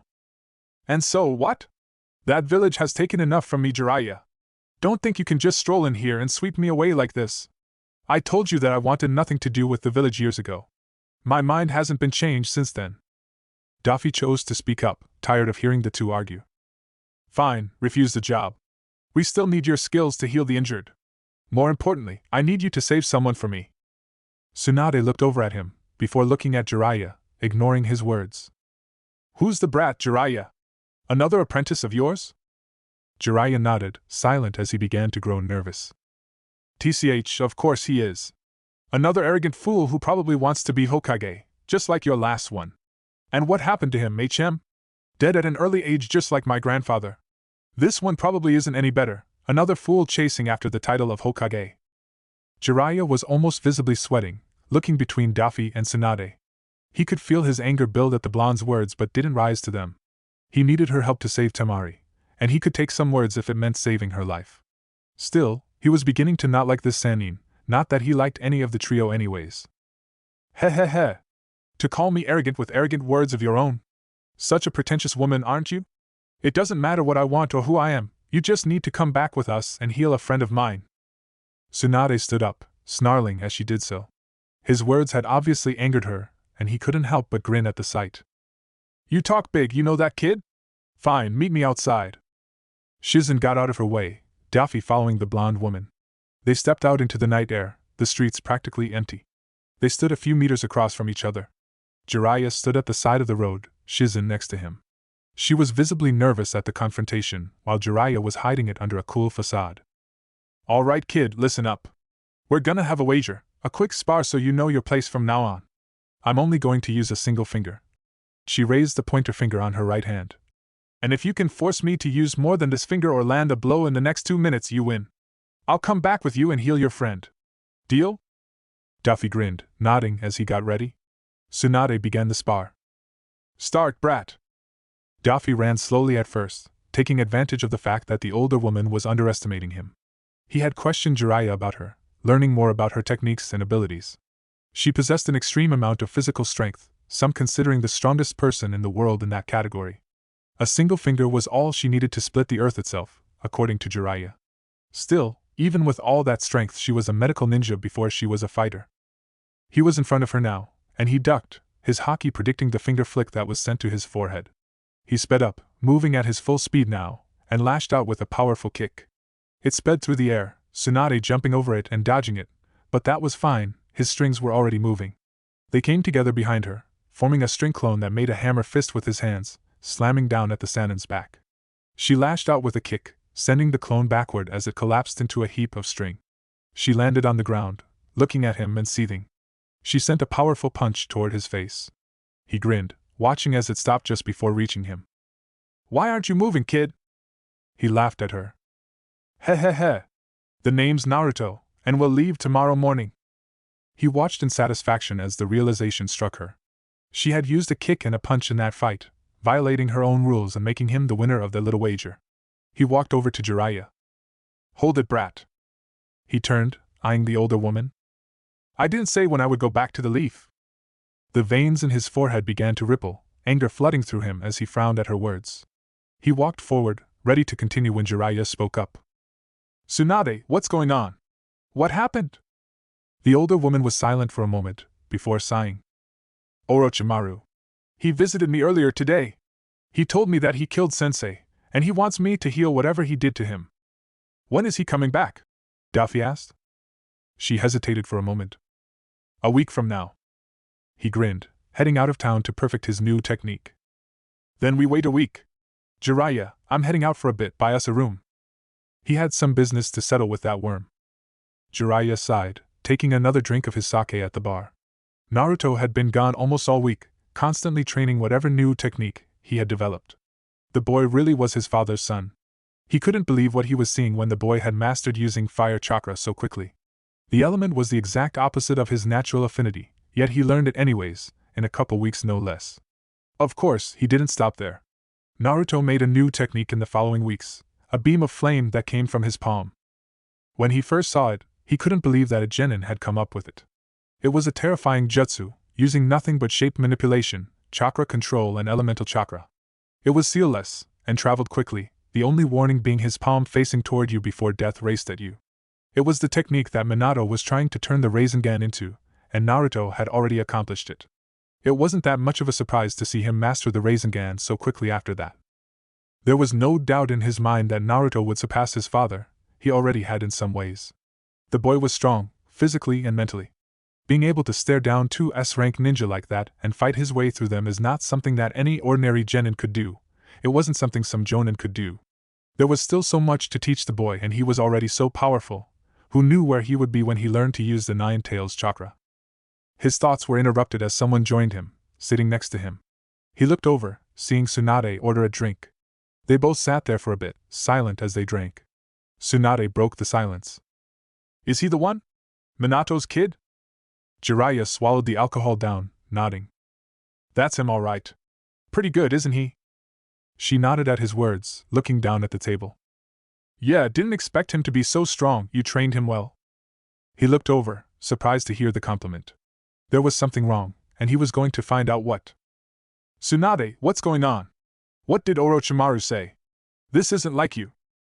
She sat there for a moment, hesitating to speak. "He offered to bring them back, Jiraiya.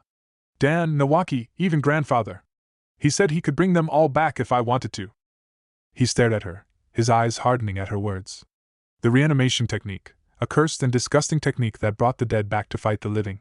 Of course Orochimaru would learn it, that was probably how he beat Sensei in the first place. "And you should know that he is lying to you. They're gone, Tsunade. You need to accept that." Her head snapped over to him, anger on her face. "And what would you know if it? You never had any family or a lover in the first PLA dash." Her eyes widened as she realized what she said, her expression softening. She looked back down at the small cup of sake in front of her. Her voice was quiet when she spoke next. "Sorry." Jiraiya ignored her words, seeing them for what they were, a hurt person lashing out. He sighed as he looked up at the ceiling.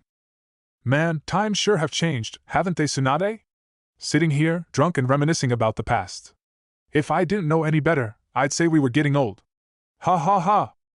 He heard her chuckle at her words, and he smiled. Leaning back against the bar, he continued. "You know, Tsunade, you're not the only one afraid to face the future. You wouldn't believe the time I had meeting back up with Naruto.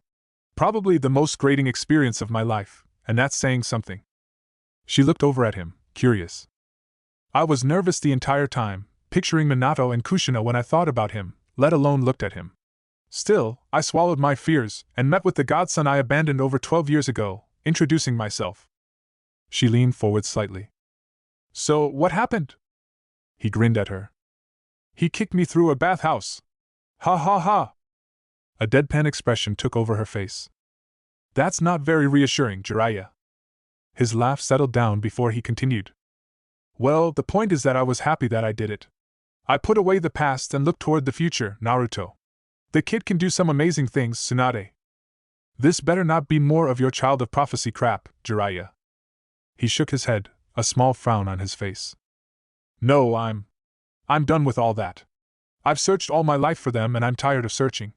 Now, I just believe in Minato's son, Naruto. If he happens to be that child, then all the better. But I have faith in him, Tsunade, and I want you to have some faith in him too. Technically, he is family to you, if only long-distant cousins." She stared at him, taking in his words as she smiled. "You know, I came here to drug you tonight. Take your chakra away so I could deal with Orochimaru myself. I'm tired of everyone around me dying, Jiraiya. I wanted to handle this myself, to kill Orochimaru and not put anyone else I cared about in danger. But if you believe in this kid that much, then I will too." Jiraiya raised an eyebrow. "Oh? And what do you mean believe in him that much?" She chuckled at him. "You mean you didn't notice? During your little speech, you didn't look at my chest even once." He stared at her for a moment, before laughing, pouring both of them another drink. They sat there for a long time, enjoying each other's company for the first time in over a decade. Daffy woke up, eager to start this marvelous day. He had completed his technique, just in time too, since he was beginning to cause some serious damage outside the village. He got up, throwing a pillow at the old man laying in the other bed. Gah! What the? Daffy ignored him, changing into a fresh set of clothes. Hurry and wake up, old man. Today's an important day, we have a snake to skin. He heard the old man grumbling about something or other. They both got dressed, stepping outside and out of their hotel. Tsunade and Shizen were waiting for them. He stretched out his haki, sensing the snake Sannin waiting near the wall behind the castle. He felt someone else as well, Kabuto, and he was heading this way. He turned to Jiraiya. Kabuto is here, probably a spy of Orochimaru's. We should hide and meet up with them later. Jiraiya nodded and looked towards Tsunade. He's right. We'll meet you over there. Just pretend to heal his arms and try and kill him if you can. If something goes wrong, we'll step in to help you. She nodded as they moved out, heading toward the castle. They arrived on the rooftop, seeing Orochimaru standing at the streets below. Tsunade and Shizen came a moment later, Kabuto guiding them. He eyed the white-haired genin. He knew there was something off about him during the Chunin exams.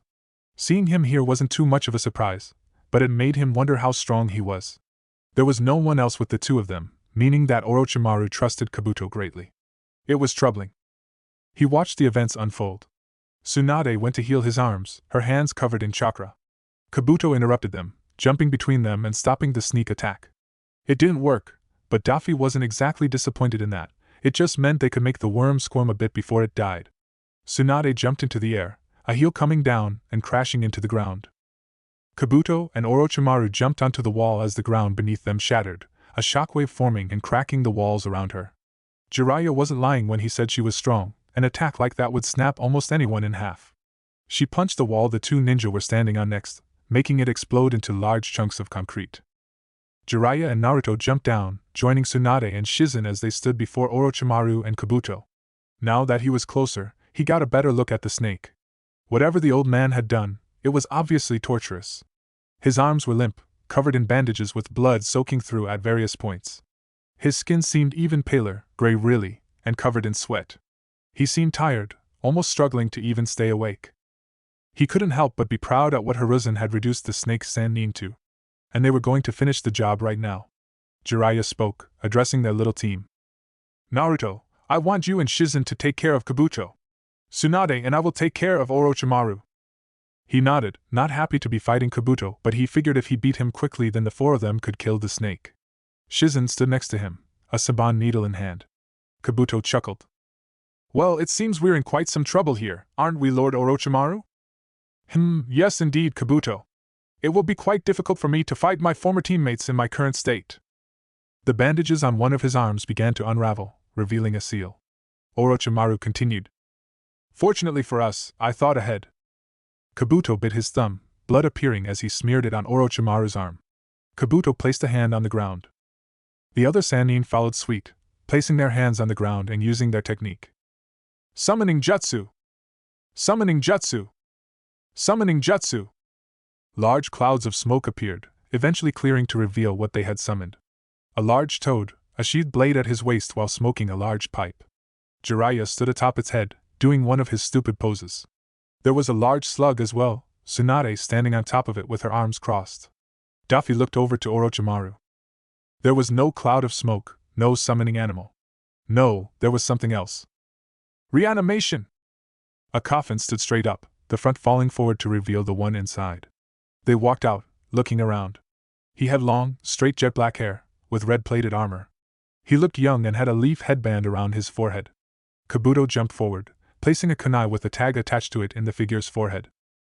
He had read enough history books to recognize their new enemy.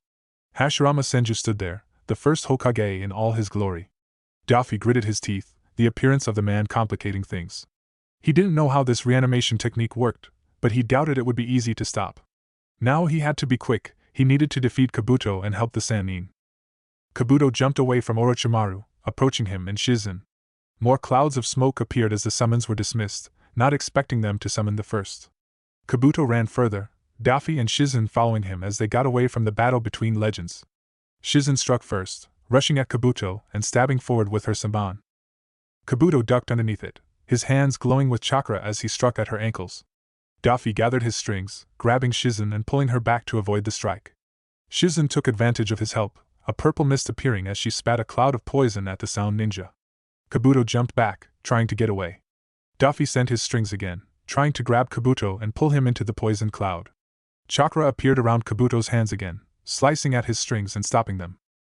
The three stilled for a moment, deciding their next move. Daffy moved first, kicking off the ground and rushing at Kabuto.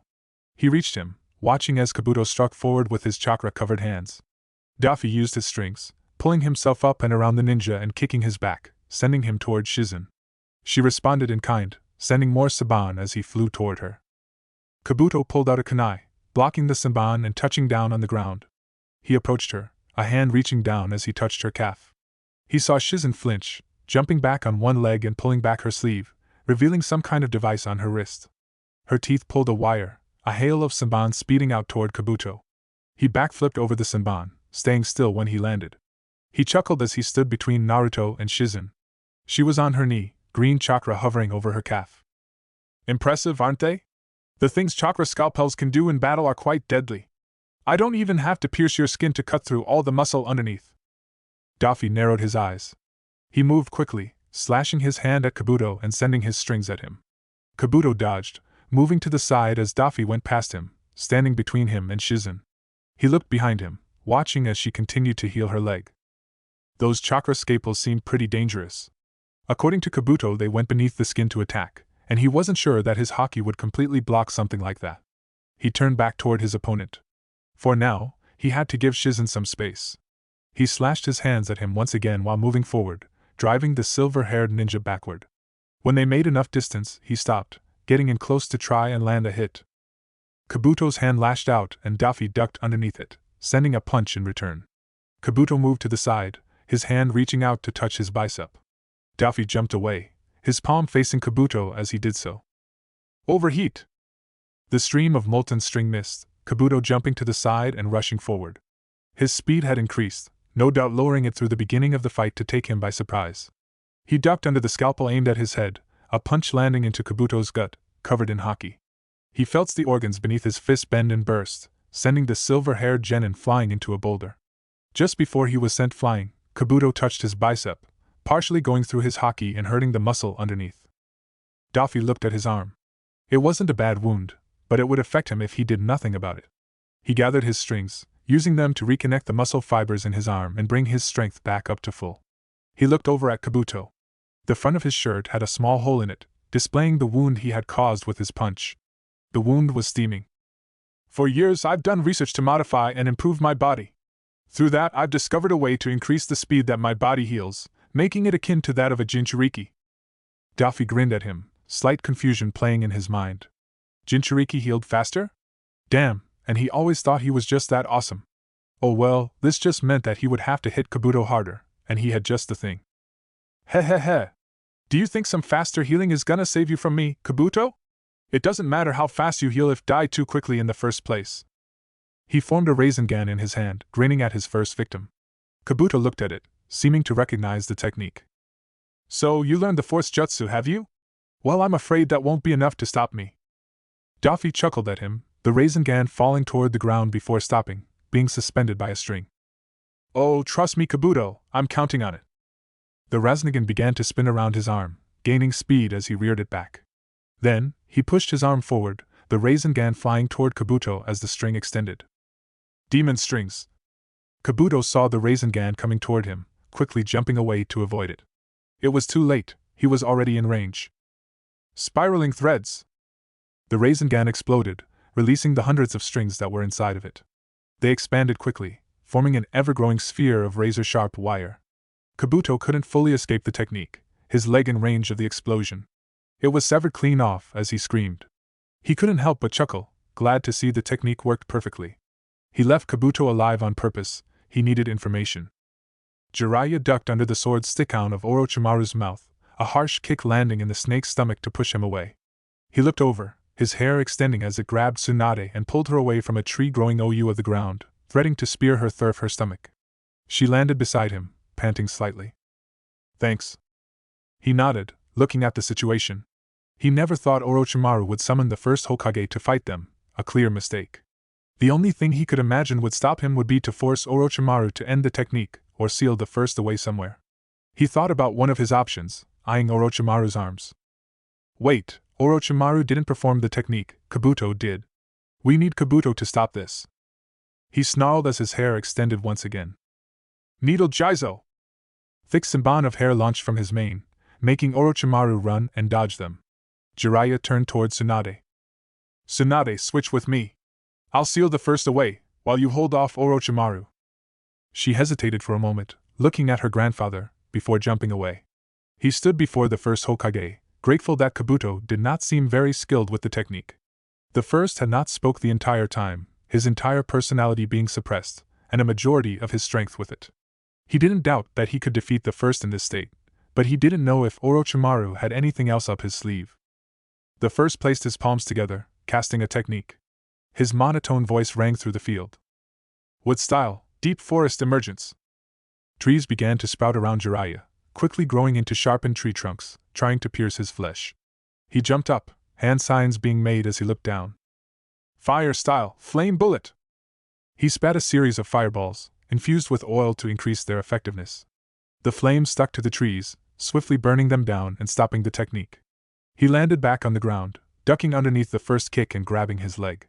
He spun, throwing the previous Hokage into the air. He made more signs, seeing his chance. Earth style, swamp of the underworld. A swamp of sticky mud appeared underneath the Hokage, who landed into it. Jiraiya moved toward him quickly, spitting out another fireball to harden the mud, making it as hard as stone. He pulled a scroll from inside his vest, unraveling it quickly. The Hokage had been captured perfectly, his hands stuck to his sides and only his head visible. He laid the scroll onto the ground in front of him, displaying the intricate seal. He placed the palm on the Hokage's forehead and the other onto the seal. Double tetragram seal! The first's body began to turn into chakra, rushing into the scroll. Jiraiya immediately closed the scroll, putting it in his vest. That had been a scare. If the first hadn't been robbed of willpower, that never would have worked. Even still, a small scroll like that wouldn't hold him forever. They still had to stop the technique. He sighed, getting up and turning around, looking for Tsunade. He was met with a large cloud of dust, something heavily impacting the ground. He jumped over, seeing Tsunade stand a bit away from the cloud. Is it done? She asked, her face filled with utter seriousness. Jiraiya nodded to her, keeping an eye out for Orochimaru. Yeah, Kabuto wasn't very good at the technique. It was easy once I had an opening. She nodded, both watching as Orochimaru emerged from the cloud of dust. He looked pretty banged up, the skin on his face peeling backward to reveal the body he had possessed underneath. He really had completed that jutsu, his technique of immortality. The snake glared at them. Fine, Tsunade. There are other ways to heal my arms. Next time we meet, I'll kill all you. I'll turn you into my latest lab rats and watch as you beg for death. Orochimaru began to sink into the ground, prompting Jiraiya and Tsunade to rush after him. Orochimaru opened his mouth, snakes beginning to crawl out. Formation of 10,000 snakes. A wall of snakes soon formed, blades extending from each of their mouths. Jiraiya quickly used his summoning jutsu, Gamma now under his feet. Gamma, I need some oil. Gamma didn't hesitate, a stream of flammable oil jetting from his mouth. Jiraiya breathed fire, igniting the oil and creating a large firestorm. Fire style, toad flame bomb. The snakes burned to a crisp, their ashes and remains staying in the air for a moment. Tsunade rushed forward, looking for Orochimaru. She found nothing, he was gone. Daffy approached the newly crippled shinobi. He sent his strings forward, grabbing the ninja's wrists and holding them down. He planted his foot on Kabuto's chest, leaning down toward him. So, Kabuto, how's that regeneration coming, huh? Heh heh heh. Kabuto coughed, the foot on his chest obstructing his breathing. Daffy stopped laughing, turning serious. Now, tell me how to undo the reanimation. He lessened the pressure his foot was exerting, giving Kabuto a chance to speak. Why would I do that? You'll just kill him. He increased the pressure, Kabuto's ribs slowly beginning to snap. Depending on what you say, your death can be slow and painful, or quick and painless. Now start talking. He eased the pressure again, watching as Kabuto's head turned to the side to cough up blood. Alright. Technically, I was the one to cast the jutsu, so I need to cast the hand seals to release the technique. Daffy released the strings, his haki concentrating for any sudden moves. Do it. Kabuto nodded, making several hand seals. Release! Daffy raised an eyebrow, surprised at how simplistic it was. His strings returned, tying up Kabuto's hands. His haki told him that his intention was to release the jutsu. He didn't need him anymore. He raised a hand, strings forming at his fingertips. Good job, Kabuto. I'll make it quick. His hand came down, ready to end Kabuto's life. Wait! I know something you'll want to hear. He stopped, looking down at the ninja. Kabuto was beginning to grow pale. Whether that was his brush with death or the blood loss, he didn't know. He waited for Kabuto to continue. My pouch! Check the pouch on my hip. Daffy did so, shuffling through the kunai and other various tools to find a small booklet. He opened it, reading its contents as he flipped through the pages.